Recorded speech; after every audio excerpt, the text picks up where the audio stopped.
Yes. The Leaf Spring Army sends its regards.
Hello, everyone. I'm the Enforcer. I'm accompanied by Enforcer Matt.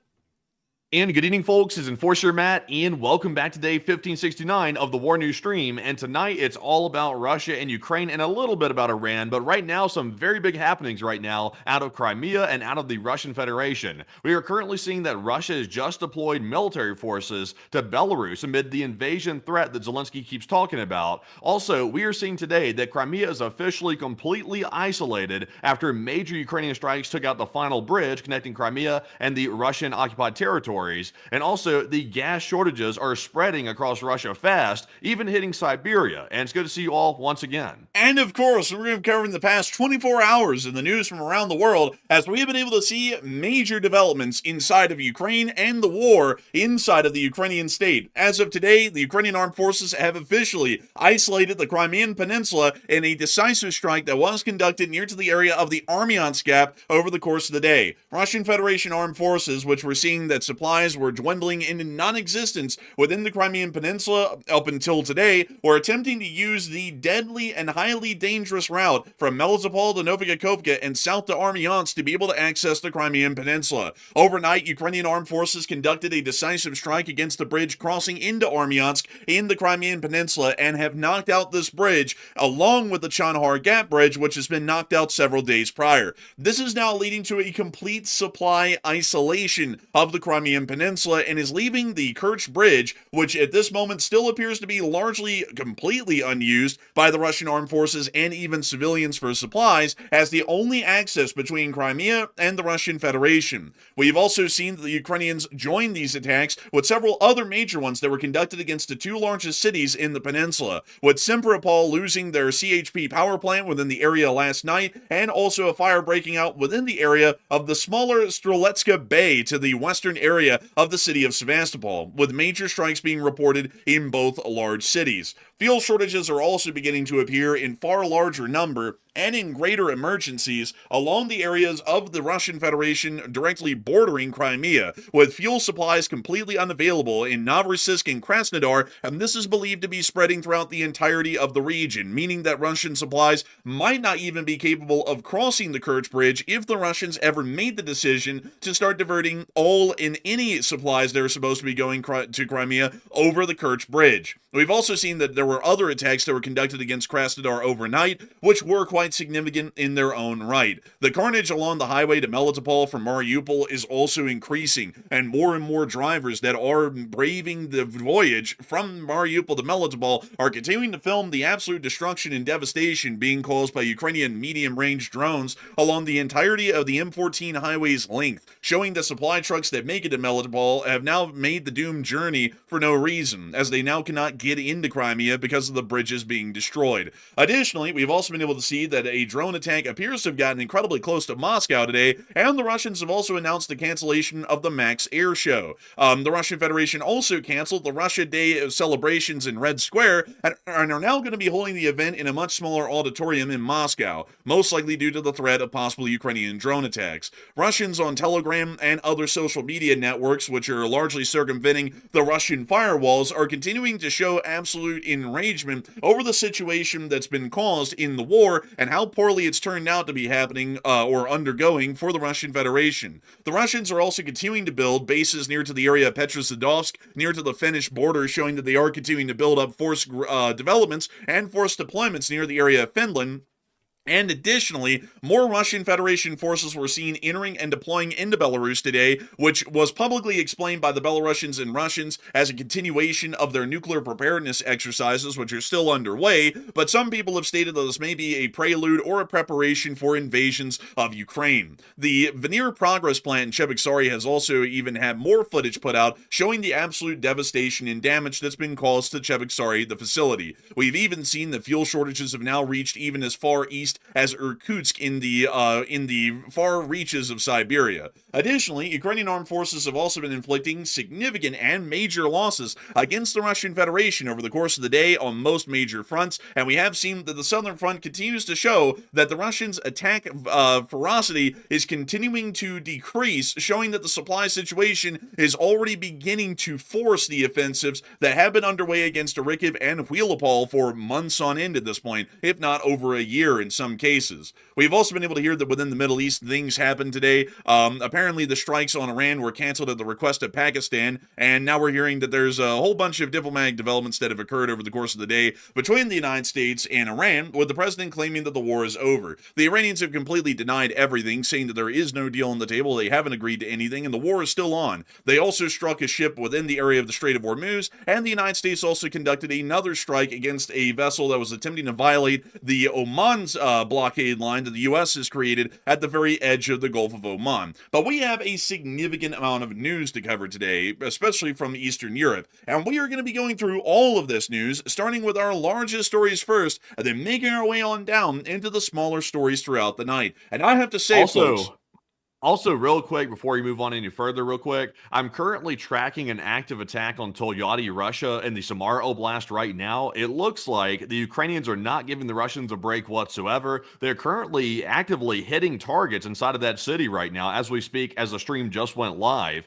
And it looks like they've hit maybe a fertilizer plant, an ammonia or nitrate plant, apparently, from the looks of it. So it appears to be they're under some pretty severe bombardment at the same time. If my English will work. But as Enforcer, are you seeing these videos coming out, by the way? I think I've reposted 2 of them. I am seeing these videos coming out. I'm actually reposting them on the map to get into our drone attack news, which we're actually going to be covering here very soon. It's actually one of the first stories that we're going to be covering. But we can confirm that the city of Tolyatti has come under significant attack, and there has been damage reported within the area of an industrial sector of the city, and it appears that it might have been an ammonia or nitrogen plant that has been hit and largely heavily damaged or destroyed at this point by the the attacks that appear to have been conducted by Ukrainian FP-1 drones made by the Firepoint company. But we are going to be making sure to get into that attack and also the other attacks that have been conducted inside of the Russian Federation today and everything else that's happened in Russia actually right at this moment right now. But before we get on into the strikes that are happening in real time along the area of the Volga River,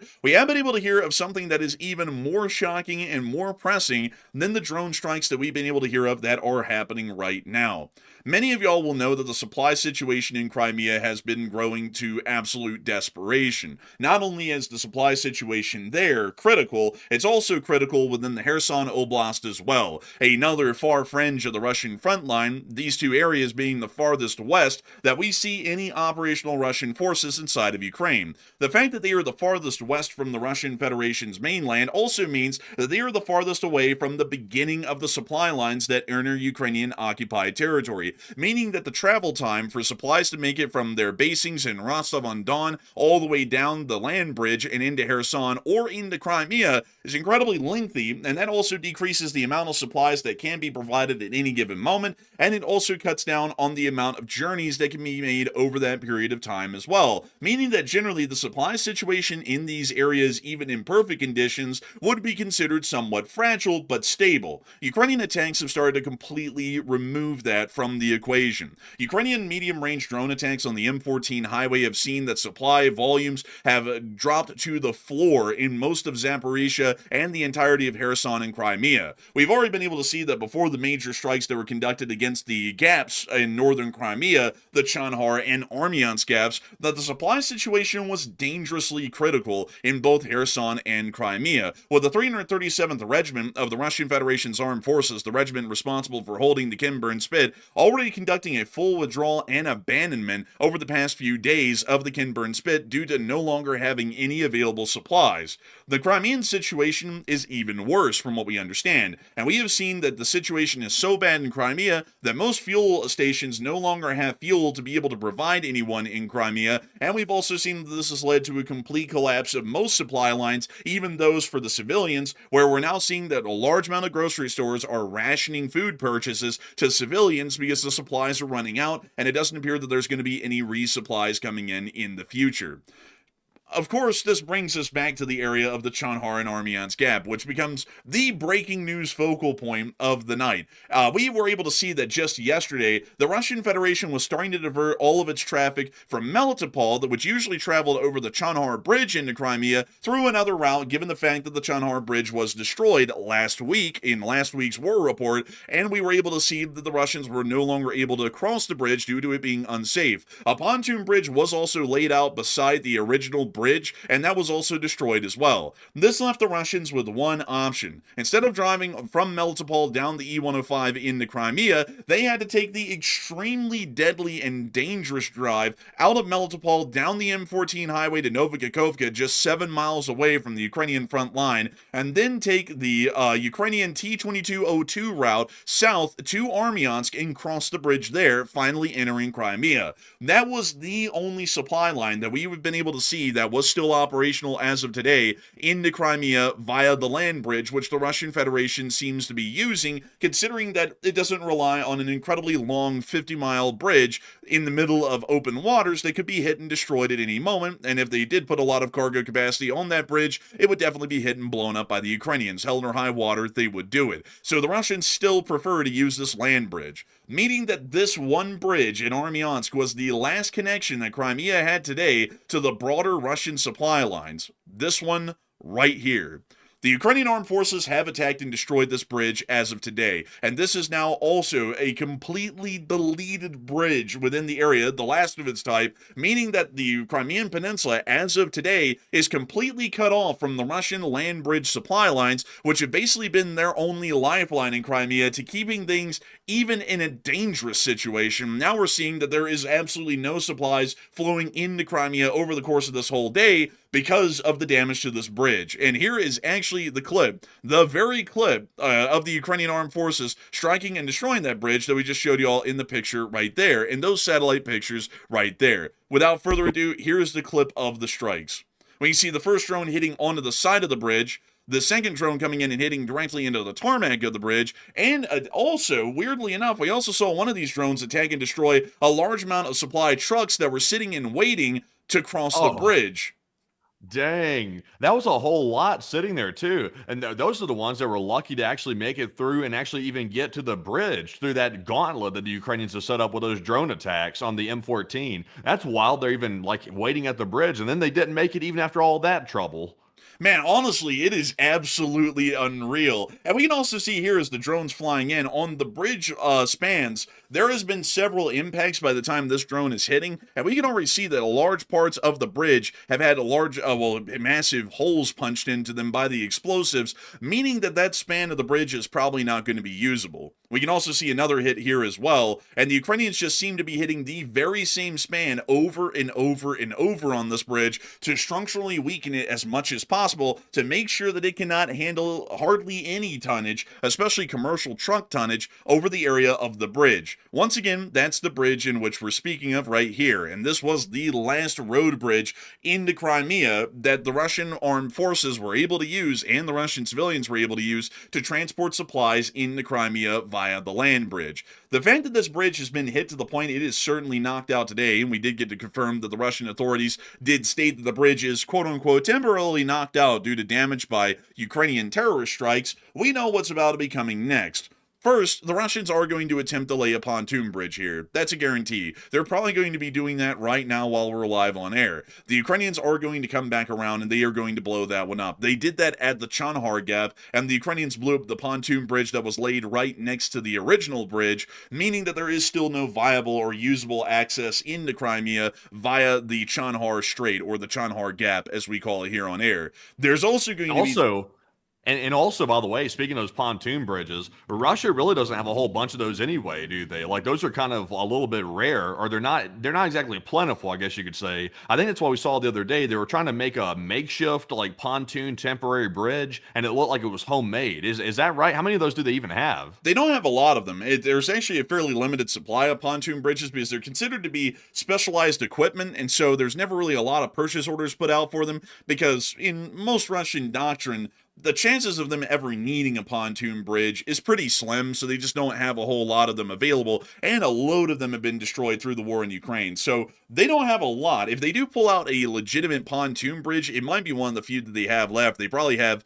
maybe a few dozen of them left in the whole of the Russian Federation, maybe something around 20 or so, but not a whole lot of them in reality. So they might try and make a makeshift pontoon bridge, but that will probably have a very limited gross weight that can be transported across it, which probably wouldn't be enough for semi-trucks that are loaded with cargo, or they would have to whip out one of the actual proper pontoon bridges and see that it's going to be destroyed. So I would have to say, in my honest 2 cents, I think it's pretty much done and over with. I think that they're cooked for the larger part in this area. And I don't think we'll be seeing them laying any kind of a pontoon bridge, and if they do, it's going to get destroyed pretty quickly.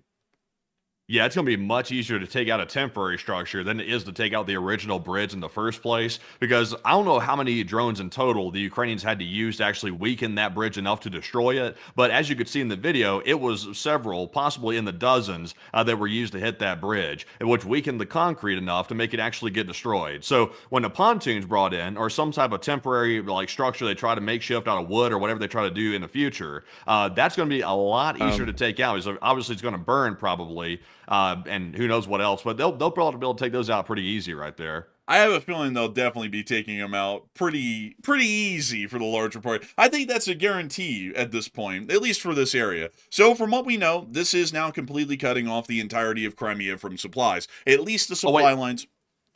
Real quick, before you move on though, I'm seeing one person, 2 people in the chat say this. They're claiming that there's no water in the canal, or the canal is dry. So can we see, is there any updated, how recent is this satellite image we're looking at right here? I don't really know how recent, but they are correct. It is dry. I just didn't think that was important to mention because regardless, it's not really like a semi-truck can drive down into a giant ditch and Yeah. then drive up the other side. So I was like, that's not really important because basically it's an impassable location. It requires a bridge to cross it. So I didn't think that was that important. But this satellite picture over here actually shows the canal as it exists today, which is completely dry because the pumps up at Novikakhovka were destroyed by the Ukrainians a good while ago. Here's actually the feed access through here, and I believe that the Ukrainians were able to destroy these water pumps a while ago, and also due to the emptying of the Novikakhovka reservoir, there's literally no water to pass over the feed pumps and down the canal into Crimea. So this has been dry for years at this point because of the Russians blowing up the Novikakhovka dam.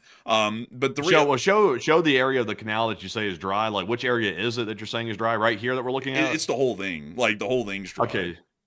Well, yeah, I would imagine though. Sadly, we don't have really a elevation map to look at right now on this, but there's still a dip going down into the canal. So, I mean, like Andrew's saying, if you try to drive a semi truck over that, it's going to get stuck. And I would imagine that even if it's dry, that soil or that topsoil that's in that canal is probably not able to be driven over by a very heavy vehicle like that. That's probably why the Russians were logically still using that bridge that the Ukrainians just destroyed. So they may try to put maybe some plywood or something over it. I guess maybe to try to make it more drivable, but the Ukrainians can even take that out as well if they did something like that. So it's all able to be destroyed even if the Russians come up with a solution like that. Actually, I see a lot of people saying this is a good point. Some people are saying, well, what the hell's the point of a pontoon bridge over a dry canal? And, honestly, folks, I never really thought about that while I was saying that. So I'm going to have to change the statement. The Russians could try and bring in special engineering equipment, which actually comes from the very same regiment that the pontoon bridges usually come from, to try and build a earthen berm over the dry canal, and then see about trying to get traffic across it that way.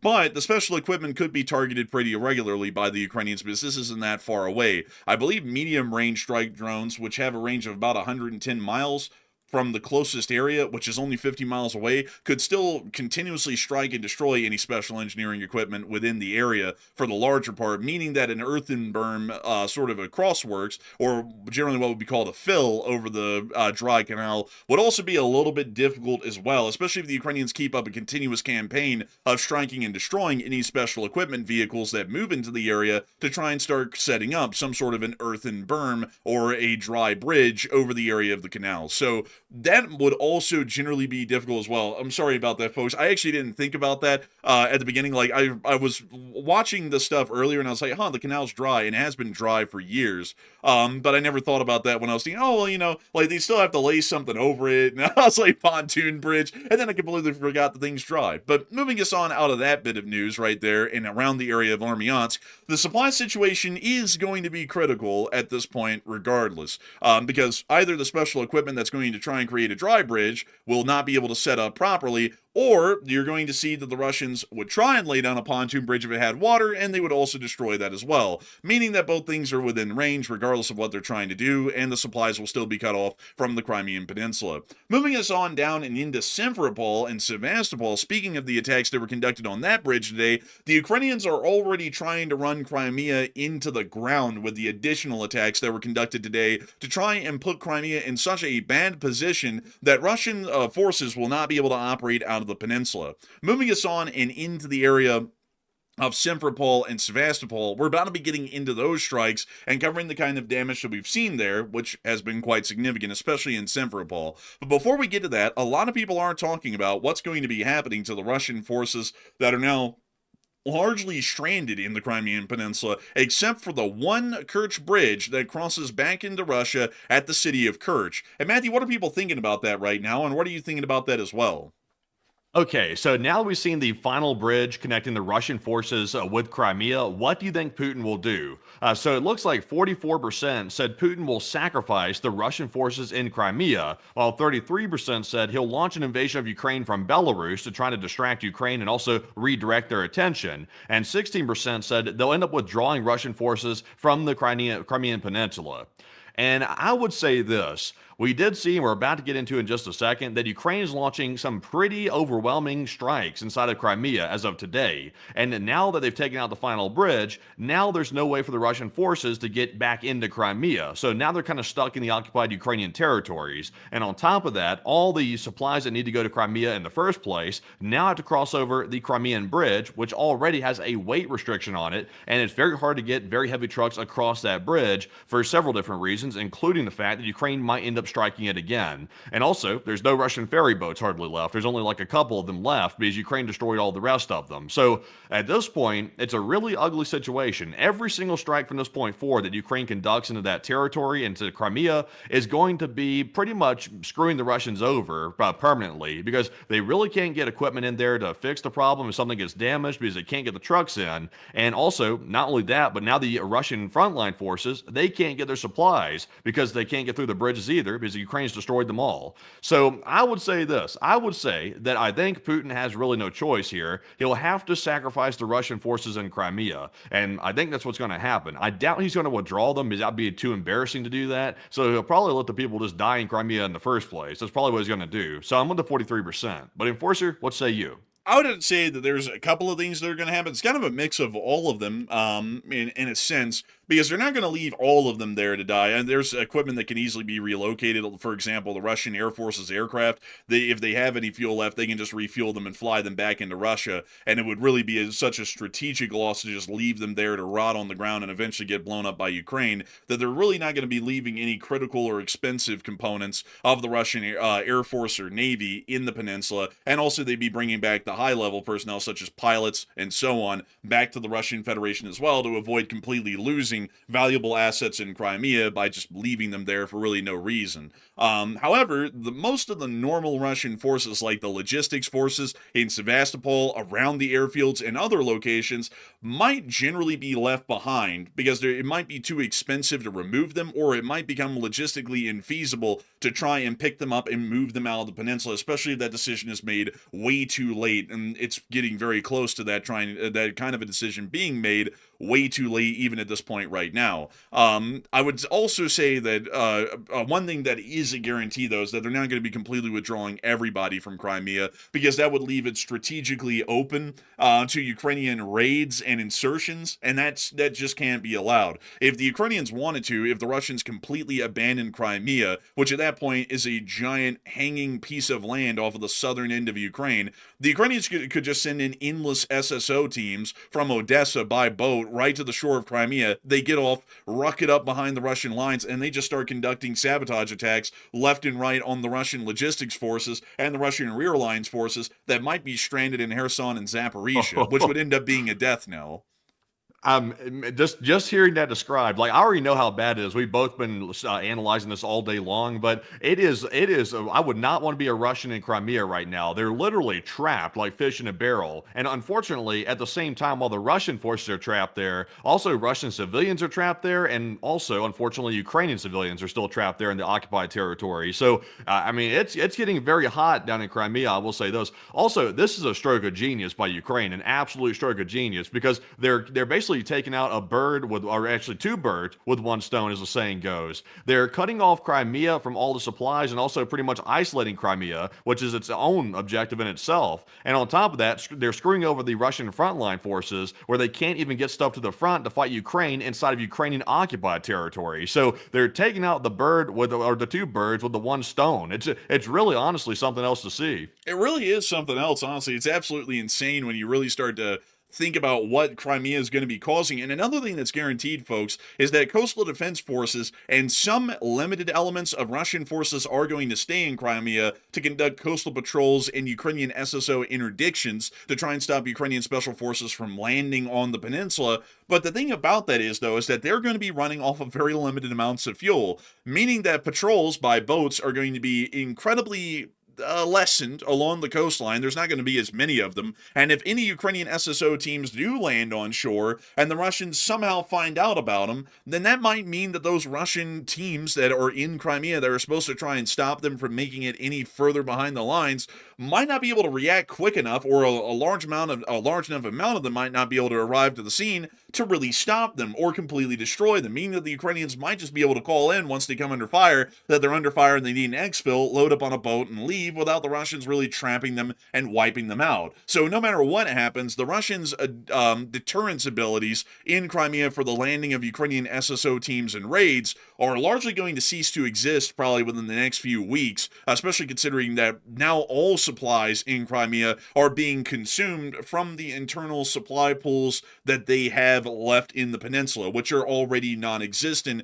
meaning that there's not much left until they literally run out of everything for the civilians and the military. So Yeah, I would you don't think at the same time, like I'm not, this would probably be going a little bit too far, by the way, but Ukraine is isolating Crimea so badly, it almost looks like Ukraine is trying to prep Crimea for some sort of offensive action. That's what it almost looks like. I'm not sure if it's intentionally being done that way, so that way they can launch some offensive on Crimea, but I mean, they're isolating it like they're preparing for something like that. Now, granted, there's a couple of problems with that idea. The Ukrainian forces have to have some way to actually get down to Crimea, and the problem is the Russians are blocking their way because they occupy Ukrainian territory between Ukrainian land and Crimea. So they really can't get through right now. But it seems like they're trying to do something in preparation for some type of attacks on Crimea. I think it might be limited to airstrikes for right now, but maybe in the future we might see Ukrainian trying to move on Crimea maybe. They might actually. That's definitely a possibility. One other thing as well is that if they're moving critical components out, like the Russian Air Force and the Russian Navy, another thing that they're going to be moving out is the very sparse but still important air defenses that they have throughout the whole of Crimea. That's going to include the Tor-1s, the Pantsirs, the Tunguskas, and all of the S-300s, S-350s, and S-400s that are in Crimea.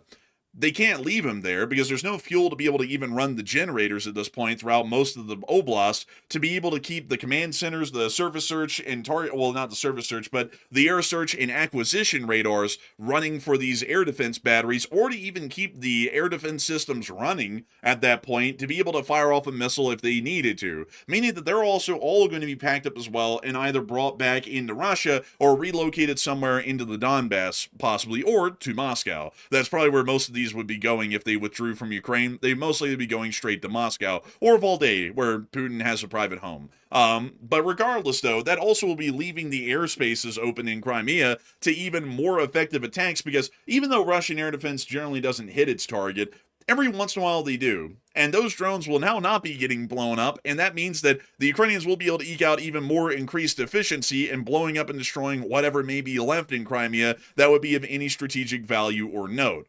And they're already doing that as of today, speaking of which, as much as they can. Moving us on into Simferopol, we have been able to confirm that the Simferopol CHP, which is a large power plant which provides power to the city of Simferopol, has been targeted and appears to have been knocked out by Ukrainian armed forces today. Here's a couple of the clips that we have showing the fire on the thermal power station right here. Here's another one. This one's showing the fire from a distance. And here's a picture here also showing the fire from another angle. We also were able to see more clips of the attacks right here as well. This one's largely a duplicate of the last, but this actually shows where the power plant is. This is the Simferopol thermal power plant. Generally does provide a large amount of power to the entirety of the region, and we understand that it may have been knocked out of operation either temporarily or for an extended duration of time because of the strikes that were conducted over the course of the night. We also got to see this clip as well of some of the few missile air defenses in Crimea going to work trying to shoot down some of the incoming drones, but it clearly looks like they were not successful. We also got this one duplicate clip as well of the Simferopol thermal power plant on fire, and we also got this one as well, a slightly longer clip of more air defense missiles being fired over the city. The strike on the thermal power plant is a significant one, not due to the fact that it's going to be knocking out power for Simferopol, but because of the fact they really can't ship in any replacement parts to try and repair whatever was damaged at the power plant, because most of the access routes into Crimea have been knocked out. So this power plant might be out of operation indefinitely because they can't repair it. Even if the damage is minimal and it's an easy part to replace, they might not be able to get the part in to replace it, meaning that the Simferopol thermal power plant might have had its last day in operation today. We're not entirely sure on that. They might be able to whip out some magic and get something in there to repair it, because it's not the absolute in-game situation for Crimea yet. It's very close to it, but it's not in the midst of what we could describe as near-apocalyptic conditions, so we're still waiting to see if that's going to be happening. Down at Sevastapol, we also were able to hear that there were strikes on the city here as well, and the Ukrainians also published a little bit of footage of them attacking the Sevastopol Bay area. Let's take a little gander. We see them here. Oh, look, they got the Telegram post pulled up right here in this video. That's pretty interesting. Man, they got the montage of clips that we're about to show. Hey, they're doing our job for us, man. What the hell? But let me get y'all to where this actually happened. The explosion and fire that they showed a little bit happened in the area of Strzelecka Bay. It's kind of off in the western area of Sevastopol. It's basically outside of the actual bay area, but it's a little bay of its own. And right here, right around here, you can see some stuff. You can also see some additional Russian facilities as well, some Russian vessels. Generally, I don't know what they hit exactly, but this is where the fire came from, and this is also where the eyewitnesses reported an explosion. But here is what we have right here of the strike in Strzelecka Bay. Let me turn this up. Actually, that's all the way up. And there's the hit. Oh, dang, man. What were they using? That sounded like a missile.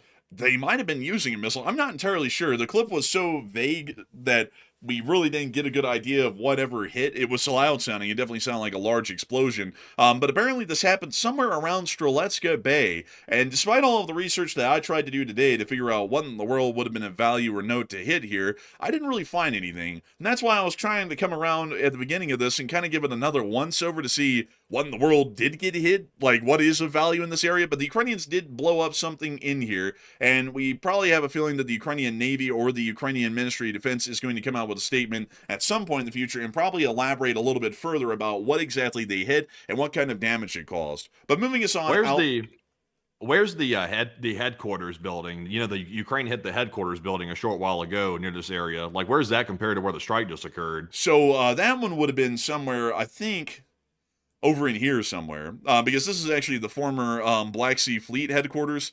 Has been destroyed for years now. You can actually still see that they have done nothing to the building. It's still completely burnt out and destroyed. But I believe the Rotary Aviation headquarters was somewhere down on this street somewhere, on Lemontova Street or somewhere in this area. So this is a pretty good ways away. I think this is like 4 miles to the west or so of those strikes. Yeah, it's probably like BC guy saying right here in the live chat. He said they hit a military storage area. That's probably what they hit. It seems like they're trying to go after all kinds of different like ammo depots and oil depots and stuff like that. So it's probably something logistics related, I would imagine. That's just my guess.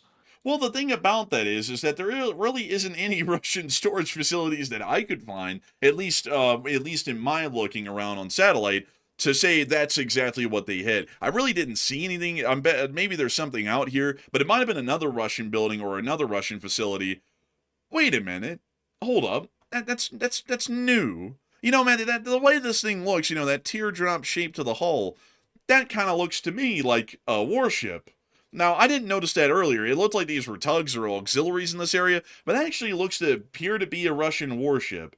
Sadly, we don't get street view in this area, but this does appear to be a little Russian naval wharf right here, off on its own, for this one, what appears to be coastal patrol vessel. So they might have actually hit this building right here, or right onto the dock near to this vessel, and tried to destroy that. I felt like that's what it was earlier, but I still didn't ever see the outline of that ship well enough. But now that I'm looking at that up close, that is definitely some form of a smaller corvette or a coastal patrol vessel, most likely. So moving us on out of that seems to be the likely location of what was hit. We're going to be moving on out of Crimea and on into the strikes that have been conducted inside of the Russian Federation over the day, which have been also quite large as well, and are largely a part of the Crimean story at this point, because we're seeing a lot of echoes of the Crimean story throughout the rest of the Russian Federation, and also some of it has a direct effect on being able to even attempt to supply Crimea via the Kerch Bridge. So before we move on into all of that, a lot of people are actually talking about the current poll that we're seeing right now about the Ukrainians' strikes on Crimea overnight, not on the Armiansk bridge, but on Simferopol and Sevastapol, and what this appears to be in their opinion. And Matthew, what are people thinking about that, and what are you thinking about that as well? Okay, so this was the exact discussion we were just having a second ago about this possibly being preparation by Ukraine for an offensive on Crimea. But I want to get everybody else's opinion on that, by the way, because we put our opinions out there, but let's see what everybody else thought as well. It looks like about 45% of the audience said yes, it seems like Ukraine's planning something big on Crimea, while 40% said no, it's simply weakening the Russian forces, and 9% said they're 50-50 on this one. And like I said before, there's a couple of operational issues. Like, for example, the Ukrainians simply can't get to Crimea physically right now. They can't put soldiers on the ground there. Now, of course, they could try to land the soldiers there, I guess, by the water, but that's really tricky, and I'm not sure if they could really pull that off. So they really need a land connection to it. And right now, there is no land connection as we speak. Now, that might change in the future, because right now we're seeing the Russian front line start to get really, really shaky and collapsing in some places, like the Kinburn Spit. Maybe that's part of the Ukrainians' plan right there, is to push the Russians back so they can open up a land corridor to Crimea, and then they can launch an offensive there once Crimea is properly tenderized, I guess you could say, with the strikes. So, me personally, I think for right now it's simply about weakening the forces, but I'm starting to see a possible window starting to open, maybe in the next 6 months to a year, where Ukraine might launch some operation on Crimea, maybe on the ground if the Russians get pushed back. But Enforcer, what say you? I would say that it largely appears to be a part of the sustained campaigns that Ukrainian drone forces have conducted against the whole of Crimea to just try and weaken Russian forces throughout the area, considering that Crimea is more of a support base in a sense, to Russian operations that are conducted in Kherson and Zaporizhia. Conducting attacks against Crimea actually doesn't do anything to weaken the direct front line for a Ukrainian breakthrough. It more so is conducting attacks against the forces that help to strengthen the front line indirectly through indirect fire support, such as aircraft lobbing bombs onto Ukrainian forces in Zaporizhia, or, for example, the Russian Navy being able to launch cruise missile attacks against Ukraine from the Black Sea, which is conducted in very limited form nowadays. But also, additionally, this allows for the Russians to continue to patrol and operate Crimea as an occupied territory, a legitimate one, where they're able to stop, for the larger part, Ukrainian Special Forces raids and other actions from getting into Crimea, and then using that as an access point to get behind the Russian lines and conduct reconnaissance and surveillance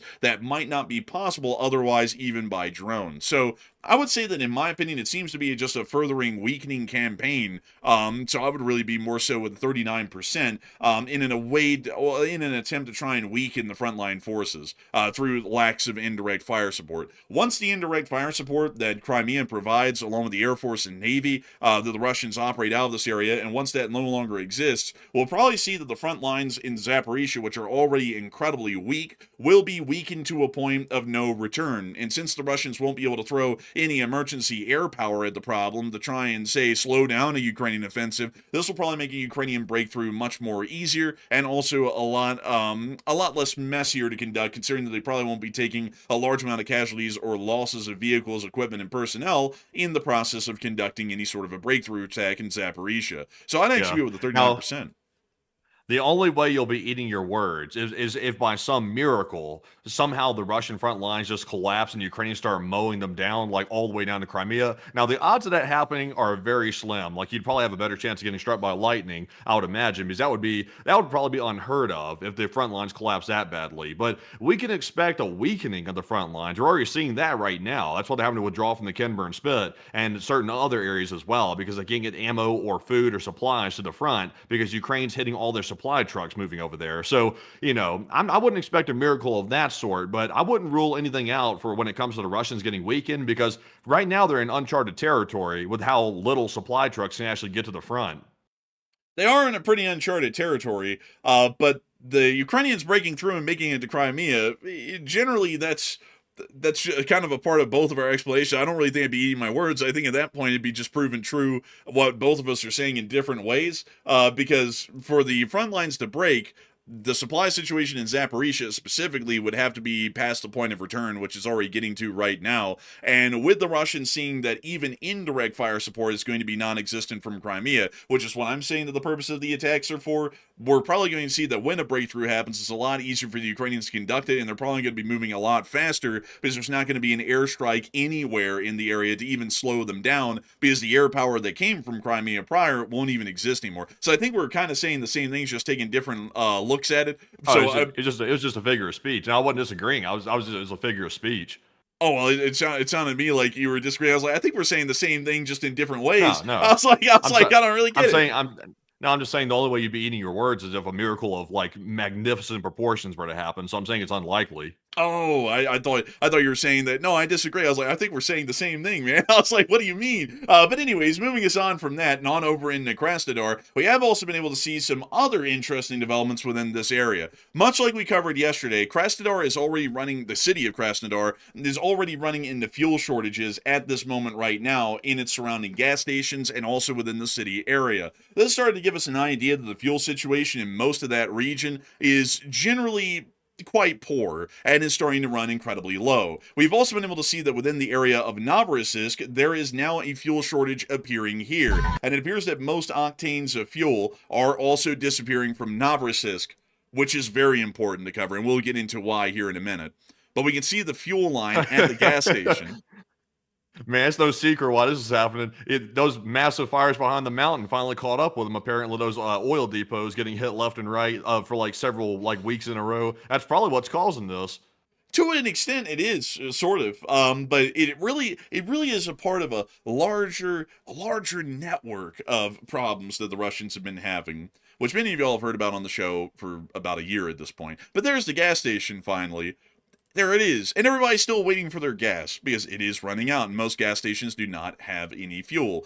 Now, the reason why this is happening in Novorossiysk, just to show you all the second clip here that we have of another gas station in Novorossiysk that's also packed to the brim of people waiting to get fuel. The reason why this is happening is because the Ukrainians have knocked out almost 25 to 30% of all of Russia's oil refineries, and they are dealing with a fuel deficit in the country of about 1 million barrels of usable fuel products a day, which is about 2 million barrels of crude oil that they're suffering as a fuel deficit. To let y'all know the equation here as to why that's different, it takes 2 barrels of crude oil to produce 1 barrel of usable fuel products, such as gasoline, diesel, or anything else, meaning that it takes twice the amount of oil to make one unit of fuel.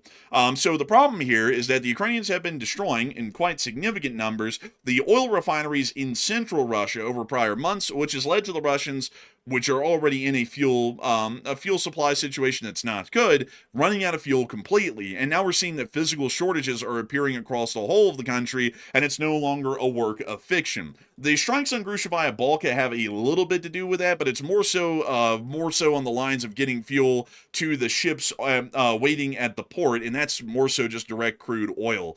So while that does have some impact on the Russian Federation being able to make enough money to import gasoline from a country like Belarus and have a little bit more out there in the supply chains, it really plays more of an indirect role, considering that it doesn't house direct fuel usable at the pumps. It's more so oil for export. But still, it is showing us that at the moment, the Russian Federation is running into even worse fuel shortages at the gates of Crimea at the Kerch Bridge. And that's what's very important here. With the fuel shortage in both major cities near to the Kerch Bridge of Novorossiysk and Krasnodar, we can easily assume that there is a fuel shortage now throughout this whole southern region of Russia near to Crimea. So, let's now math it out. A semi-truck, a European semi, let's pull this up. European semi-truck range. The range of a European semi-truck is around, let's see here, diesel models can travel 2,000 kilometers on a single tank. So 2,000 kilometers on a single tank. Let me transfer that into miles. So let's see here. 2,000 km to miles. And I want to find that here really quickly. So it's 1,200 miles that they can take on a single tank. So, considering that the whole of the Krasnodar Oblast, we're going to assume that that's the case, is out of fuel, and we're now seeing fuel shortages in the major cities, so that's definitely affecting all of the smaller cities as well.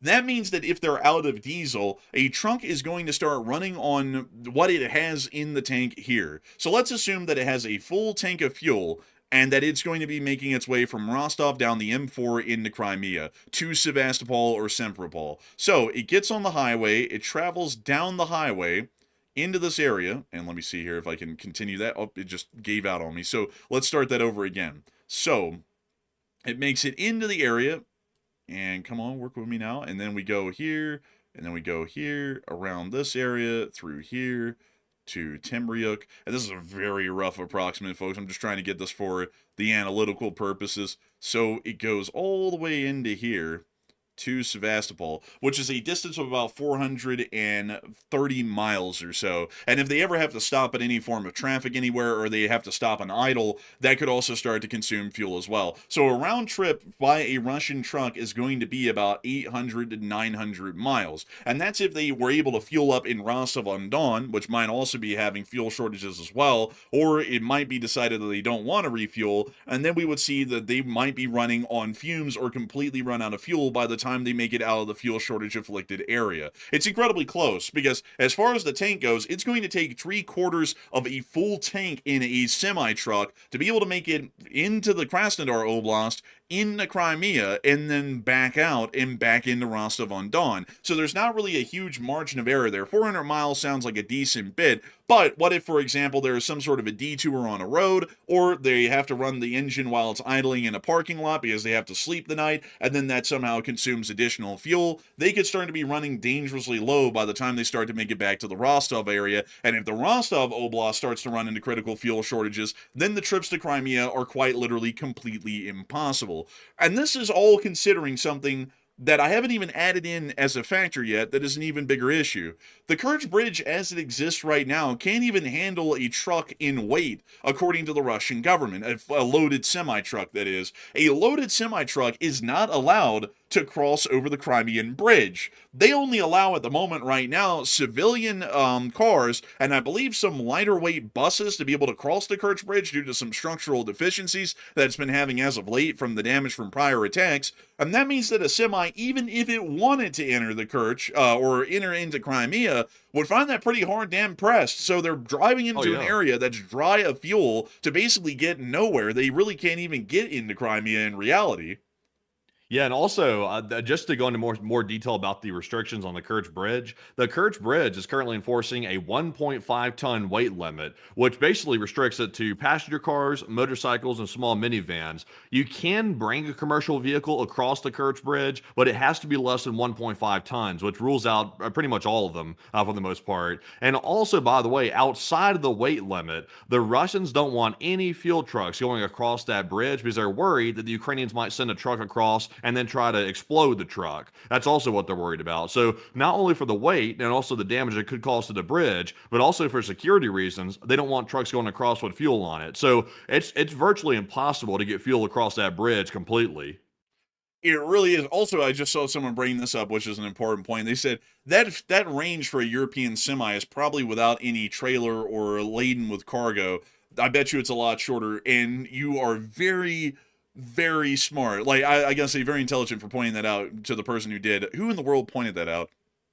Who said that? I gotta find you, because I gotta give you your credit, because I just went and pulled that up, and you're absolutely right. That was the distance unladen. The distance laden, which I'm about to get into, is 800 miles. So it literally would run out of fuel before it made it back to Rostov, even if it fueled up in Rostov before it left that oblast. So you're actually a very, very insightful sort of a person who put that out there, because you just made me check into that, and it appears that those numbers are pointing out the unladen range of one of those trucks, not the laden one with the trailer. And also, Teria Alila said, that was me, and a big thanks to you for pointing that out, because you had the foresight to think of that. I didn't. I don't think Matthew did either, and you just hit me with that. I was like, oh my God, maybe you're right, and you are. So, like, it does appear they would run out of, like, even if they could cross the Kerch Bridge, they wouldn't have the fuel to make it back. And we already know that that was the case at least earlier, because a lot of people were saying in Crimea that no more trucks are even trying to make it into Crimea, because there's no way for them to make it back out, because they're going to be running out of fuel, even if they tried to use the land bridge to get to Crimea.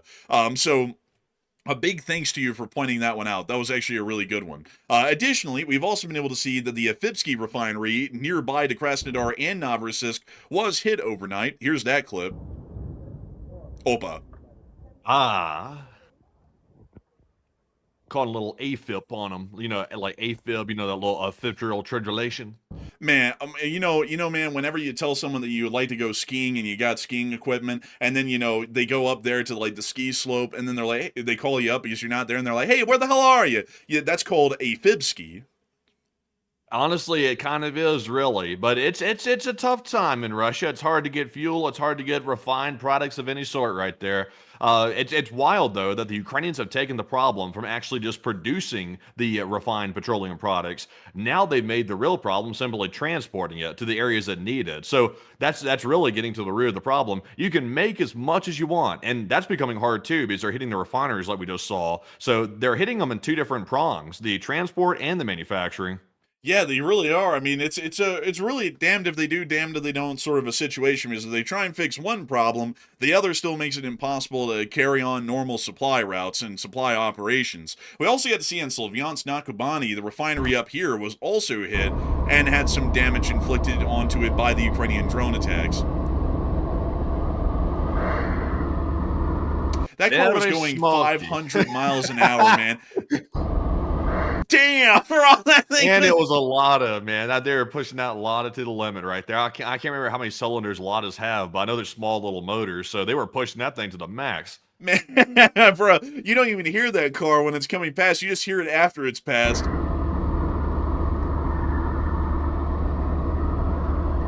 But that refinery is cooking real splendid, like the second one in this region, mind you all. And we also got to see another duplicate clip of it right there. In Krasnodar, we also were able to report that there was an attack on the city, and this is what we have of that attack. Oh no! Was that an interceptor? Yes, that was actually, I think, an S-300. Yeah, that's scary. If I was a Russian, I'd be scared to death to see the one of those going airborne because you never can tell when it's going to come for the civilians. Man, this is like Squid Game levels of Russian roulette. Is it going to blow you up or the incoming drone? You just don't know. And we also are able to see another clip here from this attack right here.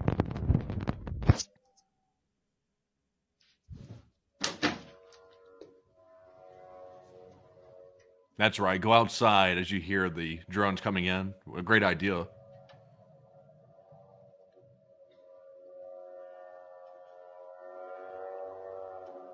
Oh. That thing revving. Oh! Oh! Whoa! Да ну нахуй, охуеть! Oh, this dude's blasted sound right here.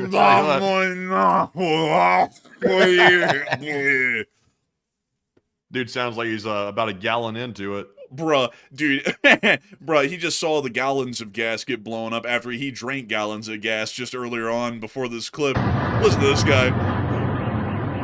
Да ну нахуй, охуеть! That guy's blasted. I'll tell you, man. Also, while we're watching these strikes right here, I can confirm that the attack that I mentioned at the very beginning of the stream on Toyati, Russia, it has resulted in a very large piece of damage to apparently a huge chemical plant, one of the largest ones in the area. Apparently, it took several major direct hits, and I got the pictures from it. It's some pretty serious damage there at a plant that produces chemicals that is alleged to be involved in military manufacturing. You know, that's actually a good point that you just brought that up right in time, because I was actually about to get to that one right now, folks, because we're actually moving our way on up the Volga to the Veneer Progress Plant, and two other big pieces of news, the military base near the Finnish border, and also the Russian developments in Belarus, before we get out to everything going on in Siberia, which is just more fuel shortages. So moving us on up and into Tolyatti, north, and further on north up the Volga, we were able to see that while we were going live, and we just got these clips literally when we went live about an hour ago, that there were attacks being conducted on Tolyatti. Let's take a little look. My God. It's an FP1 blend. Battle of Britain sounding, looking at. Oh man, like that thing sound man, those have some strong motors on them, like really stout sounding motors. Man, honestly. There it goes, blade. Off we go into the wild blue yonder. Wait, do I hear a second one? Or is that just that one? Might be that one still.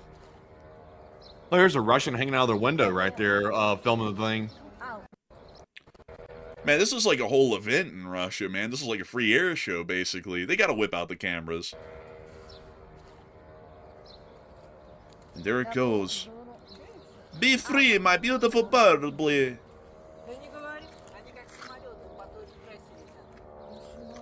Oh. Starting to disappear over the horizon a little. On its way to destiny. Also, by the way, for the people asking this question right here, because I actually looked into it somewhat, some people are saying, how come the Ukrainians don't add a muffler or an exhaust or something, some type of silencer to the motor to make it quieter? The reason why they don't do that is a muffler adds a whole bunch of weight to the drone, and that's going to reduce its range. So they would rather have the noise than reducing the range by a significant amount. That's why they don't add it. Also, on top of that, folks, it's not like if the Russians knew where it was, they'd hit it anyways. I mean, their accuracy sucks. We've watched so many clips of them missing drones that are going 50 miles an hour at point-blank range. It doesn't even really hurt for them to be loud. It's not like the Russians are going to easily shoot them down anyways. But we also got to see this clip here of the strike in Tolyatti.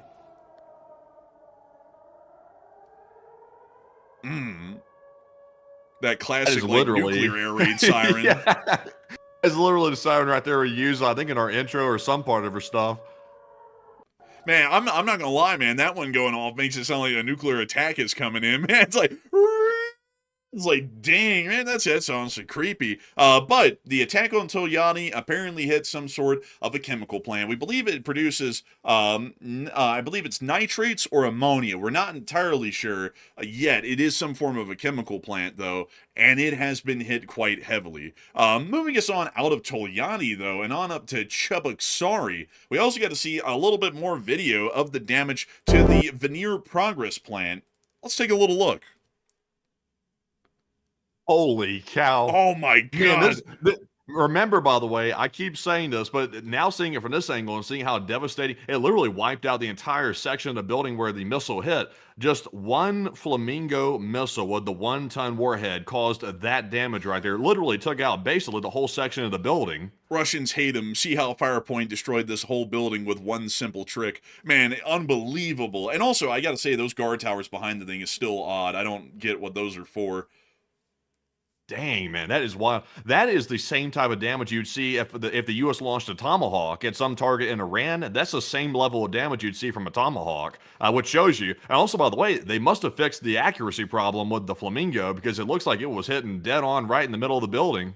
Man, honestly, man, it looks like they probably might have, you know, and they're producing it a lot cheaper as well, which I think we really need to pay attention to why that's the case. But outside of that, though, I mean, this is unbelievable damage. Also, you know, Mandy, I think I realized, Mandy, what the guard towers are for around this factory. Back when it was operational, before they blew it up, the managers would actually sit up there in the towers and they'd look down through the roof, like, you know, with their laser vision, at the guys below that were working. And if any of them took a break, like, you know, kind of like an Amazon manager, they'd go, Worker 657, you are not being productive. You must return back to work or you will be shot, boy. Man, like, bro, I think you back to work making, like, electronic chips and shit. Yeah, I tell you, I wouldn't want to work anywhere in Russia, personally. It seems like it could be a bit of a drag.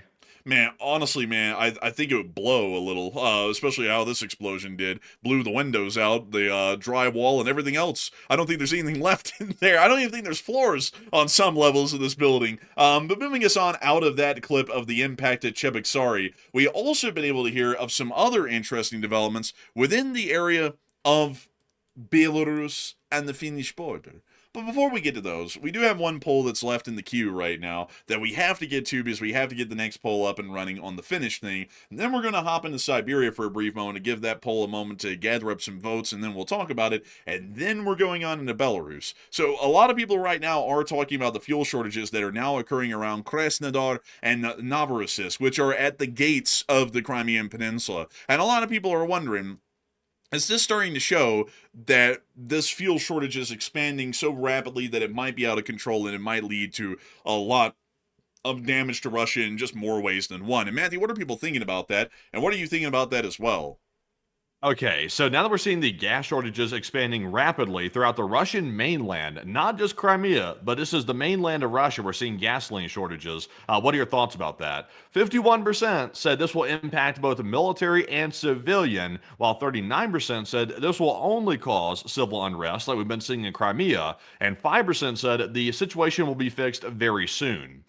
And I believe that it's probably going to be limited to civil unrest. The Russians will almost certainly prioritize gasoline shipments to the military because screw the civilians, the military, and the special operations, all that counts. That's the way that Putin's going to think about the situation. So the Russians will probably have to be a little bit more careful about their gasoline usage in the military, but I think they'll keep that supply going for the most part. Now, actually getting the fuel to the front lines, that's entirely different. That's going to be a lot harder. So they may have the fuel, but it's going to be getting wasted and destroyed after the Ukrainians blow it up on the way to the front lines. So I would say that mainly civilians are going to be the ones paying the price for this. Also, by the way, I find it insane that Siberia, which is out in the middle of nowhere, by the way, is having a gas shortage now. That's insane in its own right, I would say. And the reason why that is because the Ukrainians launched a really long strike all the way up toward Siberia, or at least close by to it, at a refinery that was up there. I can't remember the name of it right off the bat. They did it like a week or two ago, and that's probably why they're having those shortages right now, because they hit the refinery that serves that general area. So I think I'm with the 38%. But Enforcer, what say you?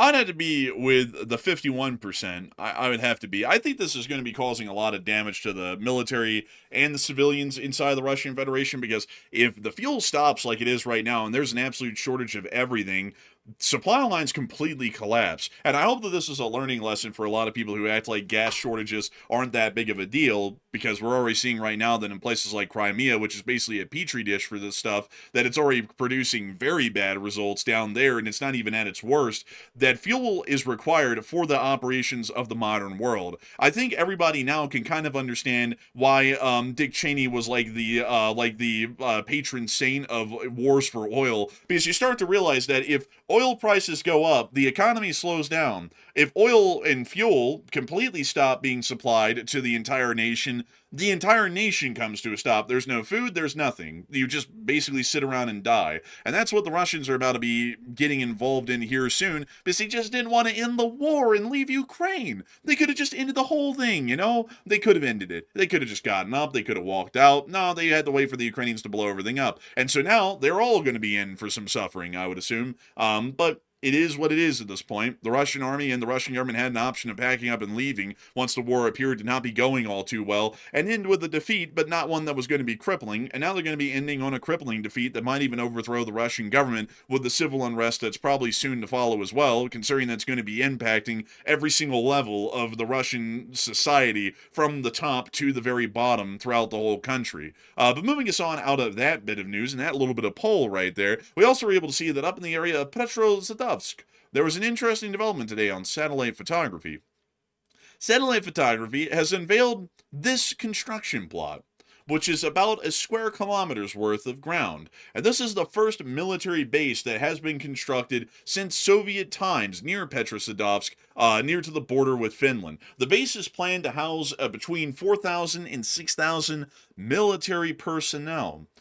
And this is a very important thing to note. A Russian regiment is about that size in manpower. If anything, this might be able to fit 2 Russian regiments if they're smaller, leaner regiments, like, for example, some form of an armored regiment, although those don't really exist anymore. They can exist on paper.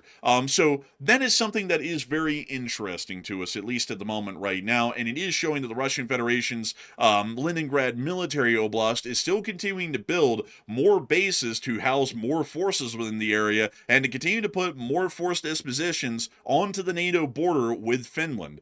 Since Finland has become a NATO state, we've seen that the Russian Federation has created the Leningrad Military Oblast, a specialized military oblast, and the only one of the Russian Federation that's borders line up with NATO's, to be able to prepare for a hypothetical war with NATO. And we've seen that there's been a decent amount of efforts by the Russians to start further enforcing, or more so deploying, more forces near to the borders with NATO, which are now in Finland, and also Sweden as well, which they don't really share a direct border with, but in technical theory, they have to go up against the Swedes now in the Baltic, being a direct NATO member and not a assumed de facto NATO member, although they hadn't officially been one ever since, I think, up until 2023. And now we're having to see that they are increasing their force dispositions within the area. If some of y'all might be noticing, it sounds like I'm kind of saying the same thing over and over. I'm waiting for the poll to show up because there's another big thing.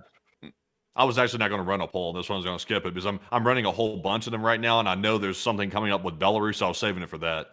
Oh, I was waiting for that the whole time. Like, that's why I kept on repeating that whole thing. I was like, when's it showing up? So, but moving us on into Siberia and on into the Irkutsk region, we also were able to see that fuel is running out in the area of Irkutsk, especially the town of Buryatia, where this picture came from. This is near to the area of the, I believe it's Lake Baikal region in Siberia, and we are seeing that fuel shortages are even reaching this area as well, and showing that the fuel shortages are reaching every single corner of the Russian Federation from east to west. And now it's time for us to move on to the beef of the news where the poll comes in. The bow blee.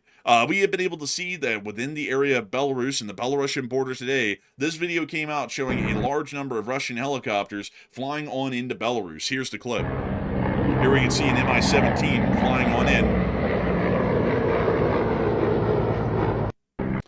Followed by a couple of aircraft that we did not see on screen. At the moment, we do understand that the deployments by the Russian Federation's armed forces appear to be increasing in some volume, but generally a lot of the tremors that were caused by this today were literally just by that one helicopter clip of a Russian helicopter flying from Russia into Belarus. According to statements that came out from the Belarusian and Russian governments, they stated that the second stage of the non-strategic nuclear forces exercise was today, and the Russian presence is there to be a part of this exercise. Some people in the Ukraine have stated otherwise, stating that this is actually a military buildup by the Russian Federation under the guise of this exercise to be able to prepare for an eventual invasion on the northern areas of Ukraine by the Russian armed forces. We're not entirely sure if that's really going to be happening. So far, we haven't seen any direct evidence, except for maybe this clip today, that is showing that the Russian Federation might be building up forces in Belarus for such an attempt. Outside of that, we haven't really seen the Belarusians dedicate heavy amounts of equipment and personnel to the border areas to prepare for this defensive, and it largely appears that it might just be Ukrainian intelligence and Ukrainian intelligence alone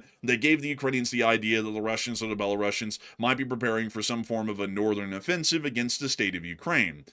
We've also been able to hear additionally in the meantime that around the Moscow area, drones did appear during the recent attacks that were conducted, and like we've seen with the Tolyatti attacks, right now there are Ukrainian drones that have entered Russian airspace and are attempting to target wider areas of the Russian Federation. The Russians have also canceled the MAX air show as well, and we were able to see in a statement that was issued today by the Russian Federation that the MAX 2026 has been canceled, and we've also seen that the Russian Day celebrations were largely cut down and mostly canceled today as well. We're now hearing that the Red Square celebrations for Russia Day are now going to be held in a Musovet Cultural Center and the Prebolzhinskaya Square. That's very hard to say. And that is also showing us that even more events are still being canceled around Moscow. I wonder why they're canceling all this stuff, by the way. It sounds to me like Putin might be worried that Zelensky could be angry that he double-crossed Zelensky when Zelensky very graciously agreed not to hit the Victory Day parade inside of Moscow and Red Square. Because remember that, folks, Zelensky, to some people's dismay, agreed not to hit the Victory Day parade in exchange for some type of concession from Russia. I think there's a prisoner exchange that he was trying to set up with that, and then Putin backed out of it right after he got his way with the Red Square not getting hit. Then he backed out of it. So I just have a feeling that Putin knows he double-crossed Zelensky, and he might want to go back and get vengeance for that double-crossing right there. So that's probably why they're bringing stuff inside, I would imagine. Man, I would bet you that is exactly the reason why they're bringing it inside, because they're scared, Bliet. Also, just in case you all don't know, the MAX air show is a very big one for the Russian Federation and has been held since 1992 in the area of the Zhukovsky International Airport. To show you all a neat picture that came out back in the day, I remember when this aircraft was the next big thing from Russia. Oh my god, they surpassed the West, Bliet! It was this stupid thing, the Su-47 Berkut. You can actually see that thing right here. And I remember back in the day, folks, when I was a kid, like every single toy model kit where you had like die-cast model airplanes or something in them, they had that aircraft in them because that was the big thing from Russia. Oh my God, they've just surpassed the West by a gazillion years. They were saying that when I was a kid about that thing, and turns out it went nowhere. Kind of like the SU-57 Felon, which is kind of a funny name to give it because it is criminal how badly built these things are, actually, like when you look at them up close. That was also first unveiled at the Max Air Show as well. The Max Air Show is kind of like the Victory Day parade for Russian aircraft innovations. But still, outside of that, that air show has been completely canceled, which I think is due to fuel concerns. They probably don't have enough fuel to run the air show. I just waste all that fuel running it. And also on top of that, another thing that we have to consider as well is that the Russian Federation is scared that the drones are going to blow up the planes, so they also have to, cancel it for that as well, bleed. So with that, we are going to be moving on and into our last bit of news in Moscow, just to make sure that this poll can mature the best it can. Because many people in Russia seem to be quite unhappy, at least according to those translated posts that we were able to get today, about what's going on in the war. And here's another statement of Russian salt out of the Russian Federation today. Sevastopol has been under attack for the 4th day in a row, with interruptions for the 3rd year. Belgrade has been under attack for the 4th year without a break, and Orlivka and Donetsk have been under constant terror for 12 years. At the same time, nightclubs and other entertainment establishments are operating in Kyiv, Lviv, and other large enemy cities. The terrorist government is holding meetings. The real estate of Ukrainian billionaires is safe and sound. The bridges across the Dnipro are intact.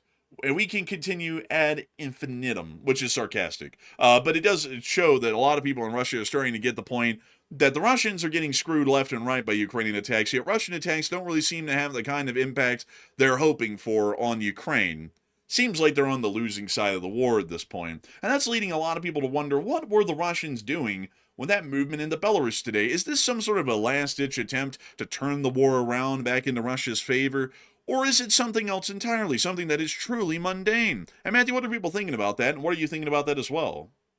All right, so we did see the video today showing a large amount of Russian military helicopters flying from the Russian mainland into Belarus, which got a lot of people spooked today because remember that there's Ukrainian intelligence out there indicating that Russia is actively preparing to invade Ukraine from the north, either using Russian forces or Belarusian forces to go and attack Ukraine up toward the Kyiv area. So what is the reason that those helicopters are going in today? Because a lot of people are concerned. 51% said Russia is moving invasion forces in. 23% said it seems ominous, but they're 50-50. And 18% said it seems merely like an exercise that Russia is conducting. And I try to shy away from making very bold predictions for the most part because it's kind of hard to predict anything in war because war is very unpredictable. But I will say this. A lot of people did not believe that Russia was going to invade Ukraine in the first place. Way back when the main invasion started years ago, nobody thought it was going to happen. And Russia did that under the guise of a military exercise. I personally believe that Russia is preparing to actively invade Ukraine from the north. I think they are planning on doing that, and they're also planning on launching attacks from Belarusian territory with drones and probably missiles. That's my guess. I think these helicopters are moving in forces. They're also moving in probably supplies and logistics or whatever they have to spare. They probably move them into Belarus so that in the next couple of months, they can get ready to launch their plan to invade Ukraine from the north. I think Zelensky and his intelligence is accurate, and that's one prediction that I'm willing to stand by on that one. I'm with the 51%. I think this is the guise for an upcoming attack. But Enforcer, what say you? I would say that there is definitely some credence that the Russians might be building up for an invasion of the northern border of Ukraine, but I would say this was more so a side fact than like the main influx of the operations. Helicopters by the Russian Federation aren't large in number and really can't carry a load of supplies, especially for a large ground force that would be attempting to invade in the tens of thousands in Ukraine. So this might be a periphery element or a highly mobile element of a Russian invasion force, but I have a feeling that we're going to be needing to see a lot more important information like satellite photography showing Russian bases or FOBs that have been set up near to the border areas, and also significant railway movements of supplies into the area as well to be able to build up enough ammunitions for an opening assault across the Ukrainian border. I would say, though, that this definitely doesn't appear to be a part of the nuclear exercises as the Russians and the Belarusians are claiming, because this would be an exceptionally long one if that was the case. I mean, they've claimed that this thing's been going on for weeks, and nuclear weapons exercises don't go on for weeks. They usually go on for like 2 or 3 days and then the end. So this appears to be some sort of a guise to build up forces for a possible invasion of Ukraine, and it looks like Belarus for now hasn't decided to throw in the towel and give up and tell Russia they're not willing to support a Russian invasion from Belarusian territory against Ukraine a second time. If the Ukrainians continue to pressure the Belarusians, we might actually see them make that statement to the Russians that they're not willing to support an invasion from the north through Belarusian territory into Ukraine, but I don't think we're going to be seeing that for some time, I would assume, at this point. So I would be with the 51% as well. Do you think that maybe all those flights we're seeing that Russia conduct from the North Korean territory, maybe they're bringing in the North Korean troops to do the invasion, maybe from Belarus, possibly? Because everybody's always talking about it. They say, well, the Russians really don't have the troops to spare up in Belarus, to invade Ukraine from the north, because they're throwing all these troops by the tens of thousands every month at the Ukrainians on the main front lines. So that's obviously some massive speculation, by the way. We have no proof to say that's what's actually happening, but just throwing that out there just as an idea. Do you think that could be what they're up to? That could be. I mean, that really could be a point of what they're doing, is bringing in North Korean personnel and then railroading their equipment in with them across Russia, so that way they can get it all set up. And maybe I don't think they're going to take combatant roles, though. I think that whatever they're using the North Koreans for, it's going to be something in the rear lines for support, like engineering, logistics. Well, engineering's more of a frontline thing in most cases, so probably something logistics related or rear line related. Maybe even like pulling security in occupied Ukrainian territory if they do take ground, so that way they're not on the front lines getting slaughtered in the thousands and really doing no one any good and really doing the Russians a lot more harm than they could ever get a benefit out of. But I bet you that probably might be one of the reasons they're pulling them in, is for some rear line work of some sort. Yeah, if they were doing that, if the Russians were bringing in North Korean soldiers to invade Ukraine from the north from Belarusian territory, I would say at best that would be a distraction or a diversionary effort that Russia would try to conduct on Ukraine, because the North Koreans do not have the expertise, nor do they have the knowledge or the equipment to actually launch a legitimate offensive on Ukraine from that highly protected region near Kyiv like that. They don't have that type of ability. So if they did it, I would say it's probably entirely for diversionary purposes if they were to try that.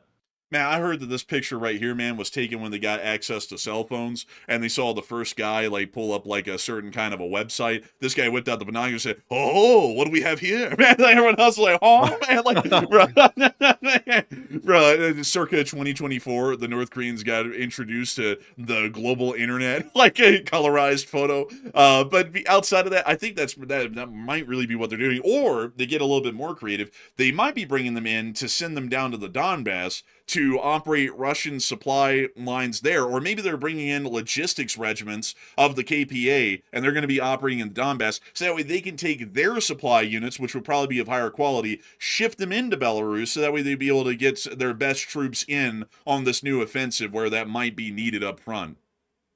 Maybe so. We'll have to see, though. But when the North Koreans get involved, I'm not really expecting anything crazy to happen, except for maybe there might be a skirmish and then it ends in like a week or something like that, because they don't really last that long. So, we'll have to see with that. And obviously, to reiterate this one more time, we don't have any proof that Russia's doing that with the North Koreans. We're just simply sort of spitballing about what Russia could be planning on doing if they launch an offensive from Belarus. Man, honestly, man, you know what I think it would turn into? It'd probably turn into Vovchansk. Like, they're going to be there for 2 years and have made it nowhere. Like, the Russians are 2 years into the Vovchansk offensive, and they made it from here at the border, a mile and a half south, and they're at the meatpacking plant on the north side of Vovchansk, and that's where they've made it in 2 years, with, I think, like 40,000 men as their starting invasion force. So if something happens on the border, like, I wouldn't see the invasion force being any larger than the Vovchansk offensive, which was, I think, 40 to 50,000 men. And so if they push across the border, I think they're probably going to make it to somewhere like Novi Yarlovichi right here, and then get stuck. I think that's probably what would happen, because they don't really seem to have the ability for years now to be able to maneuver rapidly enough to take advantage of the element of surprise against Ukraine. And usually Ukrainians already have pre-dug-in fortifications and defensives to be able to give them a little bit of extra time to slow them down and bring reinforcements into the area when something happens. And Matthew said North Koreans are the meat. The dog meat, I suppose. Like, man. No, man, he said they were near the meat packing plant. I was like, well, damn. down, the front line basically became a meat packing plant for the most part. The way they were getting slaughtered. Man, I tell you, man, how the Vovchansk offensive went, I'd say the Ukrainians are up there on that north side of the city packing the meat down the Russians' throats, like with how badly that's Yikes. going. I mean, Bro, I yikes. don't know about that. Hey yo, Hey I don't yo, know about all man, that was deliberate, Hey, man. yo. Like, man, that was deliberate, man. But they ain't doing them well up there. Like they ain't like, you know, I mean, like if you stuck it for 2 something years around a meat packing plant, you know, the jokes write themselves at that point, you know, like man, like they ain't having a good time. But anyways, folks, enough of that stuff. Enough of that. It's time for us to move on out of this news of what's been going on inside of Russia in the strikes that Ukraine has conducted today and everything else going on outside of the war. And it's time for us to quickly pop on down into the Middle East and then immediately leave that and come back to Ukraine. But before we get on into that news out of the Middle East, I do want to make sure that we give a huge thanks to everybody who has been here over the course of the night. Tonight, we had a peak viewership tonight of nearly 18,000 people. Holy moly, that's a lot of people. And we also had 89,000 people here on the stream over the course of an hour and 27 minutes. Holy moly, that's a lot of people. And we thank you all so much once again for choosing this channel as your primary source of news each and every single day. And I hope you all been enjoying the news coverage over the course of this day as well. Hopefully the analysis, the coverage, and the developments that we've covered on air have been incredibly good. And I hope that we've done honor by y'all's name. And so with that, it's time for us to start moving on in the Middle East. But before we do, let's take 3 questions from the chat and then get on down there into that business that's going on down in the Middle East. So what do we got, Matthew? All right, so our first of the 3 super chats before we move on to our Middle East news, which could cause people to maybe have a momentary break of insanity, possibly, but we're not responsible for that. Please consult your doctor before hearing this news. Moving on to our first of the super chats. This one goes to Old Warrior Fellow, who puts in a very generous $50 support. And thank you very much, Old Warrior, for the support day in and day out and helping to keep the channel running with that support and being an old guard of the channel. He said, it's about time when the orders will start being sent out that X is now in a fortified position. No retreat without the permission of the person. I'll tell you one from the chat. Beyond that, a huge thing here as well. I think it might get around to that here in the future from the Russian government. They might actually tell people to fight till the last man, which is a very stupid strategy, by the way. That's the dumbest one you can ever do, folks. Never fight till the last man. It's a dumb idea. If the position just cannot be held, it's best to withdraw them all and let them fight another day than have them die and surrender on one point and lose that whole part of your armed force and then claim that it was some sort of heroic struggle. That's why, honestly, folks, that's why I say, like, and I say this to this day, you know, the Nazis have this whole thing around them where it's like, oh, you know, they had like super weapons and stuff. The Nazis were stupid as hell. Like their technology was trying to eke out way too much from the limited technology they had at the time. Their strategies were terrible. They basically relied entirely on the element of surprise, and if they lost that, they went into this grueling, grinding years of attrition and massive losses on their end that they just couldn't sustain. I mean, I'll be honest with y'all, folks. I think that World War II Germany, I just got to say, like, I don't know if this is a hot take or not. I feel like it is the most overhyped,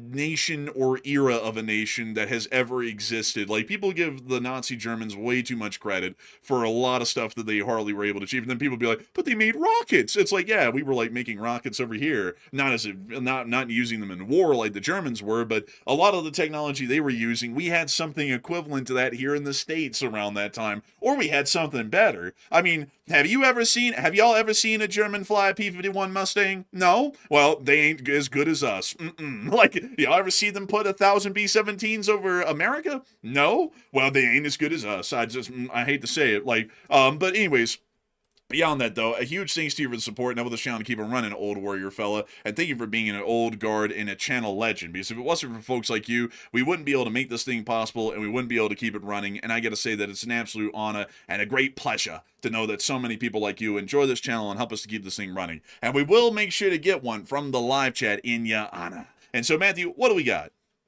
So the one from the live chat goes to Sean Willem, who said, are there any minor bridge crossings that Russia could use in substitution for the ones that have been hit?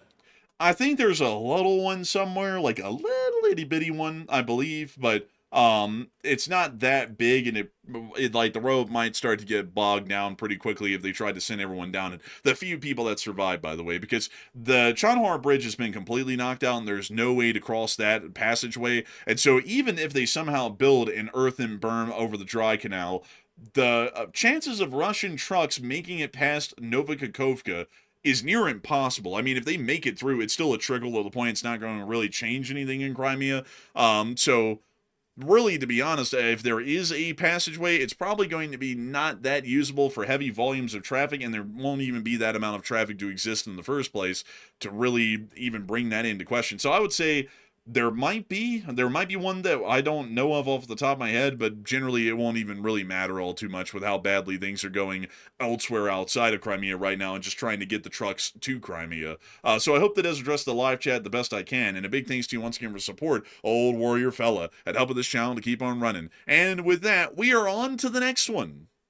And our next one here goes to Ella MC Wheels NAFO, who puts in a $25 support. And thank you very much, Ella, as well, for that generous support. And Ella said, cheers, enforcers. 600,000 LSA strong and on the road to a milli. And love the stream, love the news, and love the community. And LLT LSA, love Ukraine, and take one from the chat. And I gotta say, a huge thanks to you for the support, Ella McWheels NAFO, on the congratulations on 600,000 subscribers. That's crazy, honestly. 600,000 subscribers. It's honestly like a number I can't even comprehend anymore. I was on a game a couple of days ago, folks, on Sunday after the whole day of like 9 hours of live streams, and I got on this game called Squad, and I got onto a match. And I created a squad because there wasn't any available. And I think it was like out of the 9 people in that squad, 5 of them or so watched the show. And I was absolutely blown away that they were all like, oh yeah, I watch the show every day. I was like, oh my God. I was like, we're actually like getting well known enough that if I go into a video game now in most public lobbies, like where there's a voice chat and I talk, there is going to be someone out of like the 60 people on that team that are gonna be like, oh my God, you're the enforcer. And it's like, that is wild. That's really crazy to think about how big the channel's been getting these days. And I gotta say, we're very appreciative of it. Like, I don't even know how we're lucky enough to be in the position of running a channel like this and having 600,000 people who subscribe and enjoy the channel. But I got to thank you for being one of those folks and going out of your way to support it so we can keep this thing running, hopefully for years. Maybe we'll end up getting to a couple of million subscribers at some point. You never know. You never know. Maybe one day we'll be like you know, some of those channels out there that have like 11 million or 10 million subscribers. And this might be somehow crazy enough, the humble beginnings. Maybe it's like an exponential curve thing. But beyond that, though, I got to thank you so much once again for loving the stream, loving the news, and loving the Lee Spring Army, which is the greatest community on the internet, bar none. So huge thanks to you so much once again. And with that, we are going to take one from the live chat in your honor. So Matthew, what do we got? We also have here the live chat question from Kathy Robinson, who said, is Belarus affected by the Russian gas shortage? And congrats on the 600K. And thank you, by the way, for the congrats. We are very happy to be hitting that 600 number right there, I must say. And we're already on the way to 601 already. But to answer the question, I can actually get you some answers on this one right here because I've been looking at it. Belarus has become the new gas station for the Russians. Generally, the Russians were nicknamed the world's gas station because they exported a lot of fuel. But now they're having a problem with that, which sort of indicates a wide-ranging series of economic issues inside of Russia, and also their gas is now having a problem. But now they're importing a whole bunch of gasoline from Belarus, and that's how they're trying to fix the shortages, at least in the short term, that they're having because of the refineries getting hit left and right by the Ukrainians. So somehow they're getting, I'm not sure if they're trucking the fuel over or they're sending it over with a pipeline or something. I'm not really sure how they're getting it there, but Belarus is actually benefiting. They're making money off the Russians' gas shortage. But Enforcer, what say you? Yeah, it's actually true. They are making money because Belarus kind of sits in like this weird neutral ground right now between both sides where Ukraine doesn't consider them an active belligerent and Russia doesn't either. Russia can send their crude oil to Belarusian refineries and have it refined into fuel and then have it shipped back across the border into Russia, which isn't really a whole lot. Like, I don't think the refining capacity in Belarus is a great deal. I think it's like, let me go pull it up. Let's see, Russian fuel consumption daily. How many barrels? So they consume 869,000 barrels a day. It's not really a whole lot, actually. So let's see Russian fuel. Well, actually, sorry, that's Russia. I forgot to type in Bella before it. Bella Russian.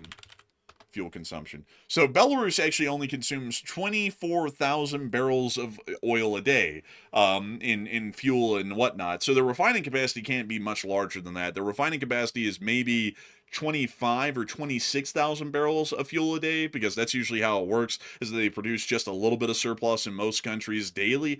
So they're maybe shipping over like 10,000 barrels of usable fuel in diesel and gasoline every day in Russia. So it's not really doing a whole lot to stop the hemorrhage. If anything, it's like a drop in the bucket, but it is trying to do something about it, and that's why the Belarusians are actually profiting from the situation, is because Russia is sending crude oil to them to refine and then buy back as usable fuel to be shipped back into Russia. So I hope that does explain that the best we can, and also with a little bit of facts and statistics added in as well on Belarusian fuel consumption and production rates. And with that, we are on to the last question of this segment, and then we're going to be getting on into the rest of the news, bleed.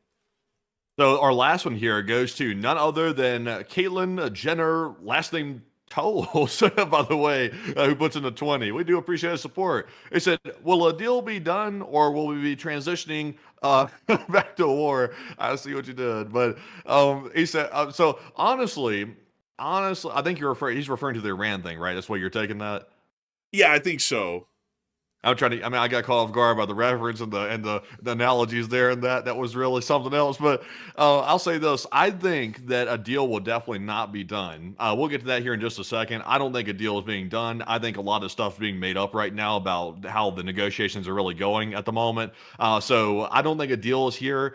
We're still going to be stuck and basically bogged down in the Middle East until the U.S. finally decides to finish the job. That's what's going to be basically happening, in my opinion. But Enforcer, what say you? There ain't no deal.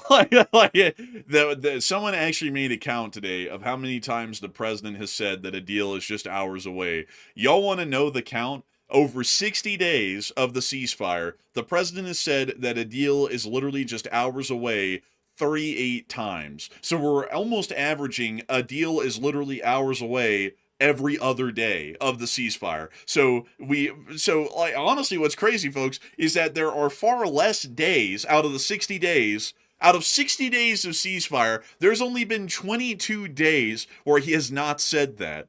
Only 22, that's 3 weeks, basically. Out of the other 6 weeks of the 2-month-long ceasefire, he said almost every day that a deal is just hours around the corner. I mean, when you have that kind of a running odds of the deal being around the corner that many times over 2 months and it never is around the corner, the high chances at this point that there is no way in hell that there is going to be a deal coming around this time. So, we'll see, but I'm highly doubting that that's going to be the case. We're going to be down there in a forever war now, which I'm pretty sure the current people said they weren't going to get involved in the Middle East, but now it looks like we are. So, we'll be getting on into that literally right now. But a humongous thanks to you so much for the support and helping this channel to keep on running, because it is folks like you who help to make this thing possible. And with that, folks, it's time for us to be going on and into the cesspit, the old sandbox, the old stomping grounds, the forever warland.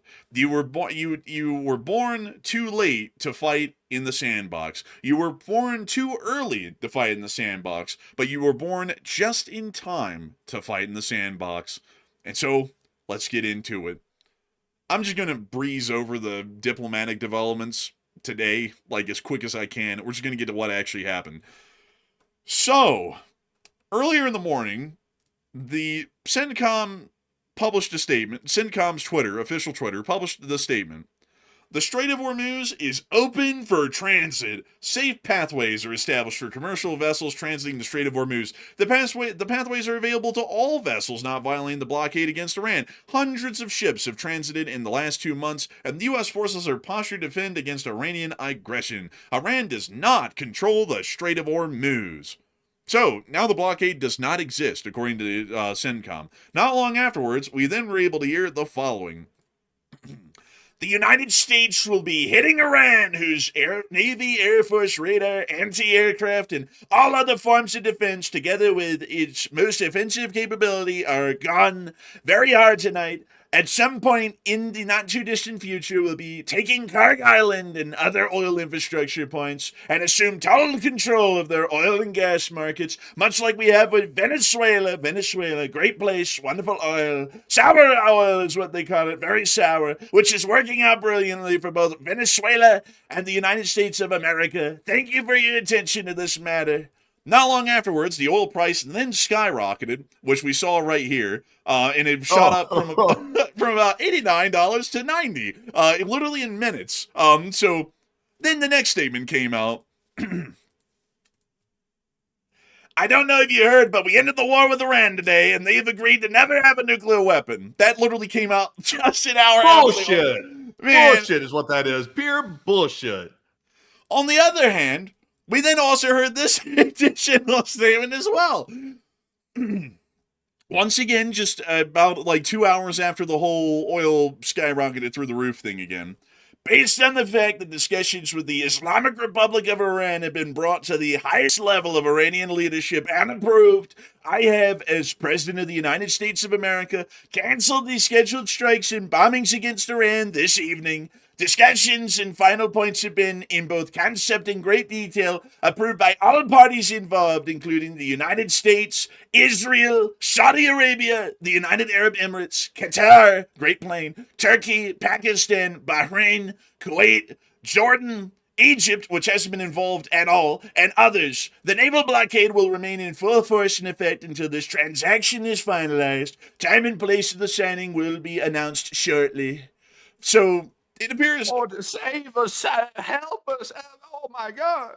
Well, then after that, we were able to hear early reports that indicated that Iran has again engaged a vessel. This was just 4 hours ago, possibly a U.S. surface combatant while it was transiting the Strait of Hormuz. This, as U.S. Central Command has said, that safe passage for commercial vessels not violating the U.S. blockade is available.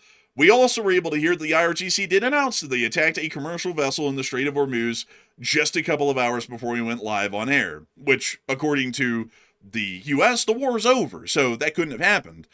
We also were able to get further confirmation of that here as well. Iran did engage a vessel attempting to transit the Strait of Hormuz, so it does appear that they did attack a ship. We also got to hear, crazily enough, of some wild explosions going on at like Sirik and shit. Don't know what was going on with that. That was also at the same time the Iranians were firing at commercial ships and the U.S. warships, so, Take your breath. Take your breath. That was actually the Iranians engaging that vessel in the Strait of Hormuz. That's what that was, the explosions at Sirik. It was people hearing the engagement in the Strait, and that's what they were reporting as explosions in Sirik.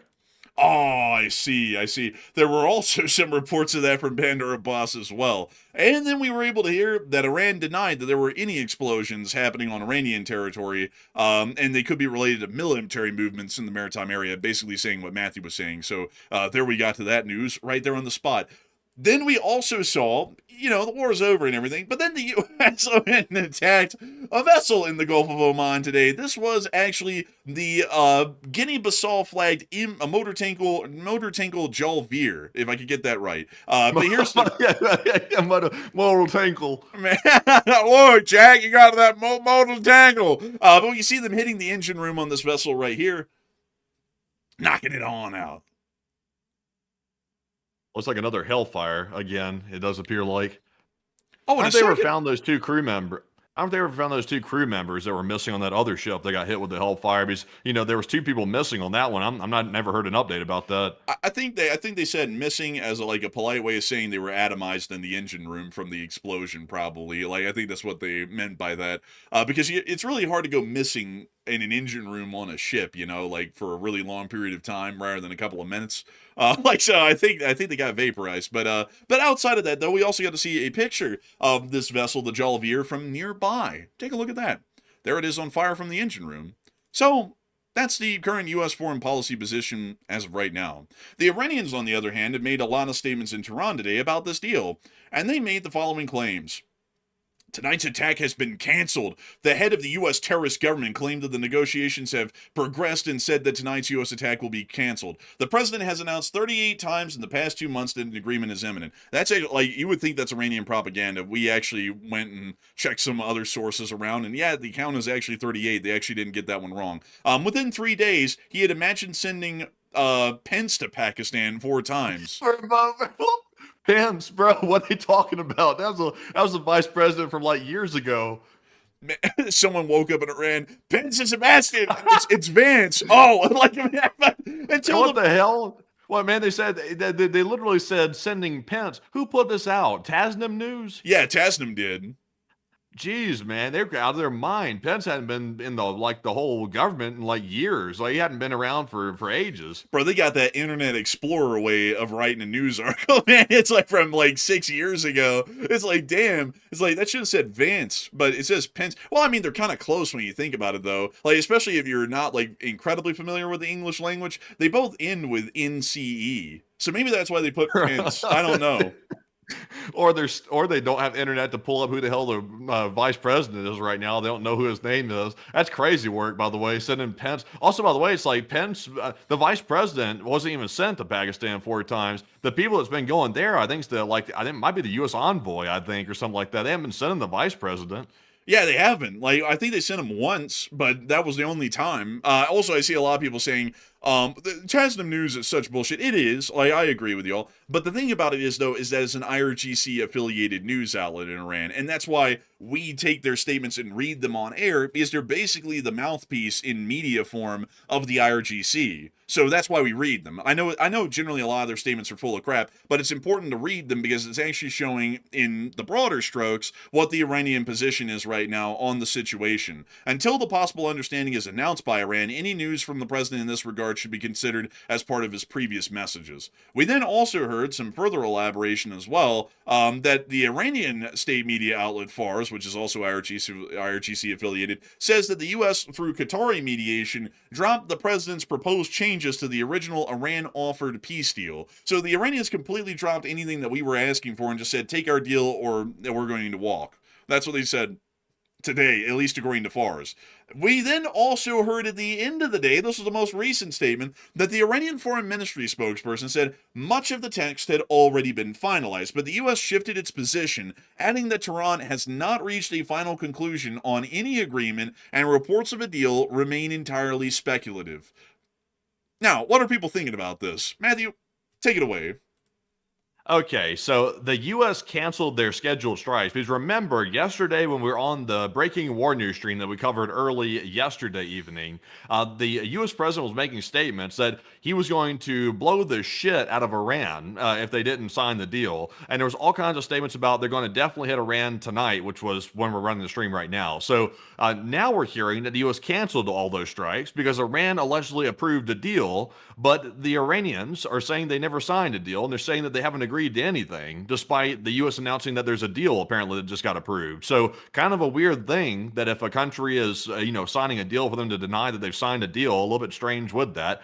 So what are your thoughts? 61% said a deal will never happen, ever. 27% said the U.S. is stalling for some reason, and 7% said a deal is actually really close.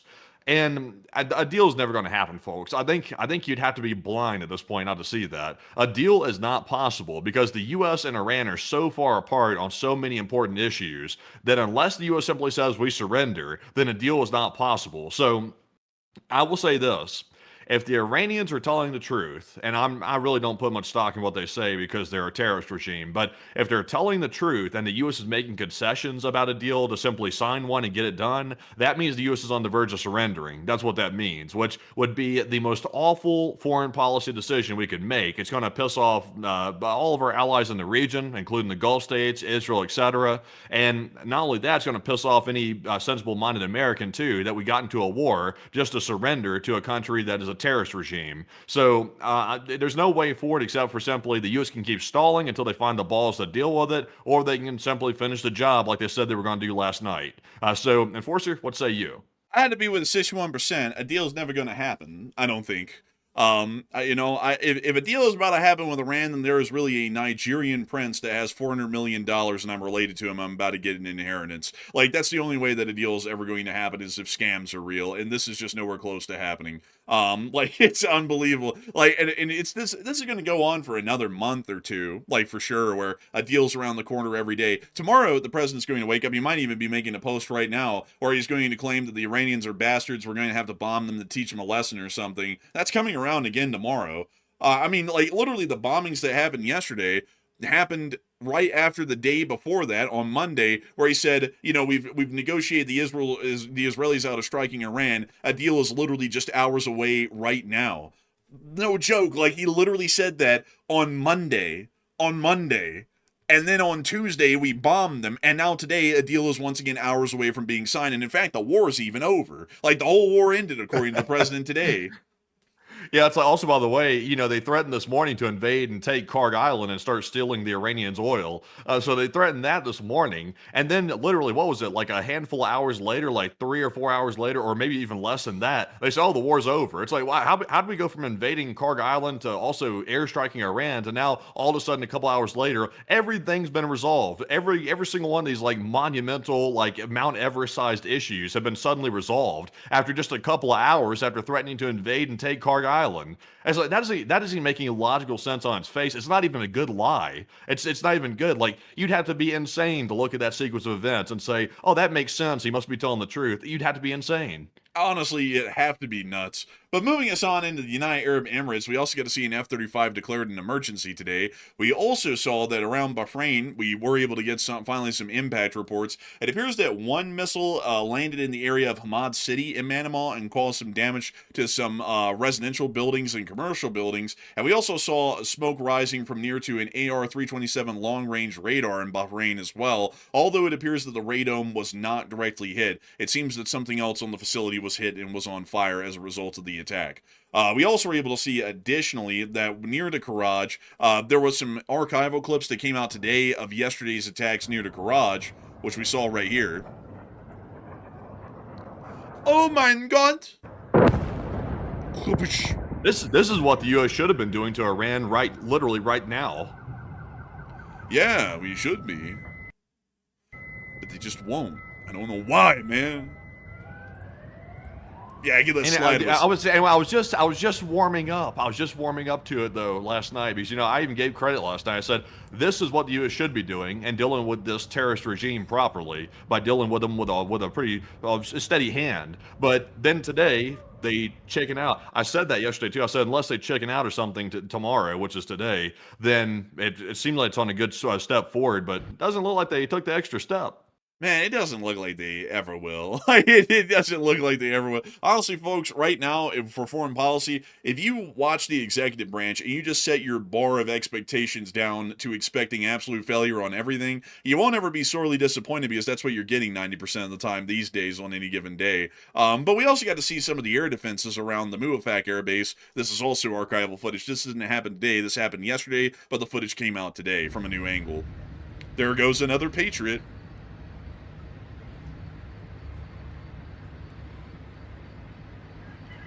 Tom Summer said, what happened with the Tehran water crisis? It's still going on in the background. It's just that we don't get any information reliably to report on it any longer. But it's still a major crisis within the region.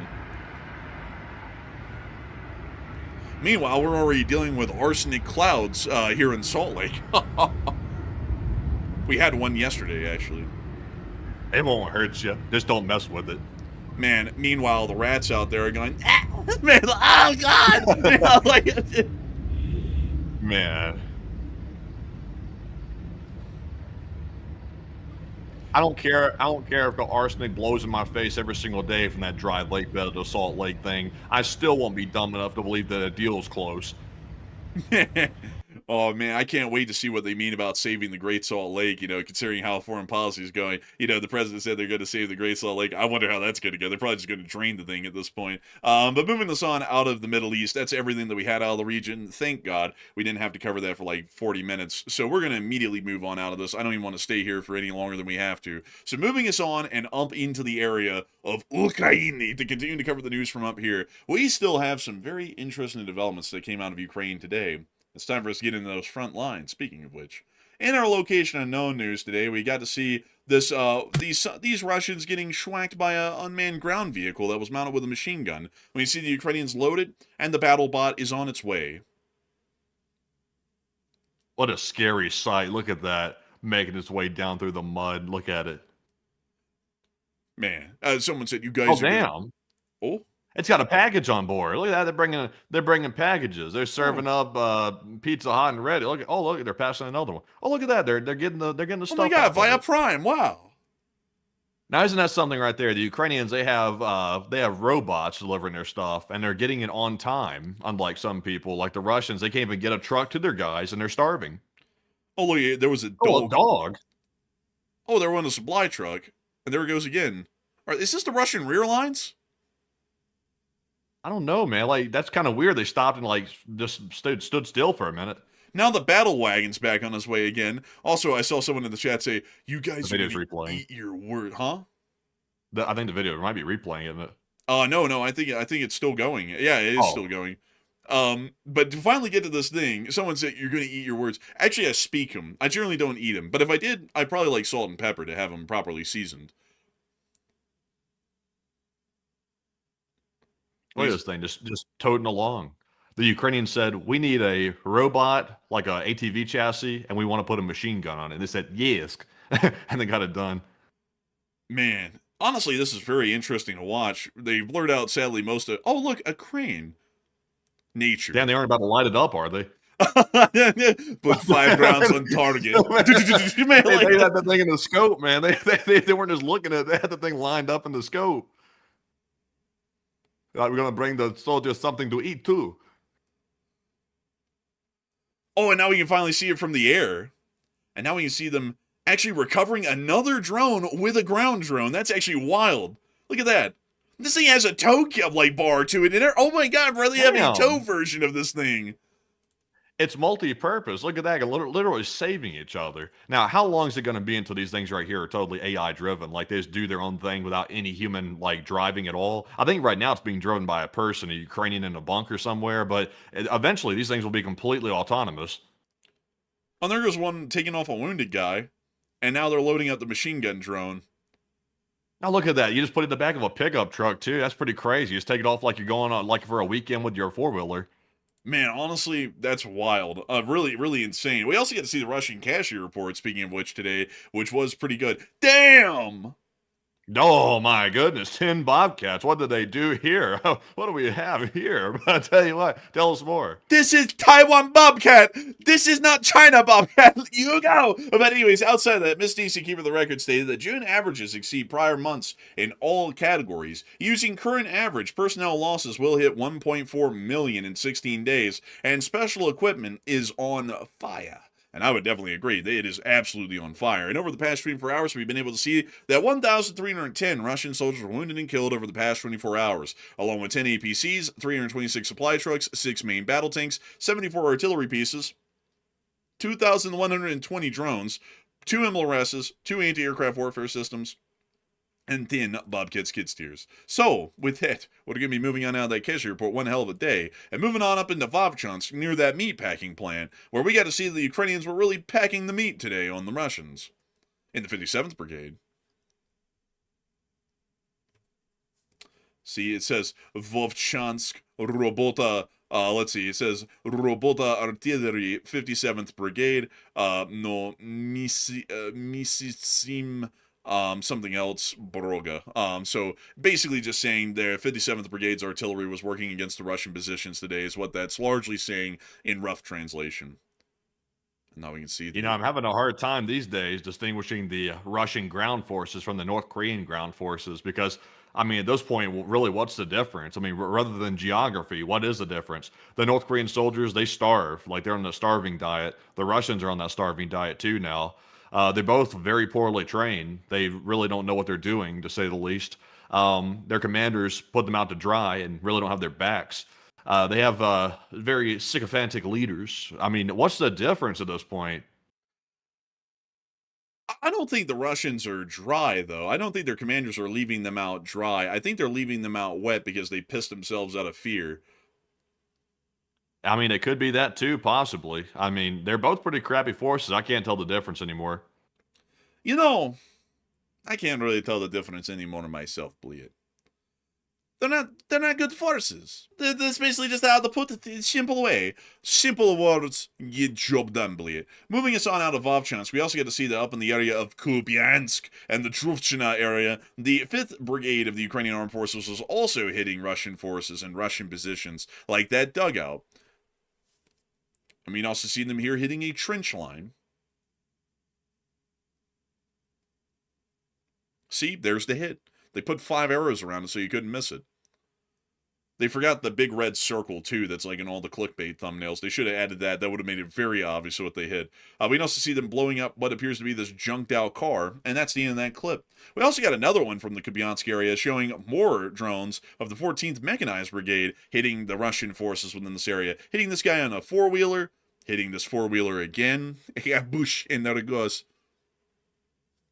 And then they hit another 4-wheeler or dirt bike. Oh, look, there's a Russian soldier right here.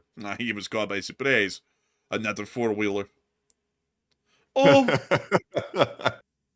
Oh, man. Also, when this video is over, I got to show you something. The audience has to see this, by the way. I put it in the likes tab. I got a joke I got to make. Oh, really? On the likes tab, is it? Let me go get out my Twitter on the side here so I can grab this thing. Is it the... Oh, it's not the Nishnikovs thing. Is it on the likes tab? Yeah, let me go get it again real quick. What happened to it? It just disappeared. Oh, yeah, it disappeared completely. Let me go grab it again. Well, we're going to wait for him to grab it because I don't want to get into the next clip and then have to try and juggle the both of them. So, how are you all doing tonight? Are you all doing well? Are you all doing satisfactory? I hope so. I think they literally just deleted it. But never mind. You can go on and move on ahead then. They just deleted my whole post I was trying to make. Oh, well, moving aside from that and down into the area of the Sevastapol forest, we also get to see Russian forces getting hit in this area by the 66th Brigada of the Ukrainsky, let's see, army, bleed. Ah, bleed, there we go, they hit it there on nail. Oh, they hit the D-30.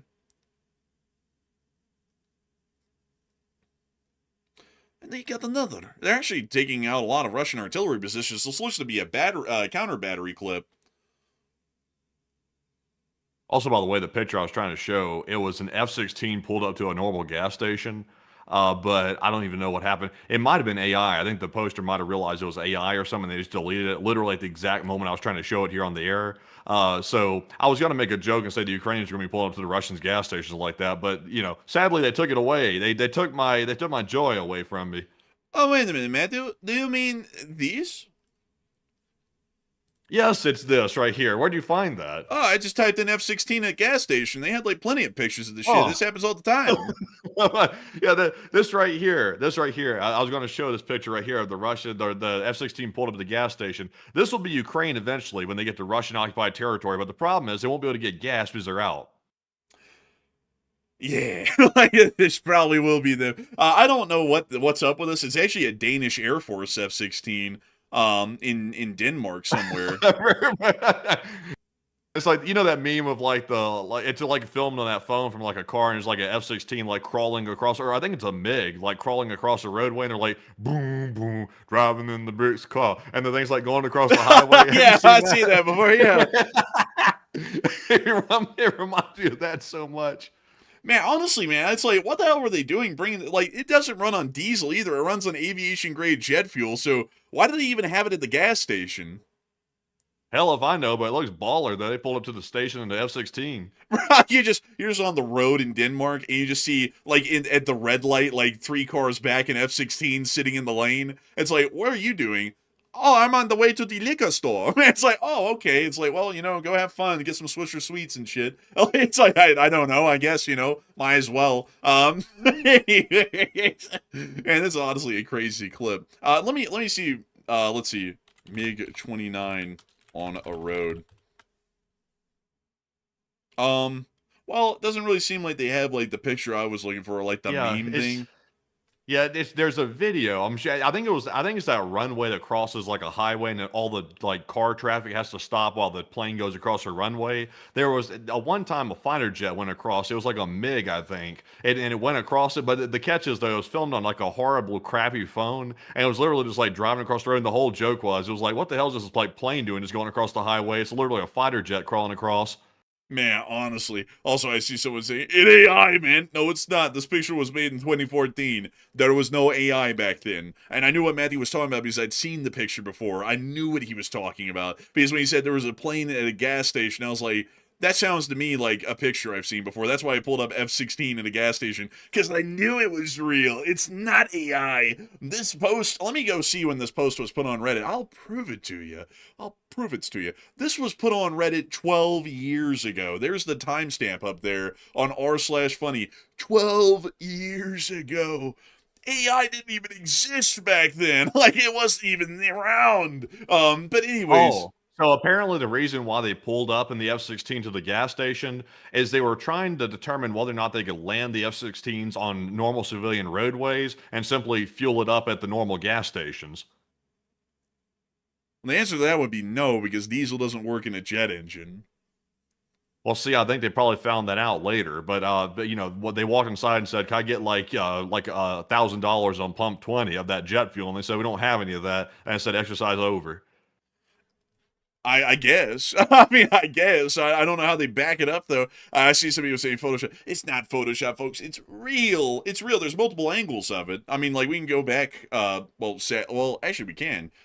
Well, we can. Let me go pull it up again here really quick. This is some F-16 at a gas station. Let me go type that in again.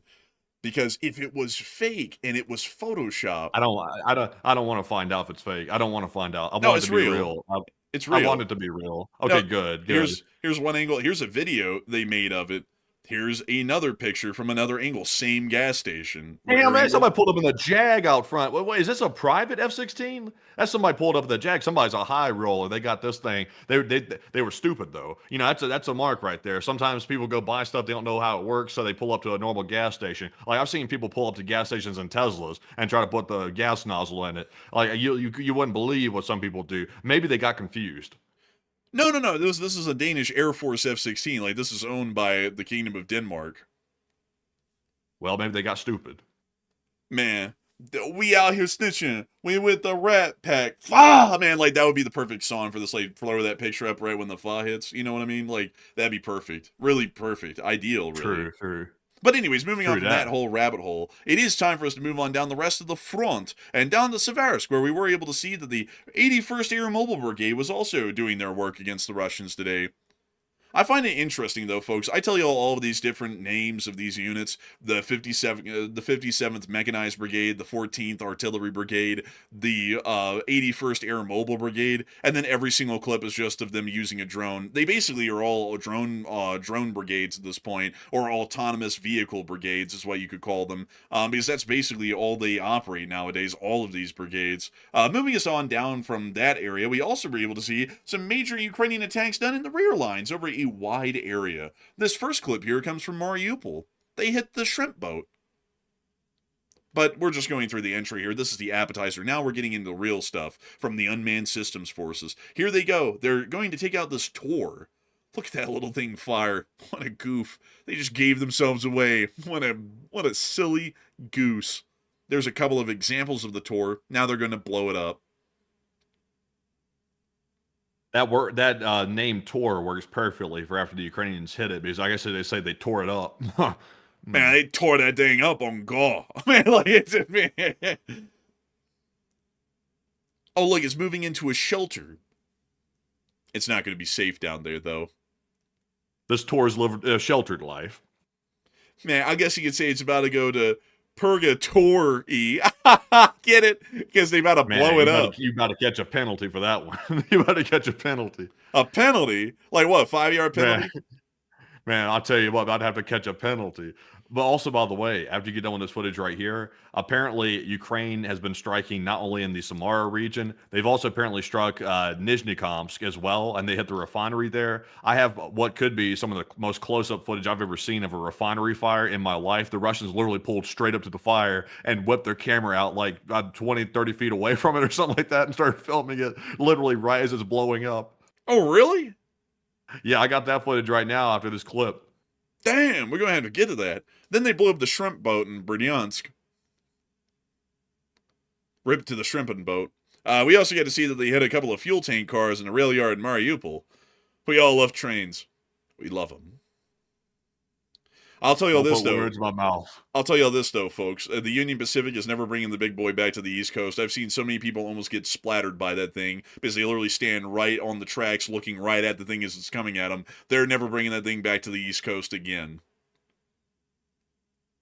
Everybody's got to ruin it. Everybody's got to ruin a good thing. Get the hell off the tracks. Man, I've seen the guy who runs the Union Pacific Steam program. His name is Ed Dickens. He's literally hanging out of the window of the cab, just screaming at people as they go by. He's like, "You're an idiot! You're stupid!" Because they'll literally be like inches from the engine as it's roaring by at like 50 miles an hour. And he was seeing how big the thing is. It's like I think 1.2 million pounds of weight behind the thing. It's not like they can stop it. You know, it's like so like this guy is just hanging out. He's also been using I think it's a water discharge valve on the thing to blow like steam out at people, and it comes out at a good bit of force too to try and make them run away from the engine as it's coming by, so that way he doesn't end up running them over. It's been insane though. I mean, that thing is not going back to the East Coast, sadly. Yeah, I have a feeling between a person being stupid and getting on the railroad tracks and a big boy, I have a feeling the big boy might win. Man, that big boy will win it. Like, there ain't no question. Man, call that thing Mike Tyson Plus because it ain't ever lost. You know, and I gotta say, folks, it's kind of ironic because back when I was over on, like, the East Coast, not saying that any of my friends have been involved in acting like fools around the big boy as it's coming through, because not a lot of them are up there where it's at, but I remember a lot of people in America were making fun of the Mexicans because the Canadian Pacific, Kansas City, sent the Empress of Canada 2816 down to Mexico, and they ended up running over a Mexican in the process. Like, they like sadly killed him because they literally stood on the tracks and got hit by the train. But I remember everyone was like, "Gee, how stupid they are. You know, they don't know how to get out of the way of incoming train." And then I watch what's going on the East Coast. It's like, they got no right to talk. They're doing worse than everyone in Mexico did. Like, it's unbelievable. But anyways, we can see them continuing to strike these targets right here throughout the whole of Donetsk and also Luhansk.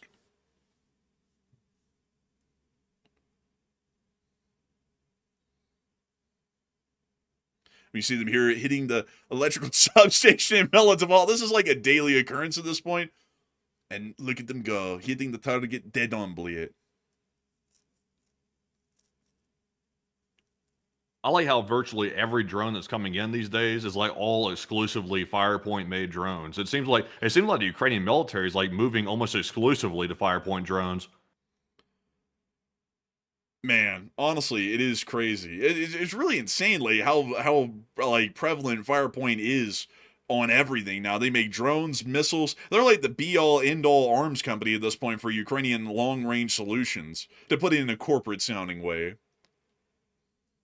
I love their solutions. Man, honestly, some of the best. But moving us on out of that bit of news right there, and on into the area of Konstantinivka, we also get to see... The footage, the refinery footage, you got to show the people this, by the way. It's happening as of 30 minutes ago. The refinery, the Russian refinery in Nizhnekamsk getting hit. Y'all got to show the people this. It's a bad hit, and it's a very close-up footage. Is this the guy in the van? Yeah, it's him. Blue.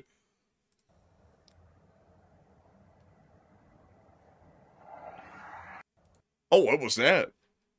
I didn't hear that part when I watched it earlier. Go back and let's hear that again. It sounded like a missile. Sounded like gas whooshing out. That's what I think it is. That might have been a car, actually. I think it might have been a car behind him or something, maybe. It's after I heard that a second time. It sounded like maybe wheels on pavement. Man, wheels on pavement. Man, that's like foot on soil. But here's another clip. Oh!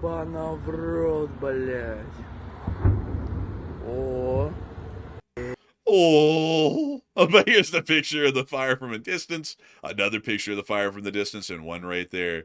Nizhnekamsk is a little city on a tributary to the Volga, right here. The Kama River. Kama, chameleon. But here's Nizhnekamsk. Here's the refinery. This is the one that got hit. This place looks like a junkyard, man. Like, damn, this place is rough. Oh, wait, that's Yeah, a power it's a very plant. This is the refinery. Oh. Yeah, it's still a very industrial little city right there. Also, it looks like a fire or something was going on when they took the satellite image or something right there burning like literally on the Google Maps image. That's a discharge outlet, I believe, because there's a little flame right there. Interesting. So that might be what I've never seen that smoke come off a discharge outlet like that. It's kind of interesting. It hasn't been repaired in 20 years, probably, so that's probably why. But moving us on out of that in Nizhnekamsk in the Strait there, we also got this clip of the Ukrainians going into Konstantinivka on an ATV, or a car, more so, bleed.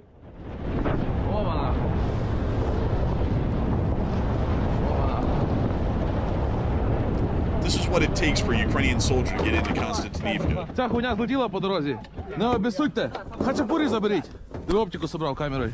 Oh, wait, they just unloaded a Baba Yaga. That's a packed up Baba Yaga. So that's actually, wow, that's crazy. You kind of load up in a square. So you can actually, like, pack these things like boxes, basically.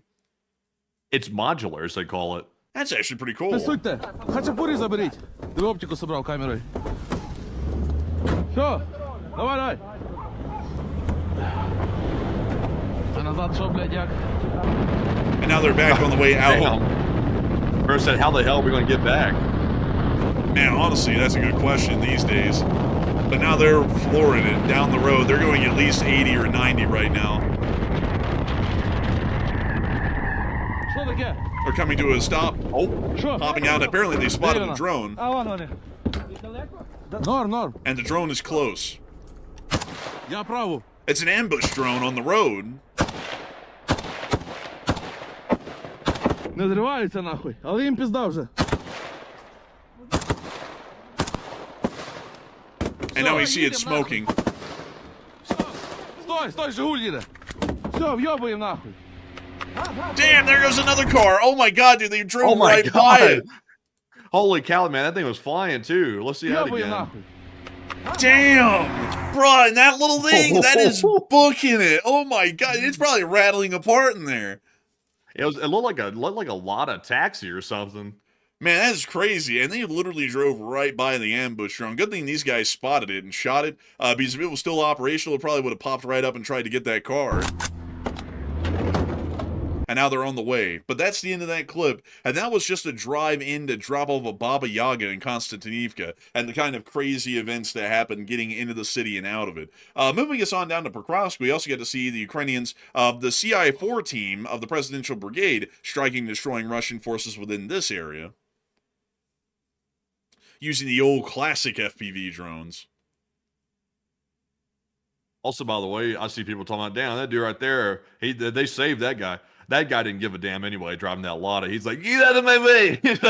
He didn't care, man. He wasn't going to stop no matter if he saw it or not. He was going to go through anyway. Oh, that was someone in the Ukrainian army, actually. Like, those are little resupply cars. Like, they kind of use, like, cars like the Russians do. So that was a Ukrainian soldier and probably a supply team that was driving out of there on the other side of the road.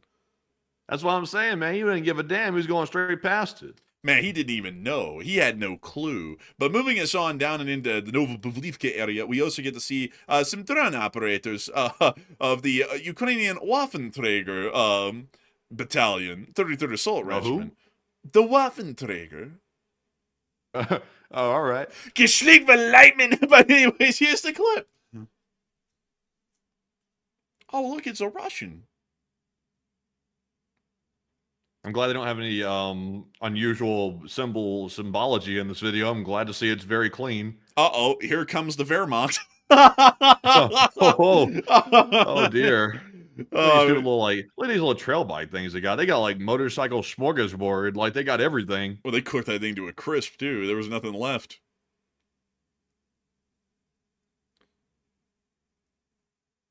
Man, everybody be saying, oh, you know, there's nothing questionable about the Ukrainian armed forces and their imagery until that one unit shows up playing Eureka with Balkan Ruse painted on everything. It's like, well, you know, it's like that one unit is an exception, but, you know, not all of them are like that. Well, I mean, we can't even talk as the United States anymore because we have some of that junk going on in our military from time to time. They're trying to root that out, or at least they were trying to root that out. Hopefully, they're still doing it. Maybe. We'll just leave Yeah, it at take a that. long pause Like, on that one right there. I was like, what the hell do I man. even And say to that? Like, I was like, what do I even say without like pissing off like some people in the audience? Like, well, maybe. Like, I was like, that's it. whenever you have a large group of people with different beliefs in one organization, you're always going to have some outliers in it, no matter which one it is. Ooh. Blee. Well, moving aside from that, it looks like they were doing good work regardless of their unit name. And we also get to see some strikes in the Zaporizhia region by the 123rd TDF. Oh, look, it's an antenna. Wow, they found that thing literally on the fly. And they found another one. They've got to take them out. It's very important. Internet. They just destroyed the internet. We also see them destroying an FPV antenna. And another FPV antenna. And another one. And another one.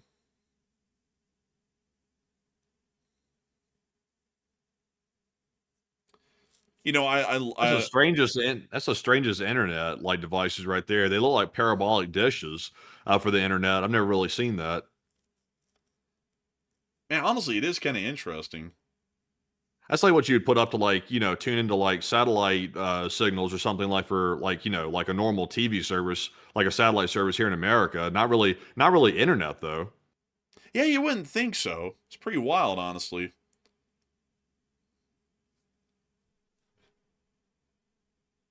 We see another one coming in, hitting the target dead on target. They're knocking these things out left and right. But we're going to cut the clip short because they're basically just knocking out antennas left and right in Zaporizhia and move you all down to the M14 highway of torture, for the Russians at least. Here's some clips showing the carnage that's now piling up on the sides of the M14. Also the sky right here. That's a man. Oh my god, is that a tape, brother? Oh, yeah! But anyways, you see a couple of destroyed semis over there. You see another one right there. Another one right here. Right next to the gas station, actually, ironically. Another one over there. Another one over here. Another one right there. And behold, another one over there. And alas, even more up the street. It looks to me like it's not a safe highway. You know, I would say that life is a highway, and I don't want to ride it all night long. Apparently, the Russians are dying on it all night long. Life is a highway, and I'm dying on it all night long. Man, they really are. But moving us on from that, we also get to see another clip showing the carnage on the highway. Let's take again. К Донецку подъезжаем, и картина вот такая. В общем, противник режет трассу. Dang, he hit that two-cylinder hard after he saw that burning Euro. Объективная реальность вот такая. Не часто, пока еще можно проскочить. Bro, listen to it. В общем, противник режет трассу. Объективная реальность вот такая. Не He часто. stepped on it. He didn't accelerate like a mile an hour at all. Like, dude, like you heard it rev, and the trees were moving by at the same speed they were before he revved it. Man, that thing's probably got like 70, 80 horsepower or something like that. Give it a break, man. That thing's struggling. Bro, he beating that old nag to death up there with that hood, man. Oh my god. But anyways, moving on out of that clip, that's actually all the news that we had for the day, folks. And that's going to be moving us on into the second segment of the stream to where we get to talk to each and every single one of y'all. And I got to tell y'all, folks, that tonight has been an absolute blast to cover. I hope that y'all been enjoying it a great deal. I'm sure that many of y'all have. We've had 113,000 people here over the course of the night and a peak viewership of about, I think it was 18,000 people. It's just a little short of that. And I gotta say, we are absolutely honored and greatly appreciative of so many of y'all having been here and watching this show tonight, and I hope y'all have enjoyed it a great old deal. And so, with that in mind, we are going to be moving on into the question segment where we get to talk to as many of y'all as we hopefully can. We're going to be getting the super chatters first and then getting into the live chats right after that. So, Matthew, what do we got? Okay, so I do have some more news out of Moscow, but we definitely cannot show this on the air. Very unusual scenes out of Moscow right now. There's apparently a man walking somebody on a leash, like a dog on the sidewalk, apparently in Moscow. So I'm not What? really sure how to explain that, but we definitely cannot show that on the air. By the way, this might be a little bit too much, possibly to show on the air. But sort of strange happenings in Moscow. You never can tell what's Man, and they happening said there. there By was the no way. freaks in Russia. Like, man, like there's some freaky ass people up in Moscow. Apparently, damn, bro, they got him Man, on the and give like suit they and the leash. got him on the leash, like literally on a leash, walking the sidewalks with that. But anyways, Put it under the though, likes tab. Put it under the like. I got to see this myself. Put it under the likes tab. I got to see what we're talking about here. This sounds whatever you do, wild. don't show it on the air. Make sure you don't. Oh, absolutely not. Wink, wink. We're definitely not showing that on air. Let me see here really quickly, boys. Let me watch this here on the side. Oh. Oh my God. Dude, that's obscene. What the hell? Yeah. Bro, that's Yeah, obscene. it's not a man on the leash, it's a woman on the leash. Bro, I honestly thought it was the other way around. That's usually how it goes in the meme circles on Instagram, like for the shock value, but that's something else right there. I haven't seen anything like that in a while. I gotta tell you, folks, they got freaks on leashes up in Moscow. Believe it or not, they're trying to recreate that Obsession movie up there. They're trying to recreate Freaky Nicky. Who would have ever thought? Who would have ever thunk it? Nuts. I wish we could show it to y'all, folks, but that's just too much for YouTube. Too much for YouTube. So we're moving on to the questions. What do we got? All right, so moving into our super chat questions here and getting out of that news there of the sort of weird stuff happening. Also, by the way, we can't show that on the air, by the way. We definitely get age restricted for sure for showing that on the air. Let's just say that the lady is not properly clothed. Let's just put it that way, and we'll leave it at that.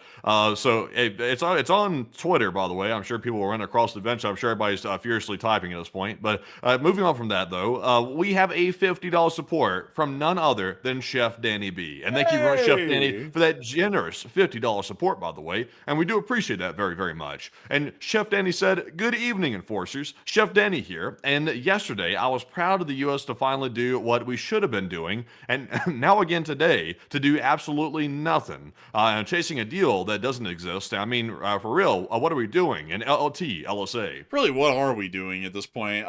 You're as lost as I am right now on that. I don't have any clue what the hell they're doing. And at this point, I think we're pretty much in the clear to say that the U.S. government doesn't know what the hell they're doing either. If anybody takes offense to that at this point, whoa, hey, easy. I saw someone put this in a way that really resonated with me yesterday. It was an Instagram reel of all things that I randomly came up on. Matthew, it said, like making anyone who's the president into like this guy to basically like glaze every day is so stupid because like, when you were in grade school, what the hell did it look like when kids would be like, "Oh man, the principal's so great, he's the greatest principal," and they were like that. You would call that guy an idiot. And honestly, that's kind of what it feels like. Honestly, to me, folks, when people like glaze anyone who's the president, no matter who they are, especially this current guy, he's got like the glazing galore going on. I didn't even see this in the last administration. But outside of that, though, what I would have to say is that I think the glazing's got to stop where the insanity begins, because I don't know what the hell's going on these days. I have no clue. And I'm as lost as you are, Chef Danny B. I mean, really, what are we doing, and why aren't we just going back in and taking care of business? Now we're just going to lie about the Strait even being open. We're going to say that the Iranian blockade doesn't exist and try and lure a couple of unsuspecting ships into their doom when they try and pass through it and get blown up, which already happened today. It's really ridiculous. But a huge thanks to you so much for the support and helping this channel keep on running. Because if it wasn't for folks like you, Chef Danny B, and your incredible support, we wouldn't be able to keep this thing running, and we wouldn't be able to make it possible. And I got to say, a humongous thanks to you for always being here with us, being the official chef of the LSA, and always making sure to support this channel and keeping this thing running. So a huge thanks to you so much once again. And before we move on to the next one, I've just heard the report from Matthew that people have found the Freak on the Leash video. And Matthew, what are people thinking of that right now? What is their takes in the live chat? Well, I haven't really gotten any reviews on the video yet. I've really gotten those. They're probably rating it a 10 out of 10 on Rotten Tomatoes, depending on how freaky a person is. But it's if you're trying to find it, by the way, not that I would encourage to view such debauchery like this, but it is on Nexta's page on Twitter. That's where it's at apparently. It's a 5-hour-old post. I just saw it come across my feed. It is what it is. I will say this: like for somebody to have enough enough courage or, insanity or delusion to go out on the street with somebody on a leash and they willingly participate in something like that. I mean, they're either nuts, they're either, they're crazy or something like that, or maybe they're such a freak they just can't hold themselves back. You never can tell, but I only sort seen of that. odd. I only seen that kind of a thing in Seattle twice. Like the one time I went there, I saw it twice when I went into downtown. I was like, that's kind of odd. Like it wasn't ones like them crawling across a crosswalk though. Like that clip showed. It's just kind of them like dressed up in the whole deal, like hanging out with some dude. And I was like, oh, that's kind of weird. I was like, I don't know what's going on there, but odd for sure. But outside of that, in Moscow though, in the capital of traditionalism. Man, the Tate brothers are going to have to get on this. I mean, they can't allow that, right? I mean, like, they're all for tradition. Yeah, they're all for tradition, Oh, yeah, for sure. Oh man, yeah, hell yeah, man, hell no. man, they were Like, running them traditional, like they were running them traditional places down in Romania. I heard. yeah, like traditional. I guess if you call talking like a fool being traditional, I guess maybe that's traditional. I don't know. Like those two little rats to call them traditional, sounds a little bit weird to Man, me. People have a weird idea of traditional if that's what they consider traditional. I gotta say, I do have to agree with that, folks. Just to give my 2 cents on it, I kind of find it a little bit odd that people say like they're like the face of like traditional values when they were like running a brothel in Romania, kind of a deal. It's like that's kind of hard to really argue that. Allegedly. Well, I mean, like there's like clips of them like hanging out with them and stuff. Like they made videos about it back in the day. Not the whole other thing that's going on right now, but that part of it. I mean, that did happen. Like there was actual videos of them like talking about it and stuff. So I mean that part did happen, but it's like that's not really traditional. It's like that's kind of hard to make them the poster child of that whole the deal. Kind of a little bit odd in my opinion, but. I'm not the one who apparently makes those sorts of calls these days. But anyways, with that, it is time for us to move on and into the next one. And our next one goes to H.H. Madsen. And thank you very much, H.H. Madsen, for that $50 support. And we do appreciate that very, very much. And they said, check out the Danish F-16 Dannebrog. Pretty sure there's billions of pictures and even trillions and billions and billions and millions of videos. And then thank you for your attention to the matter. Skal. I'm not checking it. We're going to check it out. I'm just playing with you. Let's take a look at it. Okay, so which one do we want to look at? This one? Actually, there's only the one. It's just a lot of different images of it. I'm trying to find the best one. You know what? This is the best one in my opinion. But sadly, because it's an Instagram thing, for some reason they never look. Let me find another one. I want to find the best one we can. Oh, we got to find the best one. Come on. Oh, man. Come on. We got to find a good one. I mean, we can't. Here we go. This is about the best I can find. For some reason, they're all grainy looking, but it does look really good. Honestly, that does look pretty solid, I will say. It does look pretty solid. It's the flag of Denmark.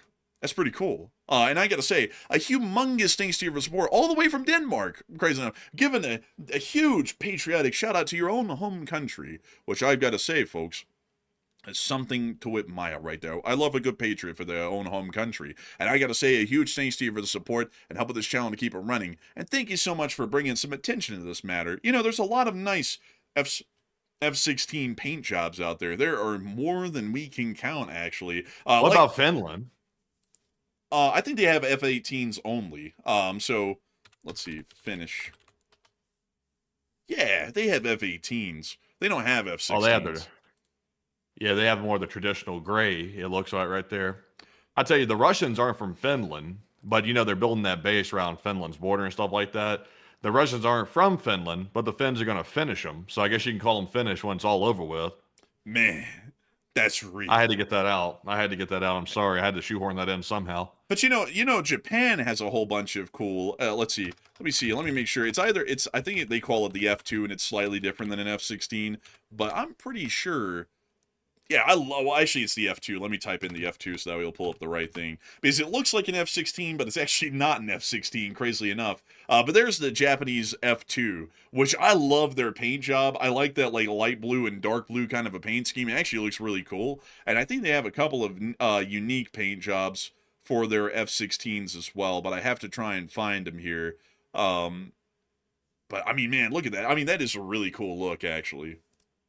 Honestly, I'm glad they moved to more modern aircraft like the F-16. I remember way back in the day, they were like taking those like single props down kamikaze way back in the day. Like they've come a long way from that. They've gotten to modern jet technology, which is a lot better improvement. You know, they forgot to tell us about Pearl Harbor. Like, it's like, that's not a good thing to bring up to the prime minister. It's like, God, man, it's Oh like, man, that's crazy work. Honestly, that's like I bet he wouldn't do that to Xi Jinping over something.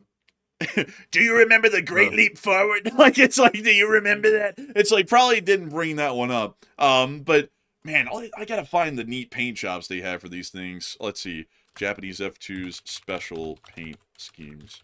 Because I've seen a few of them before. Oh, here's one of them. That one's a pretty cool one, like a Hornet. Yeah, that one's all right. I'm not a huge fan of that yellow. How about this one? Nah, painting the drop tank yellow is not the move. Okay. Picky. How about this F-15 with this dragon over the wing?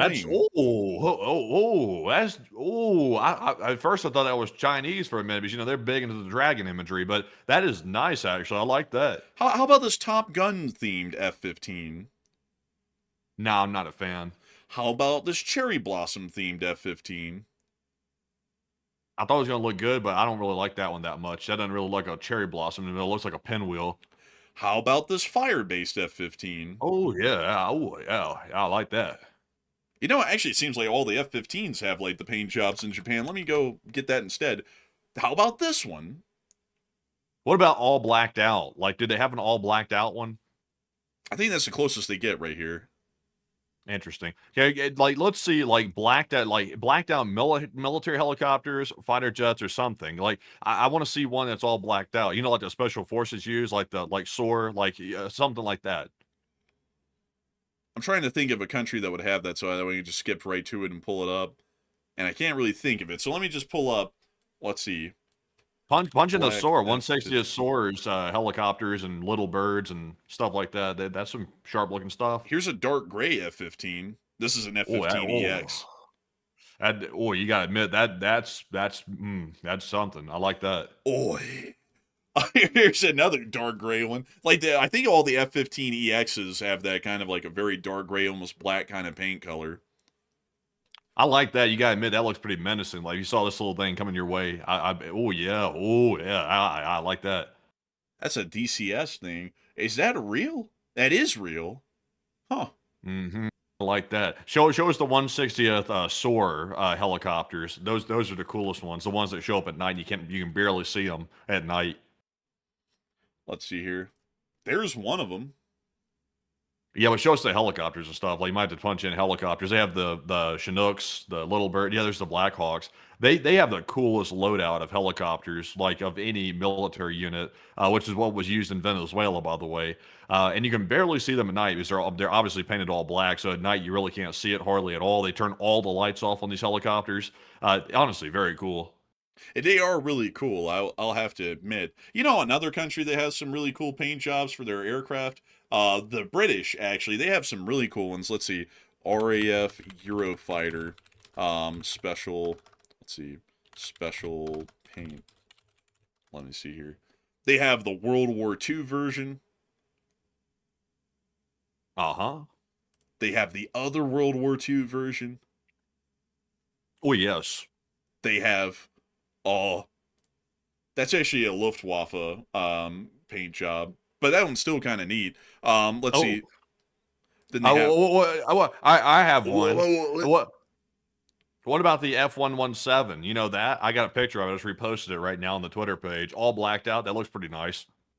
Yeah, I mean, that's pretty cool. You know the one I like the most, though? I like the one where they painted the American flag on it, on the bottom of it. When it rolled over, you'd see the American flag. That was a pretty cool one. Oh, yeah, I like that. Look at the one I reposted on Twitter, though. Show the people that real quick. Bro, that went hard. Like, bro, they were going hard when they unveiled it. Man, that is a crazy-looking picture. Let me go to the likes tab, though, and show them the one that you got. It's on the main tab. Oh, dude, this one looks to be trying to get a sip of water. Yeah, I was taking a drink. This is a crash, by the way. It was a mishap in New Mexico, and apparently, I think the front landing gear collapsed on it or something like that. I can't remember exactly what it was. This happened. In fact, it says right there in the post, it happened in 1997, so a very long time ago. The F-117 is actually a pretty old aircraft. It looks very advanced and very new, but it's actually pretty old. You know what's kind of funny though is that everyone's just kind of standing around watching this guy look at it like he's the mechanic at the car shop. They're like, "So can you fix it?" And he's gonna be like, "Well, it's gonna have to stay overnight."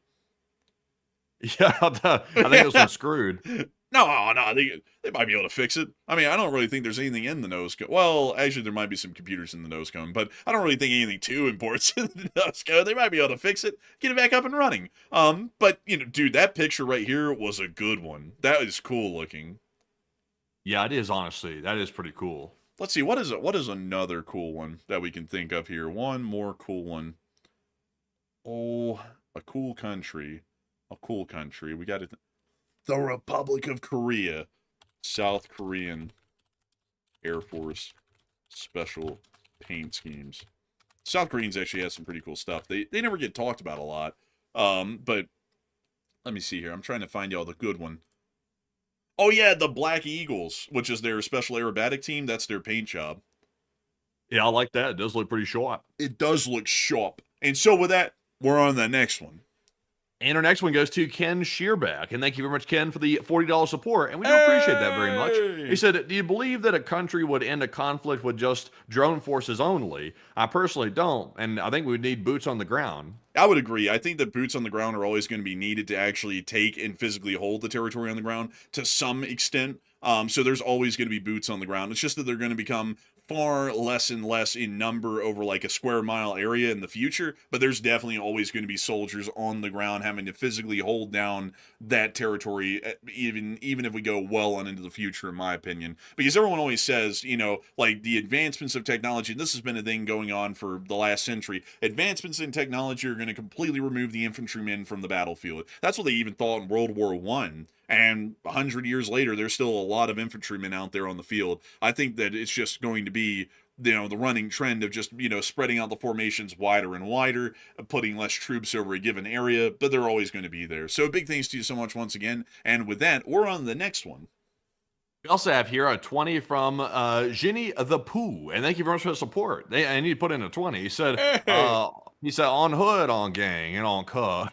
You know, China's got a bit of a problem, and screw the oligarchs and their lapdogs running the world into the ground and robbing us blind. What a clown world we're living in these days. A prequel to Idiocracy, it seems.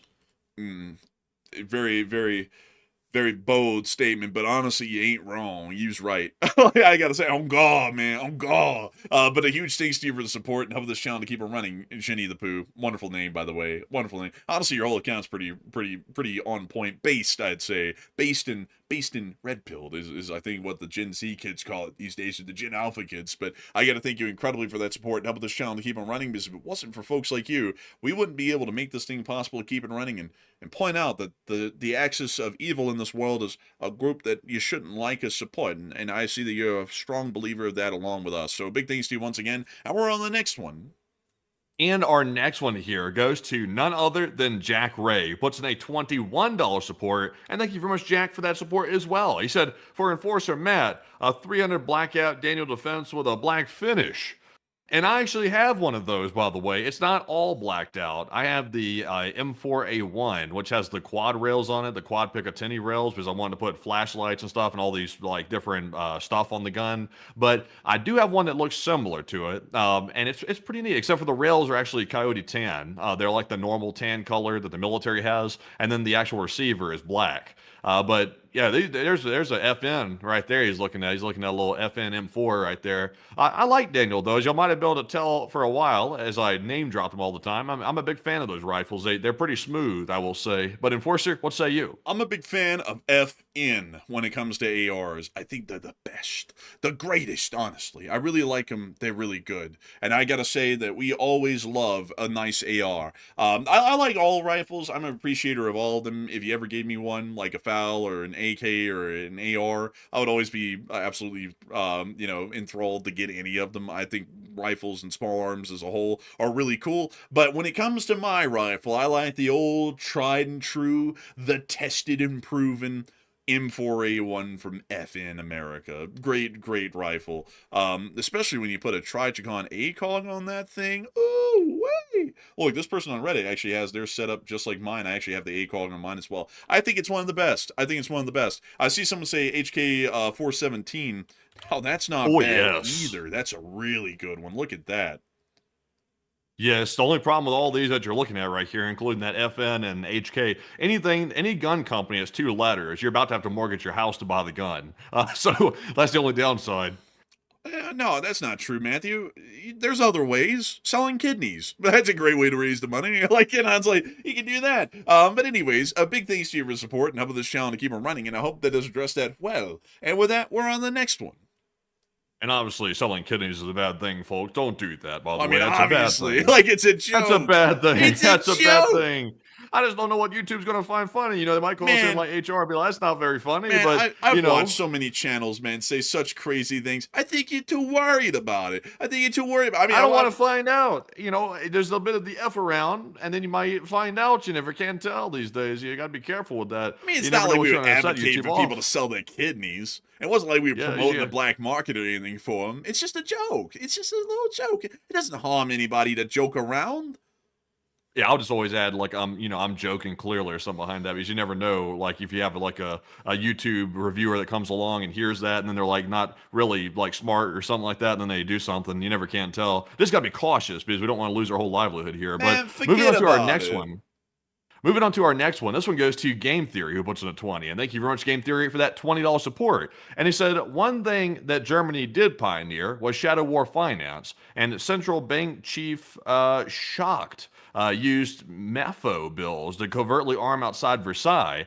And today's analog is U.S. stablecoins as war finance rails. That's actually true. Like, the Germans did pioneer that whole, like, financial scheme of the MEFO bills to hide their funding of the growing remilitarization in Germany, which is actually something really interesting, really neat to know. And it's really cool to hear that you actually know about that whole side of things that they did before the war to build up the German military and remilitarize it without anybody really noticing a whole lot about it. And I got to say a humongous thanks to you for the support and helping this channel to keep on running, because if it wasn't for folks like you, we wouldn't be able to point out interesting things like that and talk about how that has changed the way that some wars are financed in the modern day and age. And so a big thanks to you so much once again. I hope that has addressed that incredibly well. And with that, we're on the next one. And our next one here is going to go to Cassadar, who puts in a 20. And thank you, Cassadar, as well for the support. They said, gents, excellent work as always. And a couple of bones for the cause while I grab a coffee for the morning rush. And Marmot plushie should be pretty legit. And LSA, SSG, airborne out. And I gotta say, a big thanks to you for the support to the Lee Spring Army Staff Sergeant of the Airborne there. And honestly, I would like to have Marmot plushies. If we can make that happen, we're going to make that happen. Because it's what we got to do. We gotta do it. We gotta put out the Marmot plushies. I love the Marmot. Alan the Marmot is a icon of this channel. And I also love our honey badgers as well. Hardly mentioned these days, but the honey badger is the official animal of the LSA. And we gotta eventually get out a plushie of both of them. Both of them. Probably the Marmot for sure, because everybody like loves the Marmot. So a humongous thanks to you so much once again. And thank you so much for enjoying the work and supporting the Coffee Fund and helping us to keep this thing running. And with that, we're on to the next one. We also have a $20 support from Paul Weekly, and thank you, Paul, for the 20. He said $10 for each one of those organs right there. Oh dear, oh dear. $10 per kidney. Well, but what say you? That's a ripoff. Like, I would no. I'm not giving away my kidneys for $10. The hell do you think this is? A chop chop? My kidneys are worth a great deal more. But a big thanks to you for your support and helping this channel to keep it running. Because if it wasn't for folks like you, we wouldn't be able to make this channel possible. We wouldn't be able to keep it running, and we wouldn't be able to have good laughs, good absolute humor. We love a good bit of humor around here. But a big thanks to you so much, and we're on to the next one. We also have a 20 from Christopher Bailey, and thank you very much, Christopher, for the 20 as well. He said, Crimea was lost in 2014, and I think you meant to say Crimea rejoined the glory of Ukraine and Slav Ukraine. I mean, it was lost in 20. Honestly, I'm not really sure what the point of that is right there, but I hope Ukraine gets it back. I hope they do. I think they will eventually, but it's probably going to be a while. I don't think it's going to be tomorrow, but I think it will be eventually. But Enforcer, what say you? I didn't really get it either. Like, when he read that off, I was like, I think that's basically like saying the same thing. It's like, 2022, 2014, it was lost. It needs to be retaken. I think we're on the same page here. I think we're on the same page, actually. And I thank you incredibly for the support, Christopher Bailey, and helping this channel to keep on running. And Crimea rejoined the glory of Ukraine. They retake it. I think any of it works, really, that's what I think, at least personally. But, to each their own. Potato, tomato, potato, all that stuff. Bada bing, bada boom, bing, bing, bong, bong. I found a raccoon on the side of the road. And, it is what it is. But a big thanks to you so much once again. And with that, we're on the next one. Man, have you seen that guy that runs around doing comedy? I think he goes around actually like messing with people or something like that. And he talks really funny. Sounds like a New Yorker. And he's like, hey man, can you get the words out? You better hope you never go to prison. You'll never finish your sentence. Yeah, I have seen that guy. Have you seen that guy? Yeah. I don't know why, but when you said something a second ago, that popped into my head right there. That dude goes around pissing everybody off with his like really like cheesy lines and stuff like that. Bro, they get so angry. Man. Like they go like 0 to 100 in like 2 sentences from this guy. Like someone be like, "Well, you want a cup of coffee? Cup of coffee? What do you think I look like? Tired? No, I'm just asking if you want a cup of coffee. You can ask all you want, but you're an ass. Hey, screw you, man. I'll knock your teeth out." It's like they immediately go over in 0 to 100 like that, like over this guy. Man, I gotta remember that. I gotta use that sometime around. Like when anybody starts stuttering or something like that in front of you, they're angry and they're like, "Man, I ought to fix you up." And you to tell them, "Hey, man, you better hope you never go to prison. You'll never finish your sentence." It's like that's gonna send somebody nuclear if you tell them that. Apparently, based on what that dude was doing. Man, there was this other guy, man. I don't know if you ever seen this video, but this guy went into like a gas station or something like that, and he got like the coffee pot thing, and he was like holding it up, and he was yelling, "Anybody want hot coffee?" And he just kept yelling that, and like all the gas station people were like, "Get out!" And he just kept yelling that, "Anybody want a hot coffee?" Like he was like going crazy in there. I think it was like up in New Jersey or something. Have you seen that before? Is it the guy that walks behind the 7-Eleven counters and is like, "It's my first day at work here," and the worker behind the counter is like, "No, you'll get out of here! You get out of here!" Like, is it that guy? Let me pull it up. Hot coffee. Like, let me see if I can get a clip of this meme. Let's see. Yeah, it's this guy. Anybody want a hot coffee? Like he just keeps yelling. This guy. Yeah, this guy. Yeah, I know. I've seen this right here. I've seen this video right here. What was he doing? Was he deranged or was he making a joke? It was just some joke thing. Like I guess just to go in there and like trigger people and see their reaction. But dude, you get the craziest reactions out of that because you just keep yelling like it's oblivious to everything. Bro, like for some reason, this is one of the memes that gives me an absolute like belly laugh when I see it come through my reels because it's just ridiculous. Like his camera's like got motion blur all over him as he's spinning around so fast. He's got the pot right next to his head. "Hey, anybody want a hot coffee?" And he just hear people in the background yelling, get out of here!" And he just keeps yelling it.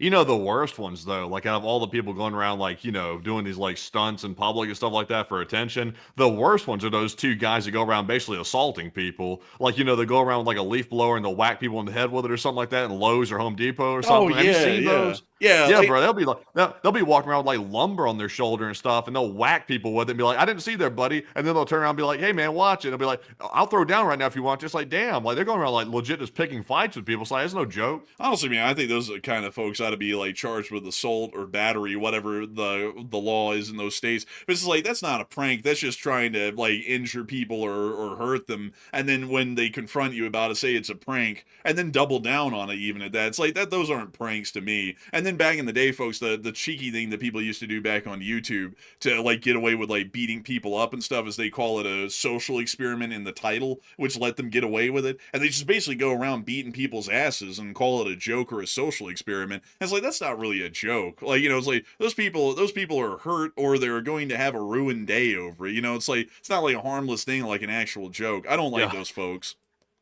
Well, I think one of them had an ankle monitor on, so that might have been out of jail or something like that. So that might sort of give you a clue. Bro, the judge is about to go, "You see, we about to pull this little prank called revoking your parole." And it's like, it's like, bro, you going to jail. But anyways, we're on to the next one. And our next one goes to Paul Weekly. And Paul put in another support right here. And thank you very much, Paul, for the second one. He said another 20.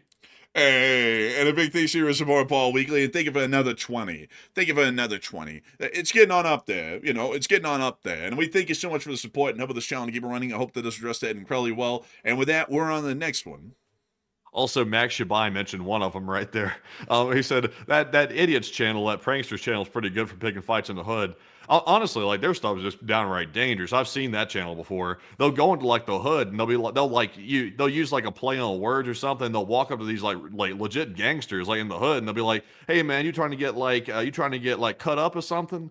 And the gangsters will be like, "Man, what you mean cut up?" Honestly, the reaction is kind of warranted because the stuff to be saying to people is kind of crazy. And then the fight breaks out after, and then they run off and they're like, "No, it's just a joke." And then they'll pull out like scissors or something, and be like, "I'm just trying to cut your hair," or something like that. It's like, bro, you just threatened to like hurt somebody. Hey, man, Like, you want to catch a how do you fade? think they're going to react? Really? Yeah, that fade thing too. And they'd pull out clippers from like the barber shop.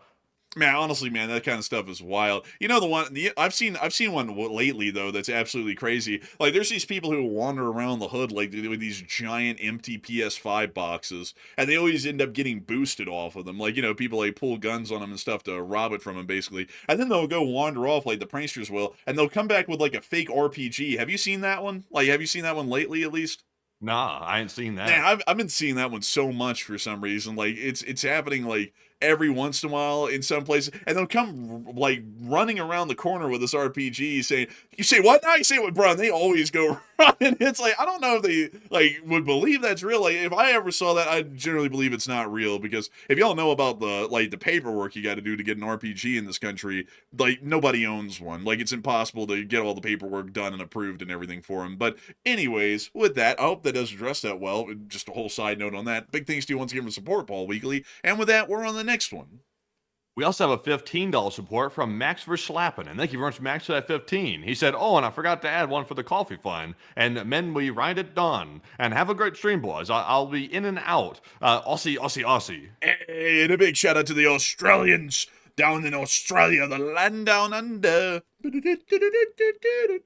I gotta say, a big shout out to all of you folks down there in Australia, and a big shout out to you as well for adding to the coffee fund and helping us to keep this thing running, and helping us to have a great stream, and helping us to remember the Australians. So a big thanks to you once again. I hope that has addressed that well. And with that, we're on the next one.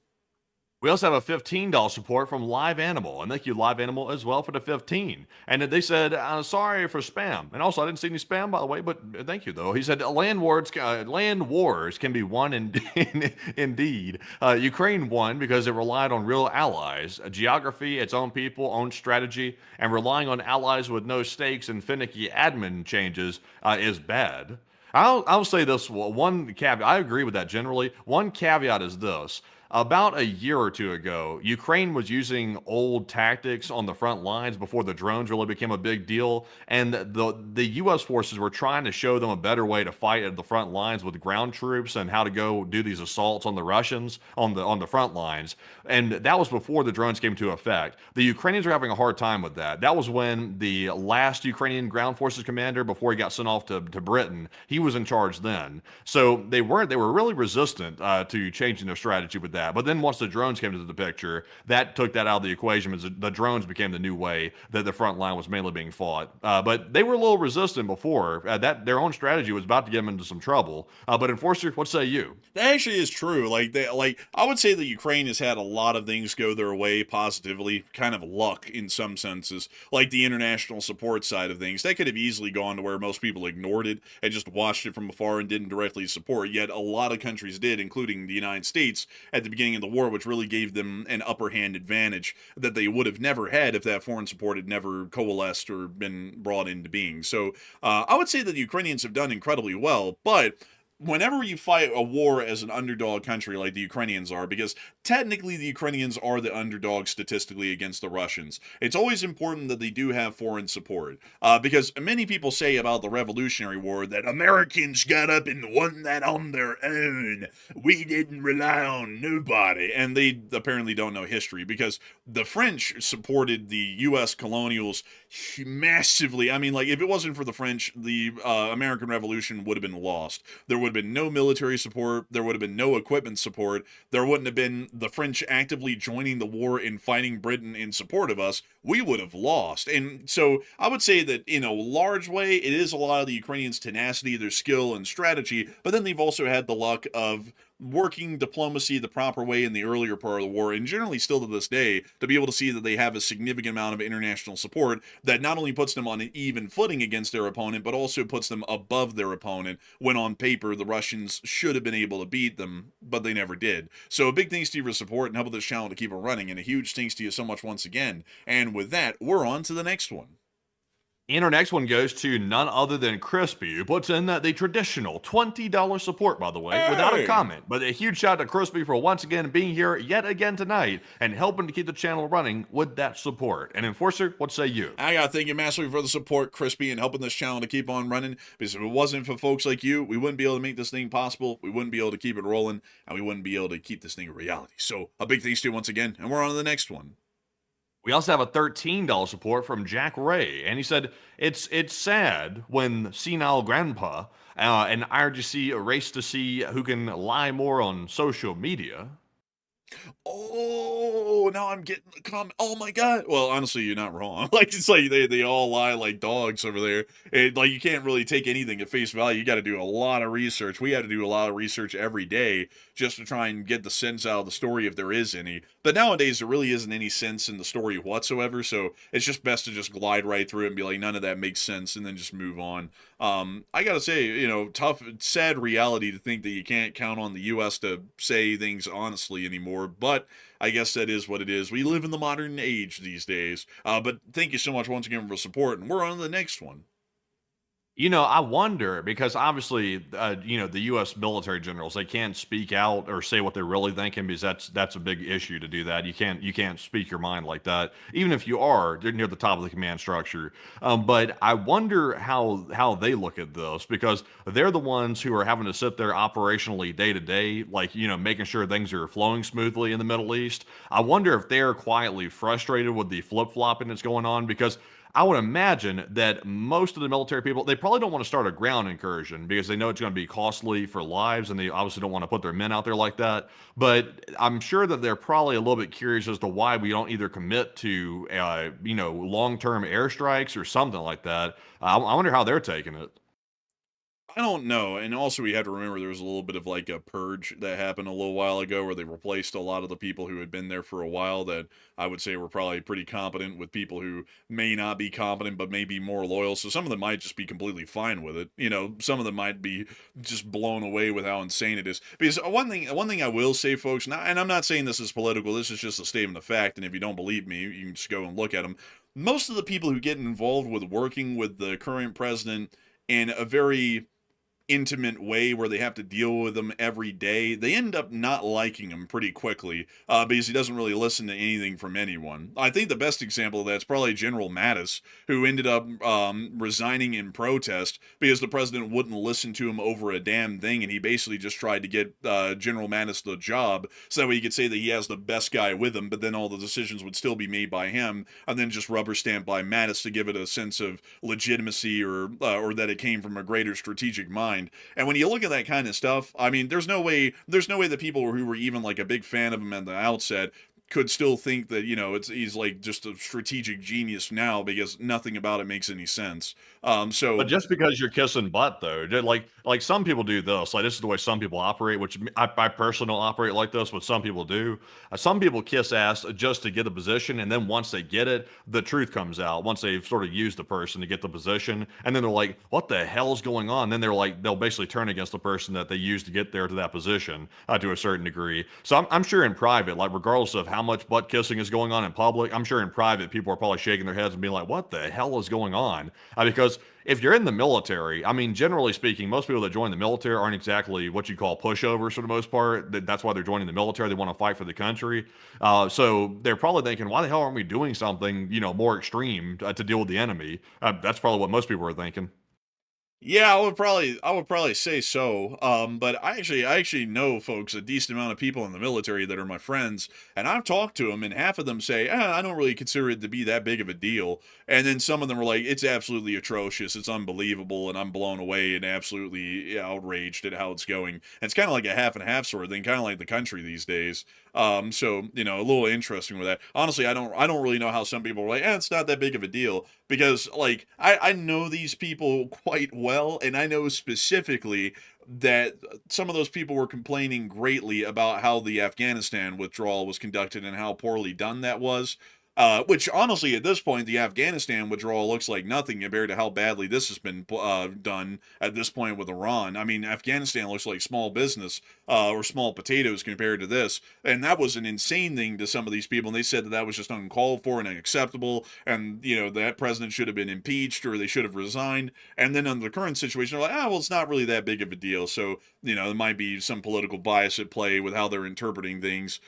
Because I mean, if you asked me, like what my honest opinion is, Afghanistan was botched badly, and there should have been something further done about how badly that was botched. There should have been a resignation or something along those lines, if we're speaking honestly. And with this situation right now, there should have been a resignation months ago, if we're being completely frank, because these have been absolute disasters, and I don't really know how someone can be captaining basically an ongoing disaster or a wagon fire going down a hill at 50 miles an hour and then act like they still are doing fine and not resign. Like, that's something that's beyond my knowing on both of those situations. But anyways, with that, we're on the next one.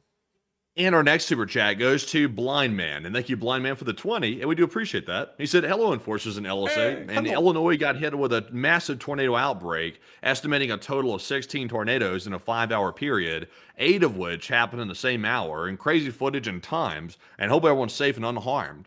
Wow, that's a lot. That's like that one time that we had that tornado apocalypse down in Alabama in like 2011. When that one went through Tuscaloosa and there was loads of them that went everywhere that day in 2011. That's wild though. 15 tornadoes, 16 in a 5-hour period.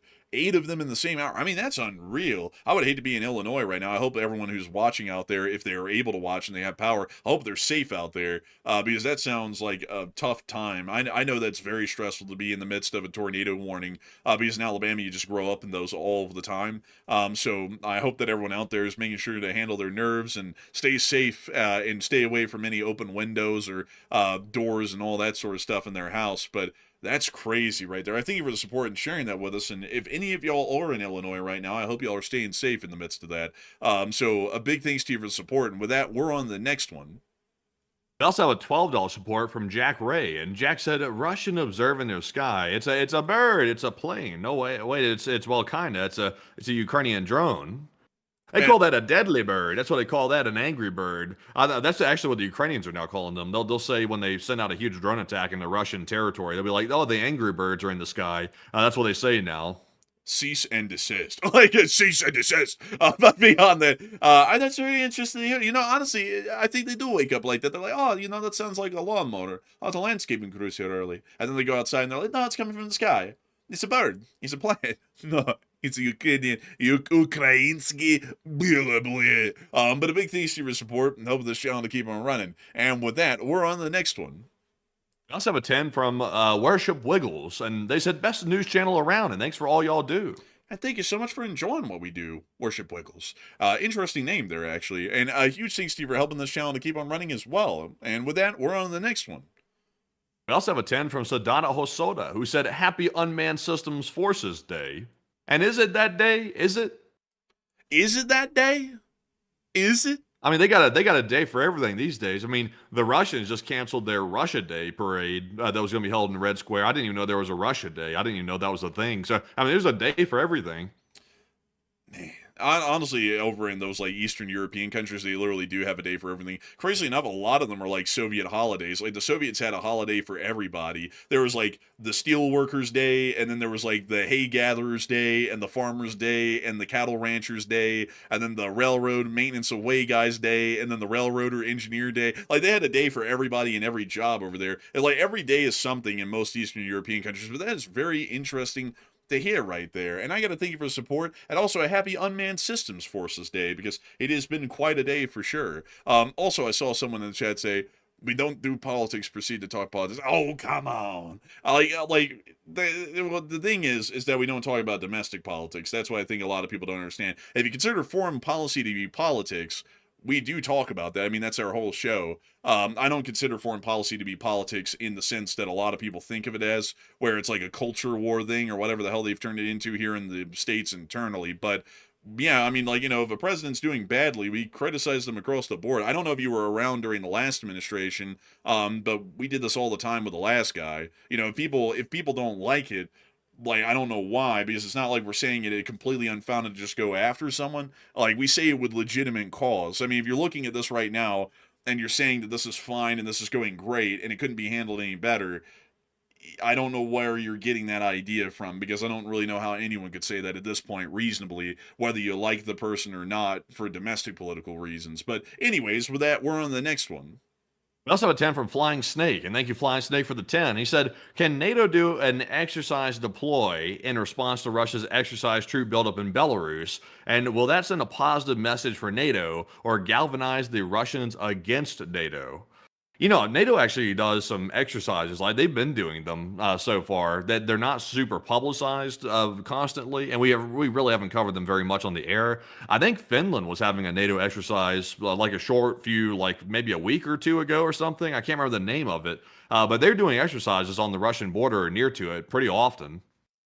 Yeah, they do pull off exercises actually a pretty decent bit. I would say that it shows a decent sign of deterrence. It shows battle readiness, and it also shows that forces, most of the time, because of the war games, are generally going to be near to the area to react even quicker if something did happen. So I would say that they're actually pretty decent to conduct, and so far NATO has been doing those pretty regularly over the past few years, and they should be keeping them up. So a big thanks to you for your support. I hope that has addressed that well. And with that, we're on the next one. We also have a 10 from Music Uploader once again, and thank you for the second support. He said, damn, Crimea's gone? Looks like a deal is right around the corner for Putin and LSA. A deal is only hours away. Everybody's going to stop shooting in Ukraine. What's crazy is that they basically did that for like a whole year on Ukraine, come to think of it. Remember that? We've got them in the room. They're talking it out. It's going to end. And then it never did. Yeah. They were jerking Zelensky around while he's trying to fight a war and defend his country against what's known as the boogeyman of the area, which is Russia, and getting jerked around by the U.S. officials the entire time he was trying to fight the war. It's like, that, and then that just went away. It just disappeared after the attention span run out on trying to run Zelensky through the ringer. Then it just went by the wayside. Now it's just a second thought. Yeah, and I would say the worst thing that happened is that we brought Putin to Anchorage in the middle of that, like that was going to do anything. That was so dumb. Like, that was such a waste of time to bring a bastard like that onto U.S. soil under the current circumstances. That was ridiculous. I will say this, though. One good thing did come out of it. We got blocked by that one idiot that almost got mauled by that bear up there at that meeting in Anchorage. That did come out The dude with no chin line. Bro, the dude with no chin line, he's got chiclets for teeth. I mean, he's got like the whole gamut going badly for him. It's like some people might be able to change their problems, tomorrow or starting tomorrow. That guy's just gonna wake up and still be ugly for the rest of his life. That's a pretty rough break to get right there. But anyways, what is his name? Kirill Dmitriev or something like that? Yeah, I think it is. Also, by the way, like no offense, guys. By the way, like I'm not the best looking dude out there. I'm just sort of average, I would say. But I'll say this: the dude's like with a model, basically. Like he's with like a legit 10 out of 10 model. It's like I'm not saying anything here, but it's like this dude's as ugly as a board. This dude is. He's got no chin line. He looks rough as hell, like ugly as hell. I'm like, he just happens to be a rich oligarch, and maybe that might have something to do with it. I mean, come on, folks.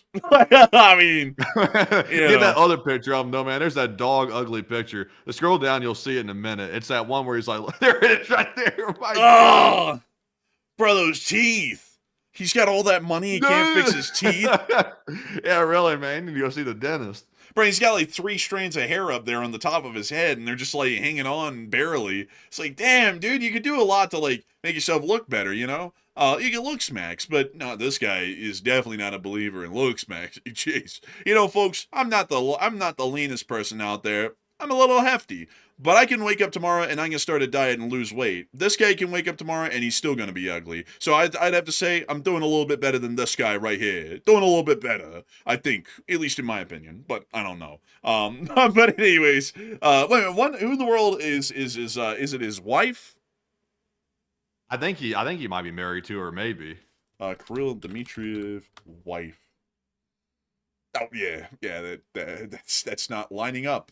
there's something going on here. So this is apparently his wife. I've had a bro, this is what they say. She's a little out of your league, bro. I think she's a little bit out of your league. Honestly, though, that doesn't even look right. So I would have to tell y'all, folks. I'm kind of getting this vibe here. You see, they tell you here in America that if someone comes up to you that's way out of your league and they're into you, that's called a honeypot. I think this might be a honeypot. I mean, I don't think there's any honeypot involved with that. I think she just hooked up with him for probably obvious reasons. She's involved in the gold mining industry. Maybe, possibly. Well, you know what they say, folks. There's prospectors out there. You can't judge them by their looks. You judge them by their desires. And I got to tell you, that woman's looking into this man's eyes like he's a gold mine that has not been struck yet, a vein that has not been tapped. I got to tell you something here, folks. This woman, she's got it. She's got the business going on, the business mind here. But anyways, I got to tell you, man, that is actually wild. I never knew that about his spouse. Like, that is nuts. Like, that's the most... I saw that because when he got offended so badly and had to block us on Twitter because apparently he has he's like as sensitive as a teenager apparently when it comes to his feelings. I looked into him. I was like, let me see what this guy is really about. And I looked him up and I saw a picture of him with the model wife. And I was like, no. Like this, before I even saw his wife, I was like, this dude is ugly as hell right now. I was like, this dude's bad ugly. And so when I was looking through the pictures, I was having to shield my eyes on a few of them. But then I saw the picture of his wife. I was like, hell no. I was like, hell no. Like Miss Disa just said, that's a sugar daddy right there. That's what they call that. Man, I tell you, he be handing out that sugar and them blocks too. But with that, we're on the next one. And moving on to our next one here. This one is going to go to none other than Ross, who puts in a 20. And thank you very much, Ross, for that support as well. He said, when I was a boy, I loved looking at maps, antique and new, and have done ever since. And I have been wondering if your world map with events marked up might be possible with Google Earth, so the globe appears like 3D when you zoom out. It's doable, but the thing is, I don't really know about how the licensing works for something like that on Google Earth. But we can do that with this button right here. Boom shakalaka. There you go. You got it on Google Earth. You can actually do that on the normal map, by the way. I show it on Google Maps because it makes it easier to move around and navigate instead of having to navigate around a globe where some stuff could be hidden on the other side of the globe. So I get to see it a lot easier here and make sure to keep everything in view and cover it. But you can actually do this if you want to on the side. You can hit that 3D right here. Let's see here if I can. There you go. You can hit that 3D and you can actually look at all the locations where these clips were put down on Google Earth. I mean, look at that. That's pretty neat, actually. So your question has been answered. You can actually just do this. Anybody who accesses a map can. I don't think we'd ever do it on the show, though, because to me, it doesn't seem as easily sparseable, like sparsing through the news for us to get through it this way. Than this way. Like, this way seems a lot cleaner to me, at least for presentation purposes, but you can do it, though. You just have to go down to the bottom here, click on View in Google Earth, and it'll bring you right to it. You can look at anything and everything you want. So, big thanks to you for support. I hope that has addressed that well, Ross. And I do have to say, I love maps as well. I've always grown up with a deep fascination with maps. I love old maps, the current maps, and I like looking around them, especially on Google. Like, sometimes, whenever I have free time, I'll just start looking at a random place, like Salerno, and I'll start looking around, like, at the city's layout and the streets, and look at that and anything interesting around the area. And I've always just found that really fun and fascinating to do. And also, the history of cartography is a very interesting one as well. But a huge thanks to you so much once again, and we are on to the next one. We also have a 10 from FR Dismay's Sire, and thank you very much for that $10 support. He said, could the Ukrainians mine or prepare enough for any Russian incursion via Belarus? And I can't imagine them catching Ukraine unaware. And Ukraine's fortifying their northern front, or their northern border, more like it. They're fortifying that, and Zelensky announced that when he announced the intelligence report that came out, showing that Belarus could be used as a launching point for a new assault by Russia.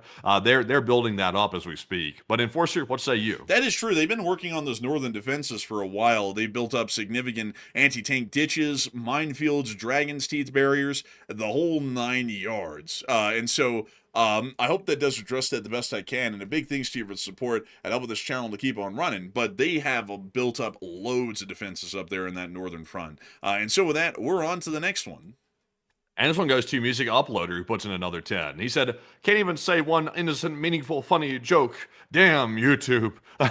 And he hopes they enjoy a healthy bowl of something. They got very graphic there. They're very They let them put that in? Like, man, that's crazy. Man. Like, That's crazy, honestly, man. But honestly, like, the thing is, like, we got to be careful. Like, YouTube's gotten more relaxed. Like, they used to be very vigilant about what you'd say. Like, you'd say one wrong thing and you were gone. Now they might give you a warning, but there's still stuff that YouTube will just straight up ban you off the platform for with no warning whatsoever. And I don't want that to happen over a misinterpreted comment, me personally. Like, there's nothing wrong with what's being said. It's just it might be misinterpreted. Because you got to remember, when they send in a human reviewer to listen to something, you don't know if the reviewers got sense or not. They might be stupid or something. They might hear something be like, that's clearly wrong, and then they're like, whack your channel down or something like that. But Enforcer, what say you? I would say I kind of have a different approach to it, because I watch YouTube a whole load, folks, and I listen to a load of commentary channels, and I hear the craziest stuff. Like, and it's always jokes though, but it would be crazy stuff like, this movie is so good, you need to sell your kidneys. And I never see anything happen to him. So when Matthew's like, oh, we got to be careful, I'm like, I don't think so. It's like,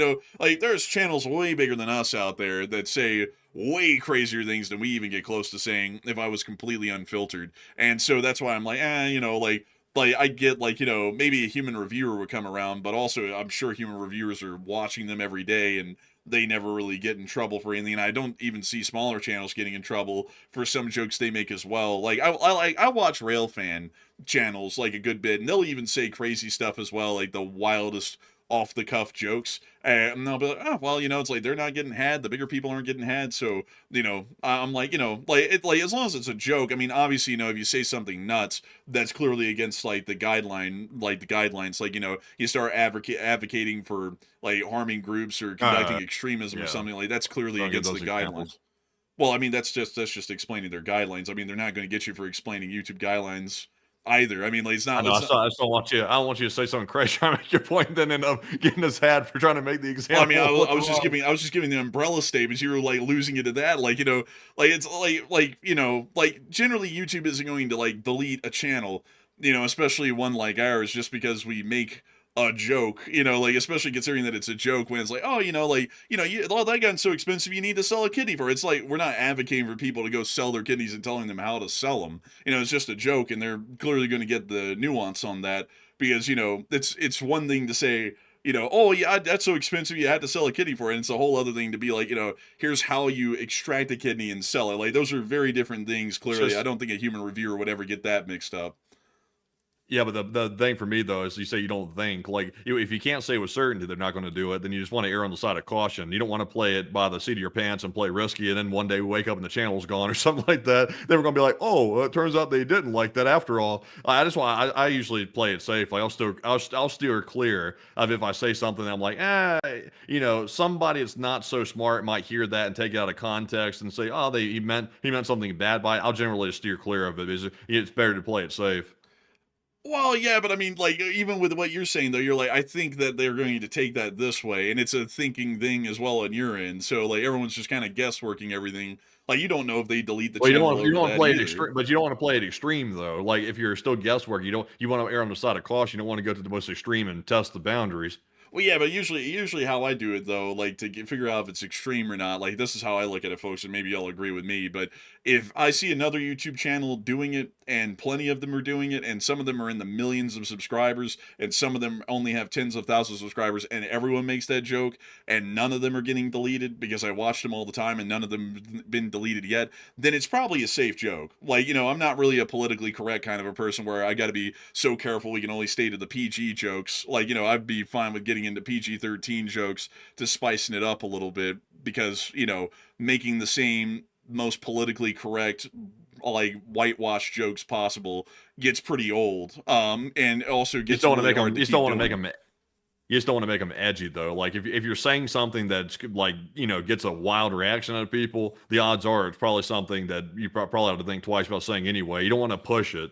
because, pushing it gets people in trouble, like, especially with, like, YouTube. We're at the mercy of YouTube. I think people don't understand that. Like, we're running our own channel, but because we're on their platform, we're at their mercy, essentially. So it's better to play it safe. Maybe so. But with that, we're on the next one.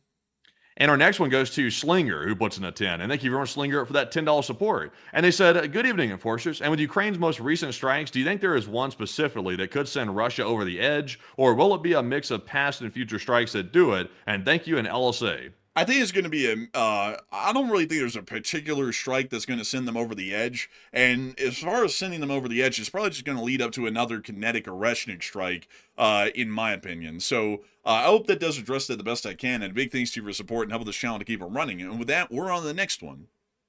Also, Joe said Matt is great at qualifying his statements. Allegedly, honestly, I do that, and the reason why I learned to do that is because I saw people getting sued for defamation for saying stuff. Like, especially for us, by the way, folks. Like, just to let y'all in on how risky it is for us.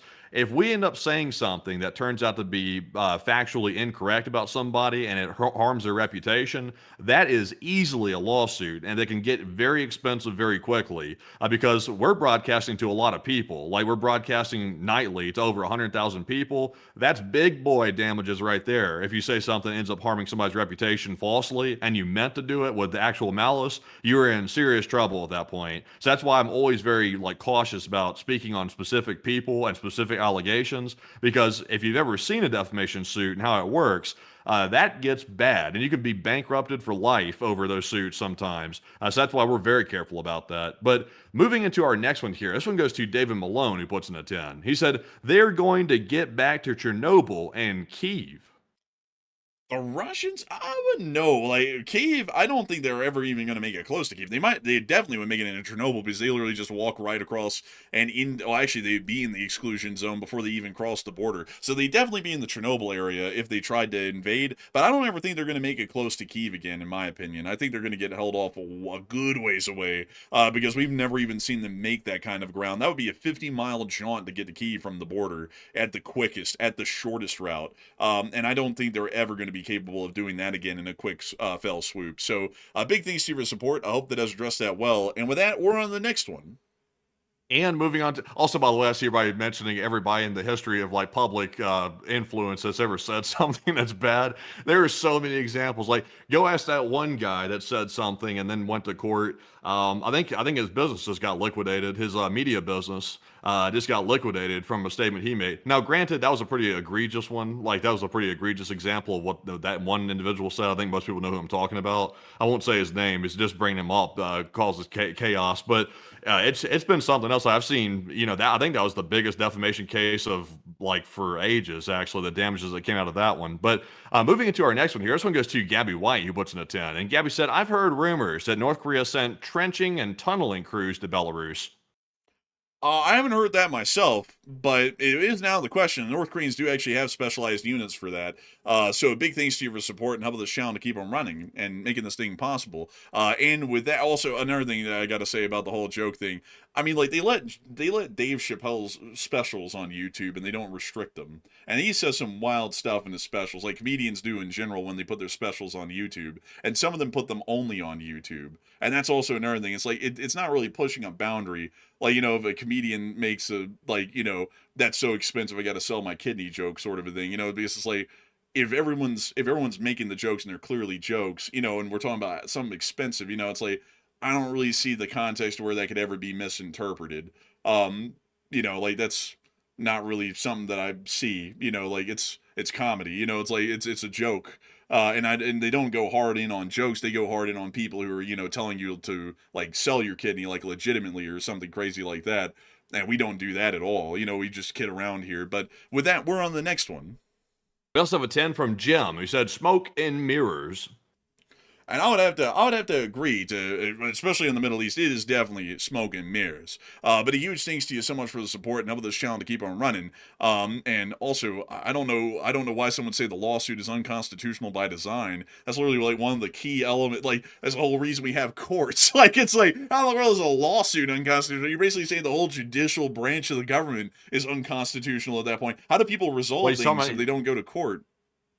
Now, is he saying that the also, by the way, Jake, let us know what you're talking about. Because the way I'm taking his comment is he's saying that the defamation suits are unconstitutional by design, or is he saying lawsuits in general are unconstitutional? I took it as lawsuits in general are unconstitutional. I was like, what? I was like, no, they're like, you have to be able to sue people over certain stuff. But if you're talking about defamation, I wouldn't say they're unconstitutional either, because Oh no, why should someone have a right to go and slander someone's reputation with false claims just because no, they they don't like shouldn't. them? Like they Yeah, they shouldn't. shouldn't. Like, could y'all imagine, like, for example, with us, like, Hot Dog Man defamed us like years ago. He defamed us and claimed that I can't remember the exact claim he made, but he made a Many defamatory of claim them. against us, and it had people thinking that we were thieves. And it was a completely fake statement. Like, he just completely made it up. I personally, I'm a big believer. If somebody does something intentionally like that to try to like hurt your reputation and make people falsely think you're a thief or you're like a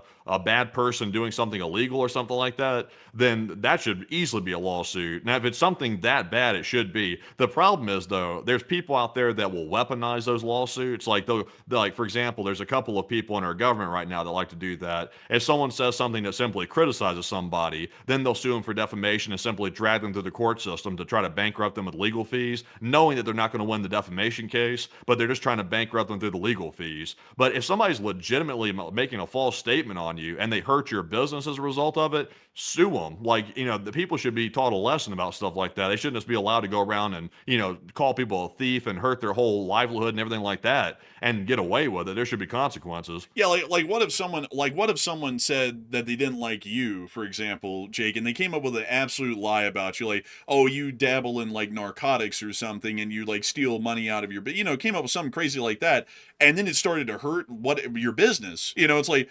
shouldn't you have a legal recourse to sue that person and be made whole for the false statements that they made against you? I would say yes. Like, why in the world should that be allowed? Like, the First Amendment stands for the protection of freedoms of speech, but as the old saying goes, one person's rights end where another person's begins. And nobody has a right to go around and make baseless lies about other people and destroy their reputation when there's absolutely no proof whatsoever. Now, if you say something about someone like, so and so politician is insider trading, and I have proof right here from their financial accounting firm, like records to show that they are insider trading or some other form of proof, that's not defamation. That's just fact at that point. You have stuff to prove it. They could still try and sue you for that, but it'd most likely get thrown out as a baseless lawsuit because they actually have proof, or they would prove that in court through the course of the lawsuit that the statements are true and factual, and then the case would end then and there, and you would not have to pay out damages because your statements are true. But you shouldn't have a right to go around lying about people. That's not a First Amendment right. Like that, and that's something that I find ridiculous that some people say is that you have the right to lie about people and destroy their reputation because that's free speech. That is not free speech. Never has been. Like, that law has, like, the anti-defamation laws have been on the books in this country since its inception. Like, you've been able to sue people since the founding of the Constitutional Convention of 1787. Since then, you have been able to sue people in this country over defamation if they've legitimately harmed your reputation because of false claims. And I think that that is a very solid law to have because it balances people's freedom of speech with going way too far and destroying people's lives because they think they can say whatever they want, which is a pretty fair compromise. So with that, I hope that does address that well. And I also saw you was talking about that case. That one, from what I heard, like, and of course I'm saying this from what I've heard, so I don't know if this is a fact. That particular person, not saying their name, was sued, and they never actually went to court to defend their side and their claims. So then it went to something called default judgment, which is where the other side never showed up to court after they had been served, and so the judge just listened to the one side, which would be the plaintiff side, and said, okay, so how much do y'all want? A billion? There you go, verdict, $1 billion, you got to pay it out. Like, because that's from how I heard procedurally how it went. Is that how you heard it, Matthew? Well, I just looked it up to see. It looks like generally seems to be the way it went, just based on the AI overview I'm looking at here on Google. It looks like it's the way it went. It says here on the AI overview, it says following default judgments in 2 different states. Then there was the judgment for like 1.5 billion or something like that.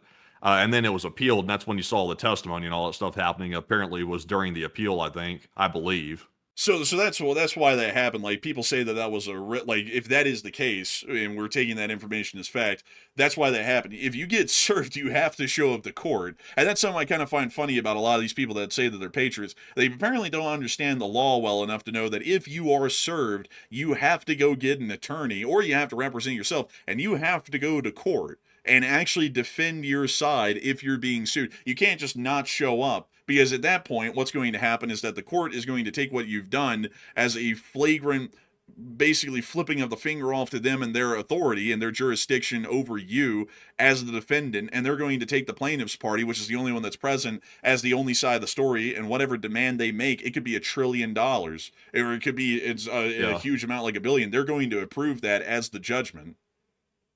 Hot take though, 1.5 billion for defamation. I would say it's a little bit over the top. Like, no matter what was said, I'm like 1.5 billion for a private citizen. I'm like, at some point there's got to be a little bit of a limit. Like, I get the fact that people found it to be defamatory. That's one thing, but it's like 1.5 billion. It's like, I mean, nobody in their whole life could expect to make 1.5 billion over a statement. That seems a little excessive.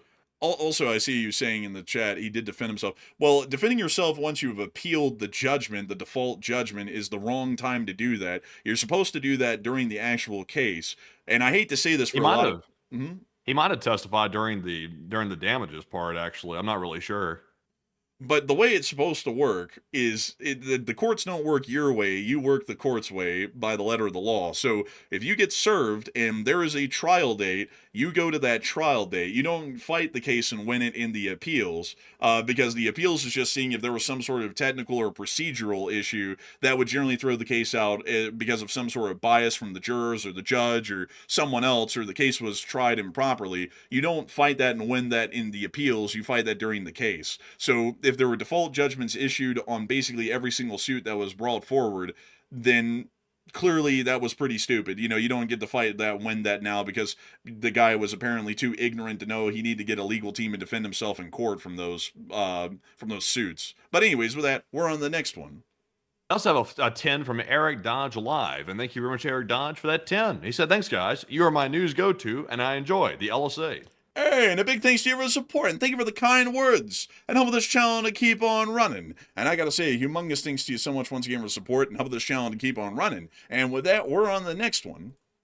We also have a 10 from Butchie777, and thank you very much, Butchie, for that support as well, all the way from the UK. And we appreciate that 10-pound support. And Enforcer, what say you? And I gotta say, a huge thanks to you for support, Butchie, and being an old guard and a channel legend. And with that, we're on the next one. We also have a 10 from Game Theory, who said, "If Tom Lakis can be on air, free speech reigns." And who is that? Who's He must Tom be quite Lakis? controversial. Like, He who must be is that? controversial if he's saying that if they can be on the air, then anybody can. It must be somebody. I don't know who that is. I don't know who that is either, actually. But a huge thanks to you so much once again. I hope that has addressed that well. And with that, we're on the next one. We also have a 10 from Game Theory once again. They said, "What is wrong is there is no public defender for civil suits." And that's right, by the way. Yeah, that's true. He said, you are right. Lawfare bullcrap, contingent fee lawyers, and people should have to pay their own way. It's really actually not as common as people think for lawyers to take cases on contingency fee. It's not as common as people think. They will do it, but the money in the case has to be so significant that they'll take the risk. Because essentially what the lawyer is doing is they're gambling that the case is going to pay out, and they're so confident they're going to win the case that they'll take the gamble with a contingency fee. Because if the case is lost and the lawyer loses it, they get $0 after spending probably years on the case, which is a pretty bad result for them, to say the least. So, that's always a risk. Now, if a case is so strong, a lawyer will take it on a contingency fee. The odds are the other side of the case probably messed up bad. That's why the lawyer took it. So if it's a contingency case, it was probably pretty egregious whatever took place. But Enforcer, what say you? Yeah, that's definitely true. One thing that is unfortunate, though, is that there are not public defenders for civil suits. They only exist, I believe, for certain kinds of criminal suits. If I'm not mistaken, in most states, it's actually different state to state, the public defenders being provided for people. But then again, when you think about it, it is kind of odd that, for the indigent.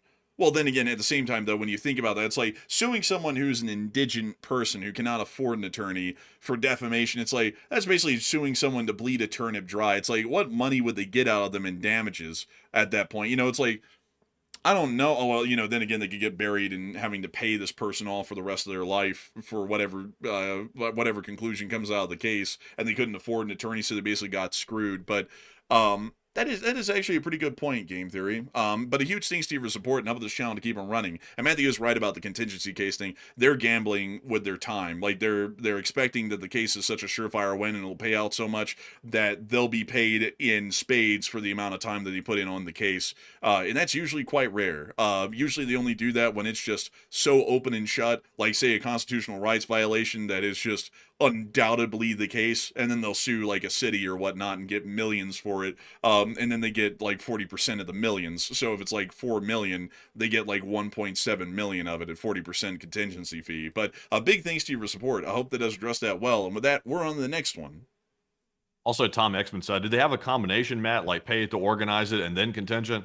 Usually not. Usually at the beginning of a lawyer taking a client on, they'll have them sign what's known as a fee agreement, and they'll put in the fee agreement whether or not it's a contingency or it's going to be an hourly charge. Because what people don't know is the bar association in each state that governs, it's like a professional organization that governs the lawyers in the state. They have a really strict set of rules that you have to put in the fee agreement, and you have to do that. Otherwise, you can get in trouble with the bar in a state if you don't put that in your fee agreement. That's a big deal. It gets people disciplined with the bar, so you got to be very careful about that as a lawyer. Sometimes. So yeah, sometimes disbarred, sometimes suspended. All kinds of different stuff happens for misconduct. The bar is very strict with stuff like that, and depending on what state you're in, they're very strict. But moving on to our next one here, this one's going to go to none other than Ross, who puts in a 20. And thank you very much, Ross, for that $20 support. He said, everyone loves a Bolton joke. He said, Doctor, Mr. Bolton, you need to reduce your blood pressure. And Bolton said, have we tried bombing Iran?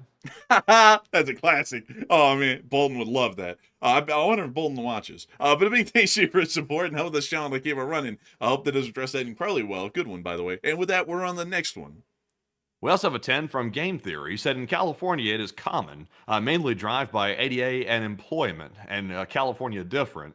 Now, you know what's awful, like with the ADA thing? Also, by the way, the ADA is not a bad thing, by the way. I'm not saying that. But there will be lawsuits out there. There's people that will go around on the internet specifically looking for sites that don't have like accessibility for disabled folks. Like, for example, with certain vision requirements and stuff like that. They'll go around hunting for websites that don't have the stuff properly, like with the ADA requirements and stuff like that. And then they'll sue, and they'll go around trying to make a living off of that. To me, that's kind of disgusting, actually. Like, that's actually kind of disgusting that people do that, but it definitely happens. There's news stories on people that actually go around doing stuff like that. But Enforcer, what say you? That's like, it's kind of interesting how like some people like do make a living off of that sort of stuff. Like they just go around kind of looking for a fight, and then once they find one, they've hit the jackpot. There's actually a whole group of people out there, folks. Interesting thing to know about like celebrities. We don't deal with this, but like, and we're not celebrities either. But like legitimate celebrities actually deal with this. So we don't know. I don't know of this from experience, but I have heard of it. There are people who will try and go up to celebrities and just incite them into punching them.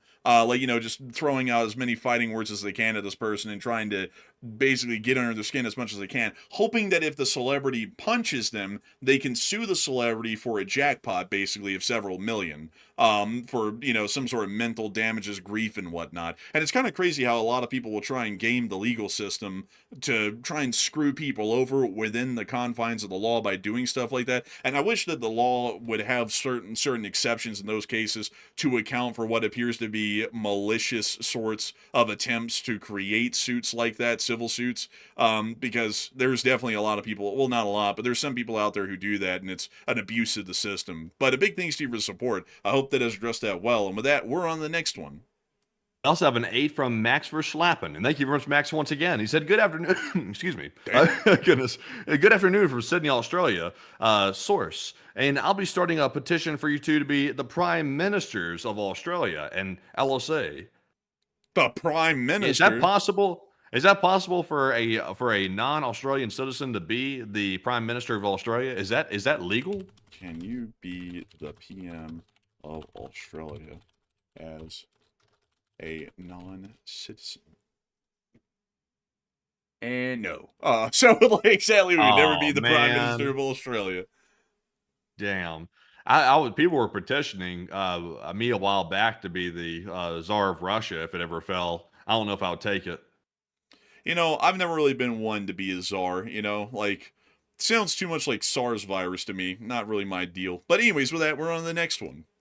We also have a 5 from Austin, who said, Bregan, Iran and the U.S. agreed that they haven't agreed on the agreement. On that, they agree.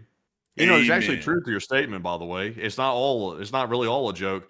The agreement that the U.S. is trying to get Iran to sign right now is an MOU, a Memorandum of Understanding, which basically means, your joke, they agree on an agreement in the future.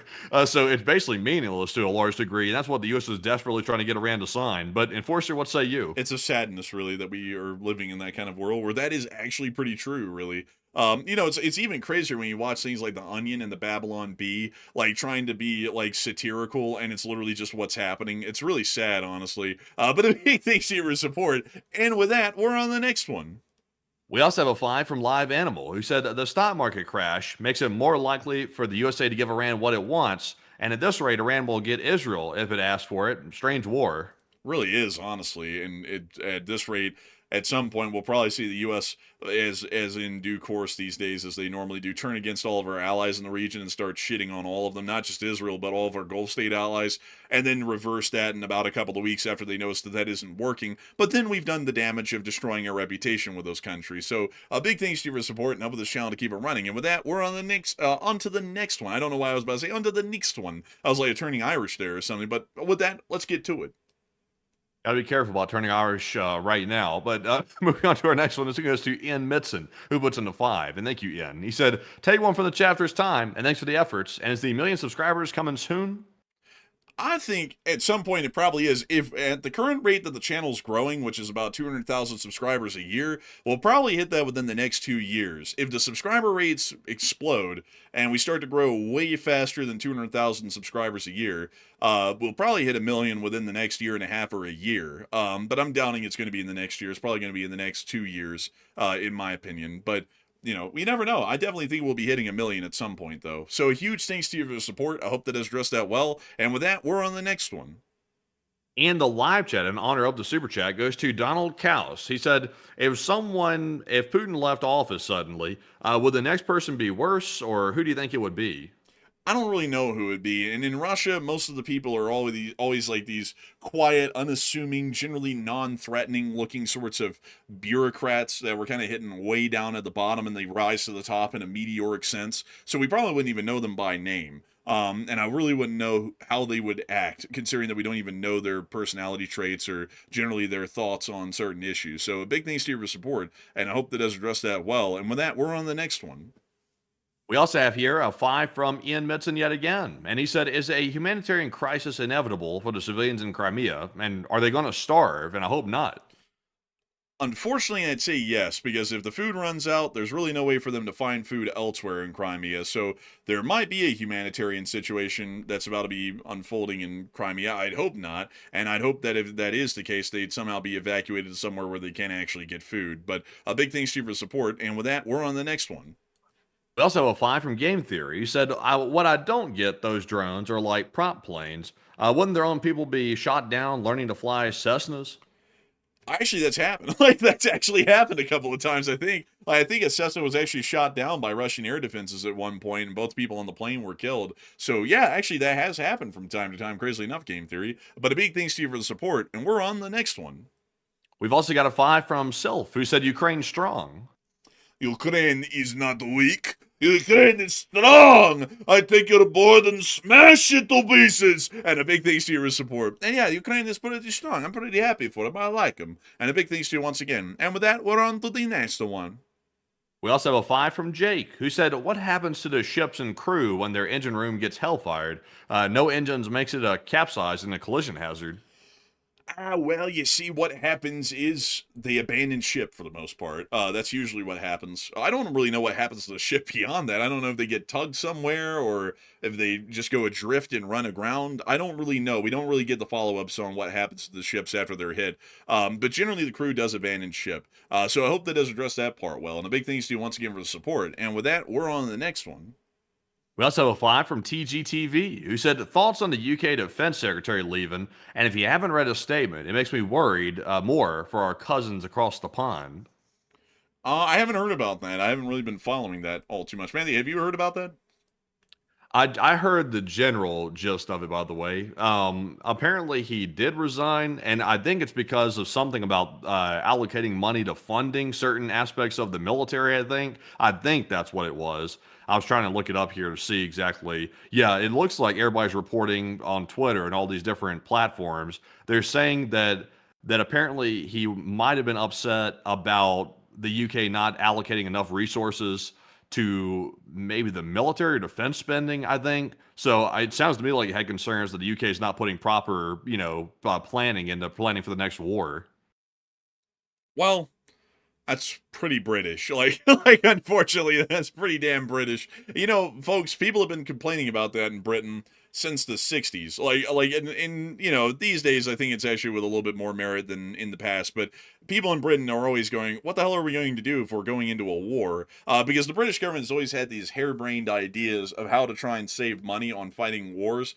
Back in the 50s, they came up with this absolutely batshit idea that aircraft were going to be obsolete in the next 7 years, and so they weren't even going to invest in aircraft anymore, and they were only going to invest in missiles. So they invested in this missile called the Bloodhound, and the Bloodhound ended up becoming obsolete in years, and they had to, of course, replace it. And then, of course, obviously, aircraft never went obsolete, so they completely destroyed their own aviation industry. Every single company they had at that point, like Supermarine, British Electric, and all of the others, they went down the tubes and just disappeared. De Havilland and all of them. And their missile companies also would slowly end up disappearing and dying as well, as they generally end up just buying American, because the British companies were producing bad products. And so they just kind of went to the wayside as well. So then Britain basically lost all of its air and missile related industries because of that stupid decision. And a lot of people back in the day were going, what the hell are we going to do if we don't have an air force, because we don't have our own aircraft? And that's why since then, crazily enough, they have to partner with the Germans ever since like the 60s and the 70s to make an aircraft, because they don't have the industry to do that entirely on their own. But yeah, that's sort of a thing. Hate to say it, it's kind of like quintessential modern British, which is a misfortune really for them. But luckily, they do have their joint multinational programs to work off of, where the Germans and the Italians and the French can kind of carry a lot of the weight for them and just kind of make them a weapon that they can buy. But anyways, a big thanks to you for support and helping this channel to keep on running. And with that, we're on the next one. We also have a 20 from Ross, all the way from Australia once again. And thank you very much, Ross, for I believe, the second super chat of the night. He said, seriously, an MOU? After all the economic destruction, that is disgusting to hear. Is it too much to expect an adult to take the lead in negotiations? And that thankfully, Ukraine brings us hope with every passing day. I would hope so, and hopefully the situation in the Middle East will turn out well, because it's being handled poorly every day, and I don't see it getting any better. And I just hope that one day we wake up with a miracle that somehow the president now has a mind for foreign policy and actually knows what he's doing, and actually treats the Congress like equals, so that way they can be spoken to in a way that will make them want to support the war, instead of being hesitant about it because nobody has a clue what's going on in the Congress right now. But a big thanks to you for support. I hope that does address that well. And with that, we're on the next one. We also have a 5 from Tusker20, and he said, I always thought that the Russians could actually use the North Korean troops for artillery duty, something they have training and equipment for. They might actually be bringing them in for that. That would be another rear line kind of a thing, as artillery indirect fire support. So yeah, that could be another reason why they're bringing them. That's actually a pretty good one. I never thought of that. But a huge thanks to you for support. I hope that does address that well. And with that, we're on to the next one. We also have a 5 from Johan, and he said the F-16 was a part of a commercial. Search up the Danish Air Show 2014 F-16 commercial. Danish. I don't know why, but when I hear like the Danish Air Show, I think of those like breakfast Danishes like flying around the sky for whatever reason. You know what I'm talking about, like the things you get at the hotel breakfast and stuff, the little Danish thing like flying around the sky like a frisbee. Yeah, I understand what you're saying. Let me pull this thing up. 2014 air show commercial. Let me put that in there. 2014 air show commercial. Oh, brilliant. Sadly, I cannot find it. Like, I cannot find the commercial. Wait a minute. Oh! Hold up. Sorry, I gotta mute that here real quick. Oh my god, yeah, it is a part of a commercial. Here, I'll show like a brief snippet of it on air, because it looks like it was a government sort of a thing, I believe. But yeah, I think it is. Are you sure it's government? Well, there's just an image of it, but it was a commercial, so that's why it was there. Now that makes sense. So that is real. Like, we have confirmed that through and through. It is absolutely real. So a huge thanks to you for support. I hope that does address that well. And also, Matthew, who in the world will be holding a military air show rather than the Danish government? I don't know. It could have been like a private media company doing the commercial or something. You never know. Well, I mean, that is a good point. But with that, we're on the next one. We also have a 5 from Flash of Light, and thank you, by the way, for that support. They said, let's see here. He said, the U.S. leadership knows algorithmic trading sees a deal and reacts in a millisecond to help the markets out. They said it's a little tricky. It is a little tricky. I think we'll have to leave it at that, though, unfortunately. But a big thanks to you for support. And with that, we're on the next one. And we also have a 5 from DWRB, who said, planning on seeing the big boy this weekend up in northeastern Pennsylvania, and pray for me. And I'm going to pray for you. Please don't be one of those people that stands on the tracks or stands way too close or anything like that, because it's getting unreal. Every clip I see at this point, like, there's literally crowds on the track in front of this thing, and it's going like 40 miles an hour, and it's just insane. Like, so many people have almost been killed by this thing going through the United States because they don't know to get out of the way. And it's even crazier when you see the police doing it too in a lot of these places. Like, they're the ones there that are supposed to be keeping people off of the tracks, and they're on the tracks. Like, it's unbelievable. Like I don't mean to go on a rant here, folks, but I've just been watching this thing go through, like, the East Coast of the United States for the past couple of days, and I'm losing my mind watching it. Like, who in the world has never heard in their life growing up that freight trains don't stop, or trains really don't stop in general on a dime, so never stand on any active tracks, especially when a train's coming at you.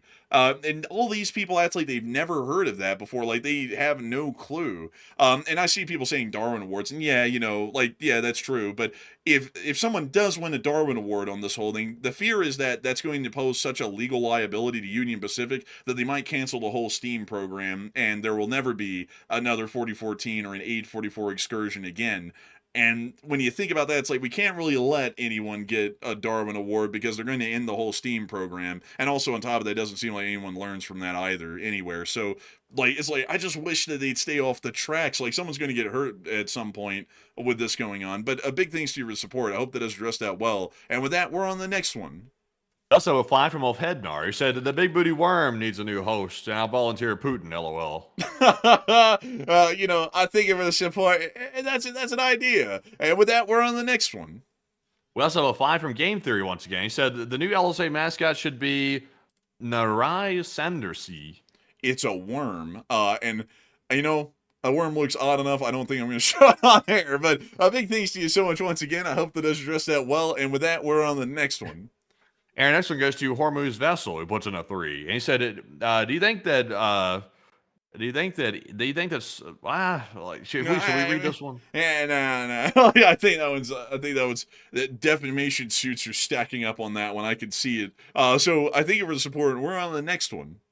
We also have a 2 from Plazath, and also a 2 from Boom Boom Landslide. And thank you both Plazath and Mr. Boom for those $2 supports, and we do appreciate that. We also have a 2 from Justice for All, who said thank you, Enforcer Bros.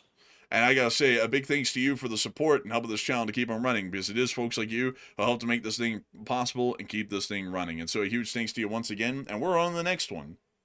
And also a big shout out to Go-Kart and David Malone for each putting in a 2. And we appreciate you, David and Go-Kart. We also have a 2 from Michael Davison, who said, it reminds me of Baghdad Bob. Reminds you of Baghdad Bob? You mean us? We're not Baghdad Bob. We're no Bob. We're no Baghdad. We're no Bob. But the Iranians certainly do remind me of that a lot. And a big thanks to you for support. And with that, we're on the next one. What was the name of the woman in the Vietnam, Hanoi Jane or something like that? What was it? Was that it? I think so. Yeah. The fact, GI, your country has abandoned you. They're not coming back. You go ahead and give up and go home, Your leaders get richer while you rot in prison. You must affect GI. Yeah, it was just like that, actually. It was over the radio all the time, apparently, according to the soldiers. But we also have a 10 from Plutonium Fever. And thank you very much, Plutonium Fever, for that $10 support. And we do appreciate that very very, very much as well. And Enforcer, what say you? And a big thanks to you for the support and helping this channel to keep on running Plutonium Fever. You're helping us to keep that Plutonium Fever. And it was Hanoi Hannah. Hanoi Jane, I think, was that actor chick that went over to North Vietnam and was like LARPing for him and everything in the middle of the war. I think that was her, actually. Jane Fonda, I think it was. But a big thanks to you for support once again, Plutonium. And with that, we're on the next one. We also have a 2 from Salty, who said the Chrome F22 looks tough. We gotta get it. We gotta get it. That's what tough. Also, apparently it was Hanoi Hannah, or I guess. Everybody's saying that the Hanoi Jane was somebody else. Hold up, Matthew. That's great and all, but look at this chromed up F-22. Oh, that does look pretty good, I will say. Oh, God, man. Like, honestly, that's unreal. Like, I totally forgot this thing existed, but that was probably one of the cooler looking F-22s ever to exist. I mean, oh my God, just look at it. That's sick, honestly. Like, cool as hell. But anyways, a big thanks to you so much once again. I hope that does address that well. And with that, we're on the next one.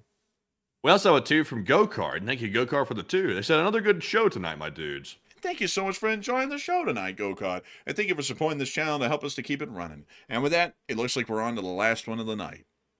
We also have a 2 from David 4. He said, the Backrooms is good fun for the entire family. For the whole family? Like, I don't know. Like, you know, maybe some kids be able to handle it. I feel like some kids are going to get nightmares from it, maybe. It was a very offsetting movie. Like, not incredibly scary, like, not really jump scare laden. I don't really think it had any jump scares. Well, it had a few. But, honestly, I don't know if that'd be kid watchable for most kids. It's unsettling and kind of a little disturbing to a sense. I would say, though, that one show that is definitely...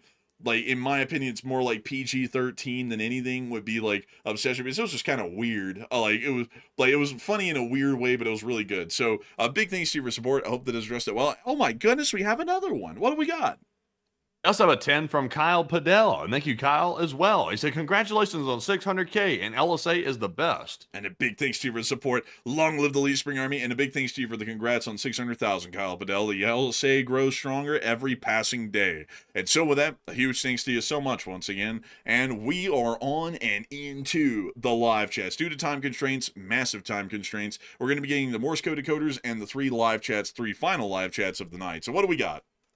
And the Morse code decoders were Paul, Kevin, Mason, Joni, Norm, Arabelle, Her Royal Fluffiness, Kush, Comatary, Sire, and Brian. They said Russia is deploying like they could actually do something. Like, come on, LLT, LSA. And ding, ding, ding, ding, ding, ding, ding, ding, ding, shh. And that's the sound of money. Y'all got that down on the nail. That was more skippers tonight. Holy moly. Y'all got that right. I got to say, unbelievable, impressive, amazing, incredible. And I got to give a huge shout out to Lee Springer Cinema Corps once again for getting that right time and time again. And also, the Becca Fly, you just remind me, that is actually true. That is true. It's not appropriate for the whole family, come to think of it. Yeah, don't bring your kids to watch Obsession. But anyways, we are on to the third and last question of the night.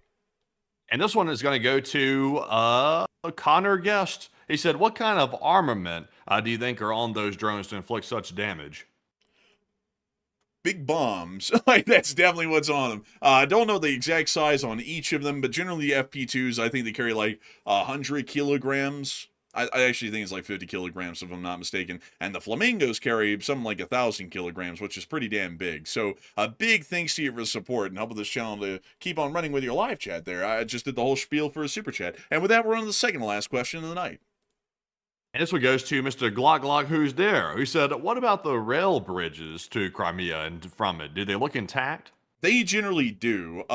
Truck traffic, which is apparently what's mostly going into Crimea, appears to not be possible, though, because the road bridges have been hit. But it generally looks like the rail bridges have largely remained intact, actually. So I hope that does address that well. And with that, we're on to the final question of the night. And so, who is like the last person who threw in the lucky last question of the night? And that viewer is going to be Cookie, who said, do you think that the Ukrainians are going to target the Crimean bridge very soon? I think that they will. Probably so, because they're probably going to try and completely cut Crimea off. So I would say yes. And so with that, I hope that has addressed it the best I can. And it actually looks like we have one final super chat. Matthew, what is it? And this one goes to Hormuz Vessel, who puts in a 2 and said, what's your analysis for this weekend? Any action? You're talking about that's a hell of a question right there. That's hard to predict, that kind of stuff right there. I'm not sure if anybody knows. if you're talking about Iran, we literally have to take it day by day because I don't think anybody can predict what's happening there. Like, even people in the government. So I would have to say, I don't think we can even make a prediction for what's going to be happening on the weekend. That's crystal balling these days, man. It's beyond our abilities. But with that, I thank you so much all once again for watching, and I thank you incredibly for the support. And with that, folks, we've reached the end of tonight's stream at 4 hours and 3 minutes. What a long stream. And I got to say, a humongous thanks to everybody who watched tonight. We had a peak viewership of nearly 18,000 people, and 136,000 people have watched the stream before it ended. A huge shout out to Crispy as well, who threw in another 20. Hey, a big thanks to you for the support. And Game Theory, who threw in a 2 and said, tall guy in the White House knows. Well, I mean, you never know. But big thanks to the both of y'all for the support. And with that, folks, we will see you all tomorrow at 10 p.m. Eastern Time to cover the next 24 hours of the news from around the world. And if there is a short war video to be made, Matthew will be the one making that short war video. And so with that, good night, good luck, take care, stay safe. Slava Ukraini, Ram Slava, long live the East Spring Army, and long live the Republic. And with that, folks, thank you all for joining us once again tonight to almost 140,000 people. That was a lot of people here tonight, by the way, and we appreciate every single one of you for joining us once again, and we hope to see you all tomorrow on the next Nightly War News stream. And tomorrow, which is now today for us, and it was just turned 12:05 a.m., is Friday. So you know what it means on Friday. The markets close in the evening, which means that the military might come out to play inside of Iran in the Middle East, but it's kind of hard to tell, though. We're not sure if everybody's on board with that, but we'll see you all tomorrow. Maybe on a short war video if there is enough news to cover as well. But in the meantime, of course, Slava Ukraine, Herom Slava, get some rest, and good night.